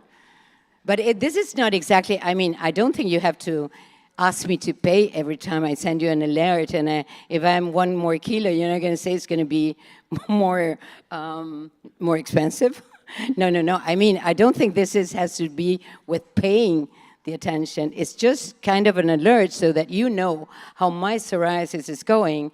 And I think that so I know how am I behaving with myself. Am I gaining weight? Am I behaving well? Am I eating well? Am I moving enough? That's a lot to expect of me as a specialist. Surely there are other people who can take on that role to monitor your cell phone. And do you have a cell phone that can have an app like that? Do you have data? Do you have Wi-Fi? And are you really going to put in info every 2 weeks? I wonder whether you're going to be that compliant. Here I have 2 problems. One, I wish I understood all the English that she's talking. And the other one, put up your hands, anybody that does not have a phone. Everybody has a phone. But they don't. They have phones in our country, but they don't have data or Wi-Fi. They've got these old little basic phones. So I've got this patient who's come to me, whose family have put their money together for a consult. Again, the money. Always the money with the doctors. And now I'm asking them to download an app. They can't even go on our Zoom meetings because they don't know how to use Zoom. And now I'm expecting my patients to be compliant, to download an app, to put the data in every 2 weeks for 12 months.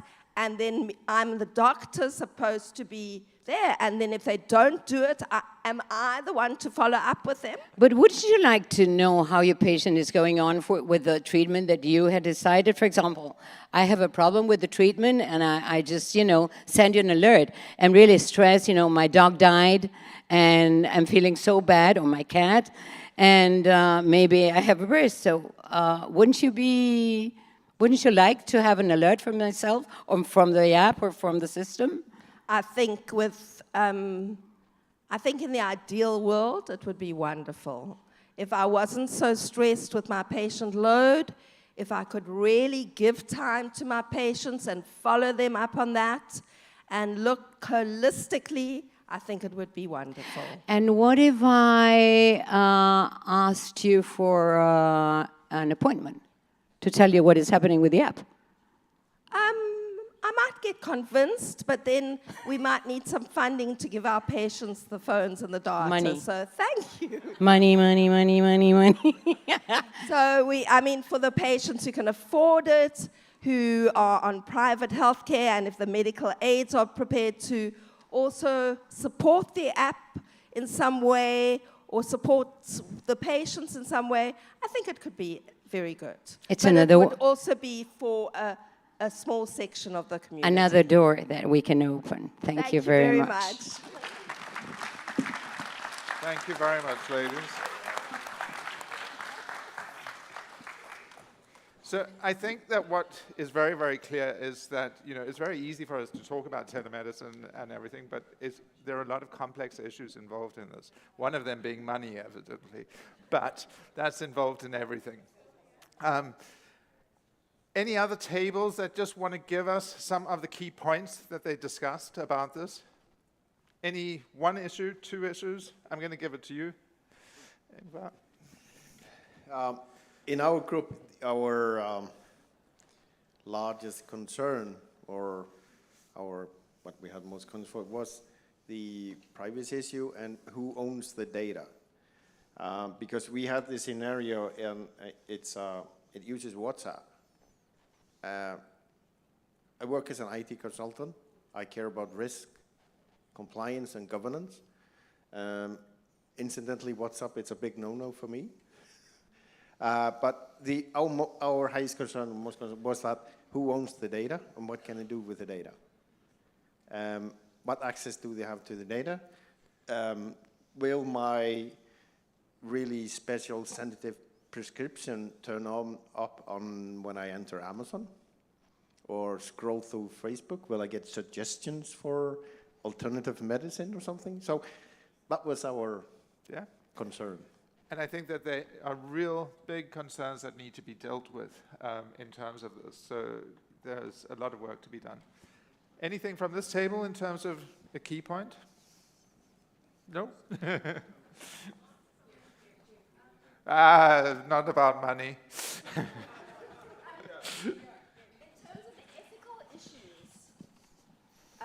In terms of the ethical issues, how much sharing is allowed by the doctor of that data?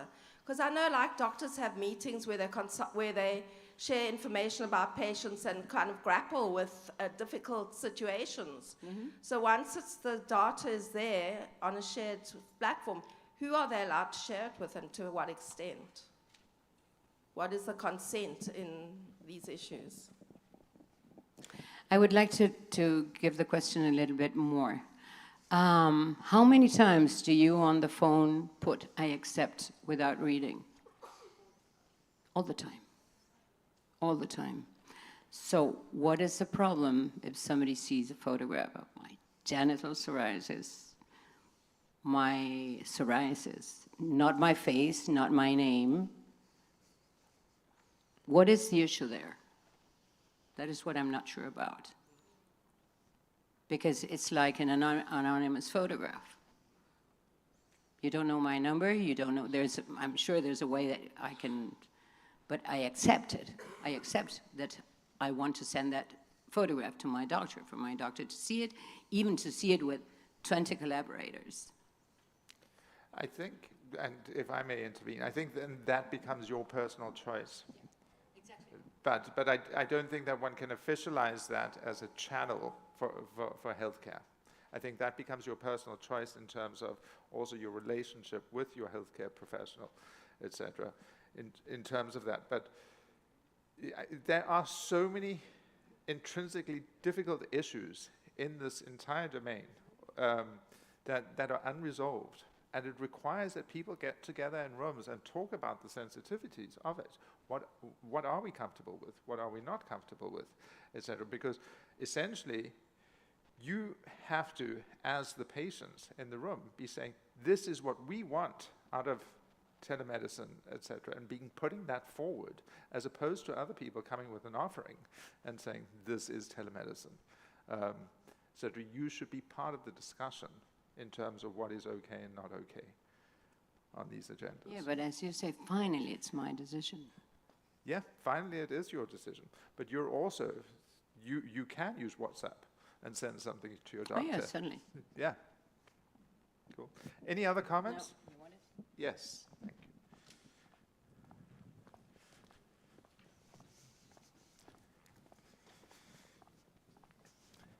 There you go. My name is Pierre from Rwanda. For us also discussed about veterinary medicine, and we found that it is easy to access, it is cost effective, but it comes also with its limitation. When it comes to psoriasis, those who are affected need empathy, need such expressing the emotion.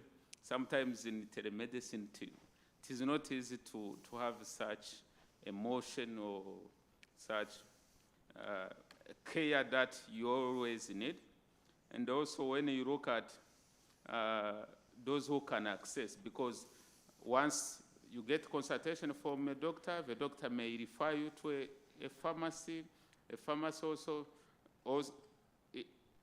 also you can, the doctor also can refer you to nearest hospital. It requires a given integration so that health insurance know that are communicated, hospitals are communicated, so that the entire system is integrated with telemedicine. Is where comes issues, because you may find some who are telemedicine who are not connected to other health facilities.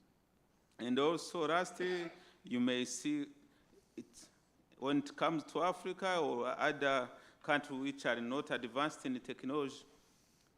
There are elite people who are benefiting again, because there are those who have those set of material to do telemedicine. The poor or the remote areas are not accessing. Thank you. Thank you.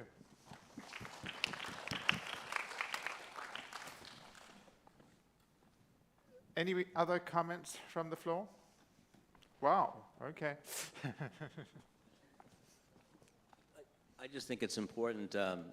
You lose sort of the face time with the doctor. I think doctors, I'm not a doctor, but doctors are trained to sort of read between the lines. And so when you're visiting the doctor and he's asking you questions, he or she sort of knows what to drill down on, and you don't really get that with an app, and I think that's important. Thank you. Great. And I think that your point is a really, really important point. I don't think it's an either or. That's at least my view. And I've dealt with this in some very, very difficult illnesses like multiple sclerosis and everything, and had discussions about it. And it is incredibly complex. because the one cannot replace the other. So it is more supplementary to that, I would suggest. Apparently, you guys had a very interesting take on this. Thank you. In our table, we also talking about the challenge of when you use telemedicine. We understand that the advantage of the telemedicine is the patient can no need to see the doctors, and where you can connect to the remote area, the patient is very easily. However, not all patients can be use internet, can be use a smartphone, and it's not easily.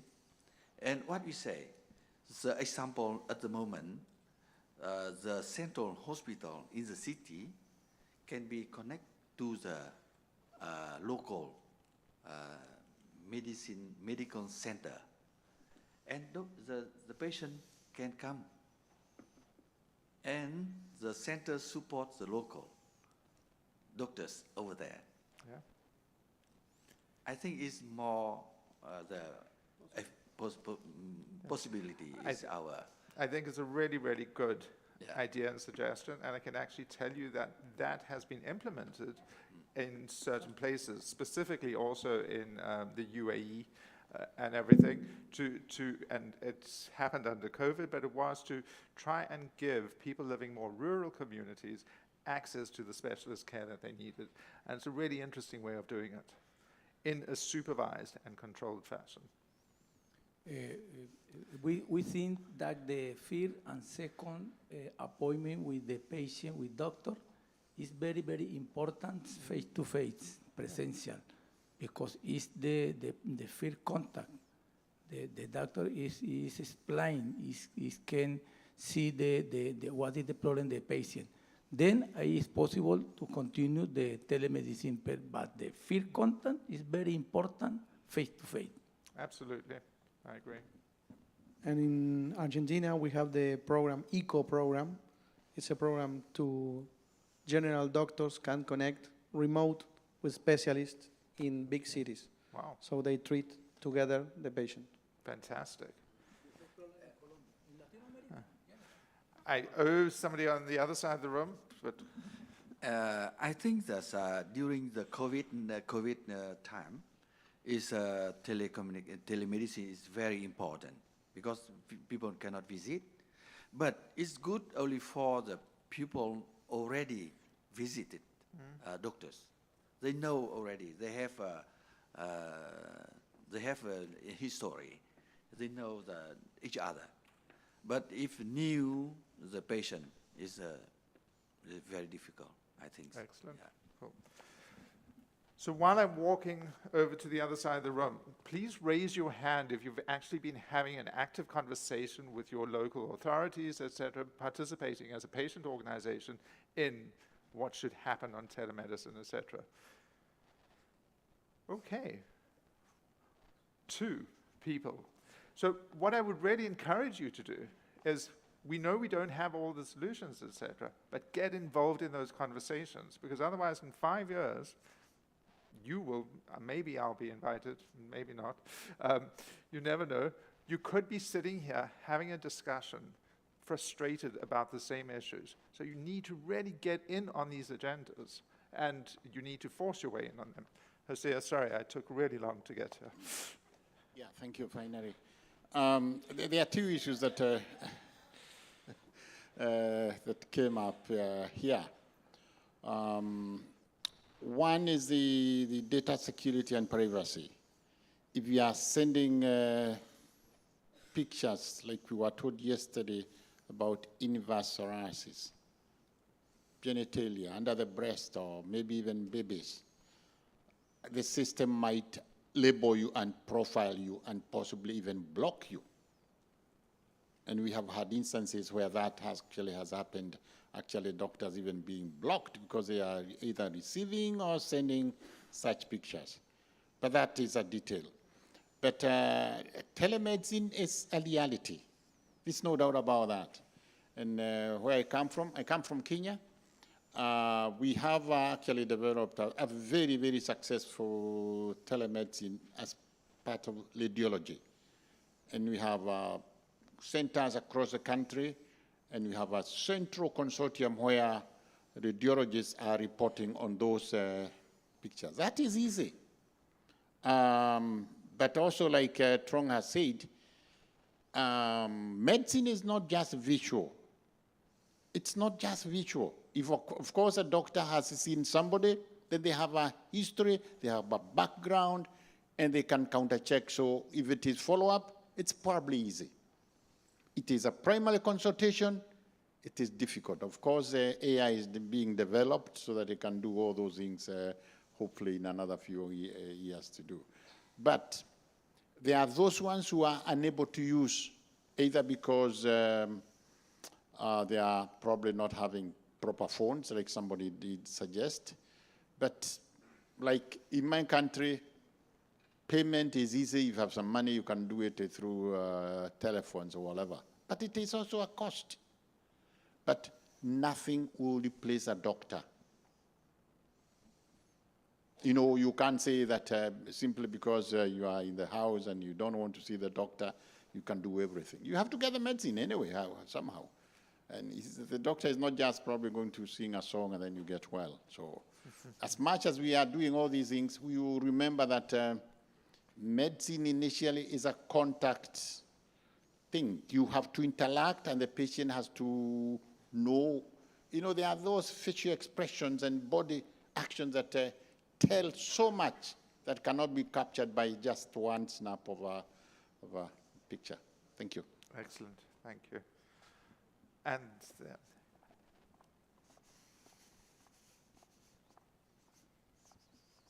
you go. Hi, Leah Howard, National Psoriasis Foundation in the US. So the National Psoriasis Foundation actually got together with a group of nearly 40 organizations a few years ago in the United States to develop a set of telemedicine, telehealth policies as COVID was beginning. And what we found was by partnering with organizations across all the chronic diseases, we were able to come up with a set of principles that we then could take to our Congress and to our elected officials as they were looking at how to expand access to healthcare during the pandemic. And that became then kind of the foundation for all of the advocacy work we've done over the last several years about expanding access to telehealth, getting telehealth and telemedicine paid for. So I would encourage you to think about, in addition to joining any efforts that might be going on, think about other potential partners outside of psoriatic disease that also care about telemedicine and telehealth, because together, if you join your voices with them, that might help. If anyone's interested, our principles are up on our website, psoriasis.org/telehealth-policy-principles. So I can share it with IFPA. You're welcome to see it. And we had about 3 dozen or 4 dozen groups that actually signed on, and it was the biggest, all the biggest healthcare patient advocacy groups in the United States. That's excellent. And that's really a good example of how you can actually, first of all, take a good practice and take it home and try to implement something similar. But that is really, if there's one good outcome out of today's meeting, it is about going away and working with other organizations. I think that we heard it from Marianne, from the EU Commission, etc., that things are not always as strictly boxed off as we think they are. Sometimes we just need to actually get our foot in the door, and telemedicine may be a really, really good way to do that. We're going to have a break now. We've run a little bit over, so yeah, 10 minutes, grab a cup of coffee, come back, and then Frida and I'll wrap up the day, and yeah, leave it there.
back. I'm determined not to run too much over time. Yes. So, we will make a quick conclusion of today. So while everybody's Ida? settling in, I just want to, and I don't think you need to be reminded, but please remember that the 29th of October is World Psoriasis Day.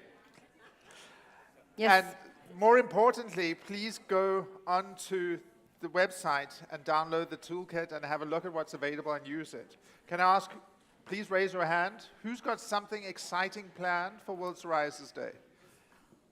Come on. I would expect to see almost every hand. I don't think they heard you. Who's got an exciting activity planned for World Psoriasis Day this year? Good. Okay. Yeah? Cool. Super. We're going to wrap up this session now, and we're going to just keep it, relatively short. So I have taken a few key insights away. The first one for me is we really need to be better at leveraging other agendas. I think that we heard it in both, well, we actually heard it in all sessions, but especially in the first and the second session. We also need to work a little bit harder to be part of the conversation. That just means being in the room, kind of forcing your way into the room sometimes, but you need to be part of the conversation.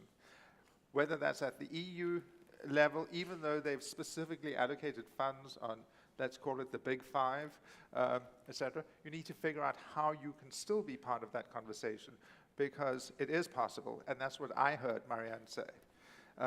There's a huge pot of money, go after it. Then, I really like that part in the health workforce discussion where we said we have a momentum right now after COVID. People are more eager to change, to find new ways. And also we have this enormous challenge of costs or not having enough experts, dermatologists, healthcare professionals out there. So this momentum we have to take care of. But I also heard that there are expectations of patient organizations.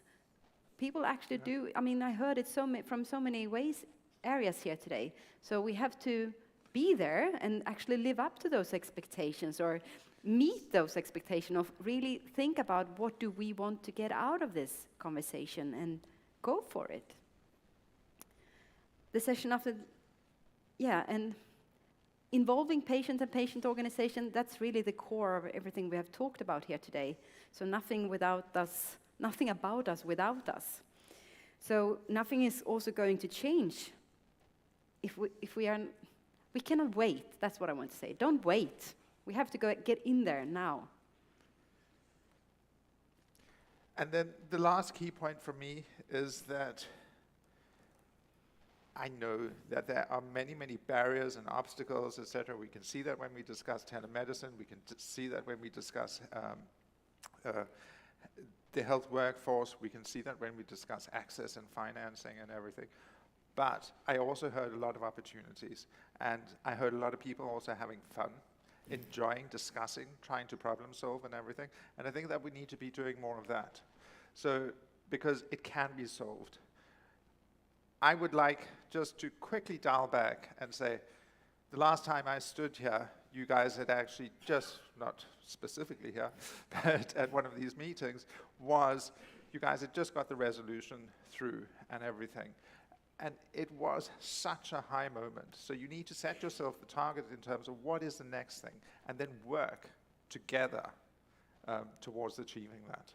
So that's the last thing from me is I would like you to remember the expectations card. Just fill out the last two things, just a word, 2 words, or a sentence, and then just rate how likely you are to participate so that we can learn from what was good, what was less good, etc., and hopefully improve next time around. I'll collect those from the table, so you can just leave them on the table, and then I'll collect them afterwards, and then I'm going to hand over to Frida. Yes, I want to conclude with a few thank you as well. we are receiving a lot of links from those of you that said, I wanted to share a video, or you have been recommending a website or certain things. We are collecting all of that, and then we will share it to all of you. So make sure that you send it to the Secretariat at IFPA. So that has been very helpful. And first of all, I want to thank you, everyone who is coming here today, and all of you online who are participating. It's wonderful.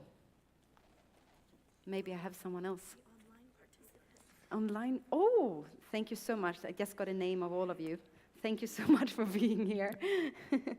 Feels encouraging. No, but really, without you here today and having this meeting, it's really necessary to come forward and move on. And after that, I want to thank all the members in Europe that has been participating in deciding what the agenda should be. What are the 5 most urgent challenges that we're going to discuss? And can I ask those of you that are here to stand up, that has been contributing to the briefing book, be participating in the meetings? I know Tina, she is ill back home, and Peter van Kerkhoff was also participating. He's also with us online. But a big thank you to all. Let's applaud them.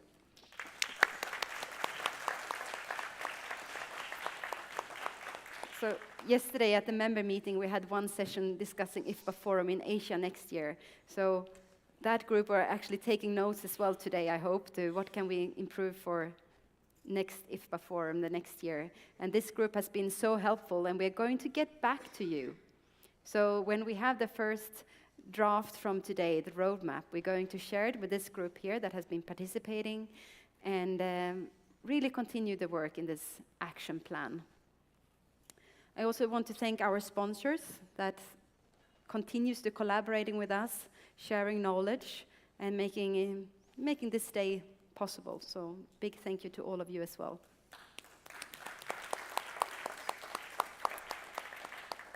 And then, of course, the Secretariat.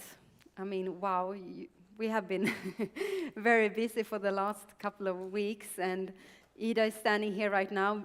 All the logistics. No, Sylvia, wait.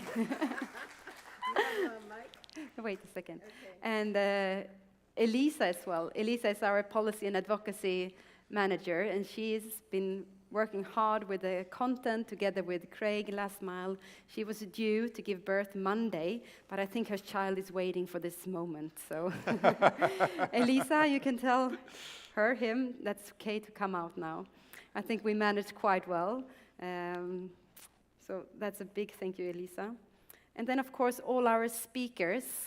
Wow, thank you so much for coming and sharing your knowledge with us. Can I maybe even have them standing up or coming to the stage?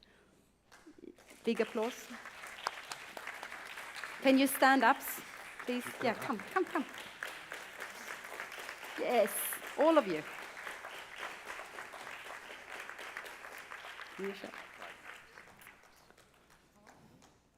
No, you can meet them. Yeah.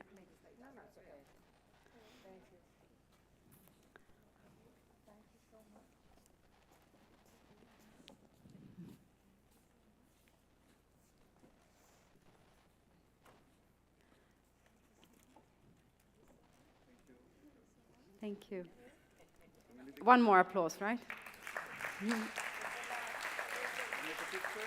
Yes, can we have a picture taken?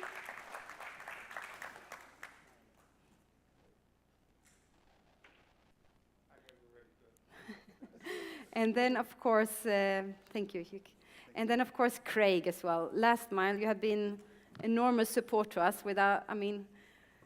The question you had in the beginning, how many are you at the Secretariat? Well, we are actually 8 people that has pulled this together within less than, I don't know. We had the strategy done for our conference in July, and then we had our planning meeting in August, September to plan this year. And we got this. Do we really have time to do the forum next year? Yeah, we do. But Craig, you have been enormous support and your whole team, so we have a gift for you as well. I wanted to buy you a ticket to Singapore as well. But let's see. I wanted to see first how this day went, and then. But I think I owe you a ticket to Singapore. Thank for you. sure. Thank you. Those were the people I wanted to thank. Sylvia, did you want to say something? I allow you now. Here you go, Sylvia. Sylvia? No. No problem. I didn't know you had one there. In the name of the board, I would like to have all the secretariat here. If the girls are there. Ida? Yeah, come here. We should have a present for you, but... Janina? Oh, they're outside? Can somebody get them? They're outside? Camille? Annika is there. Maxine is here? No. Okay. Cecily. Great. Annika? Who else is? Oh, great. So we have to wait a little bit. It's really a strong light, that one. There you come.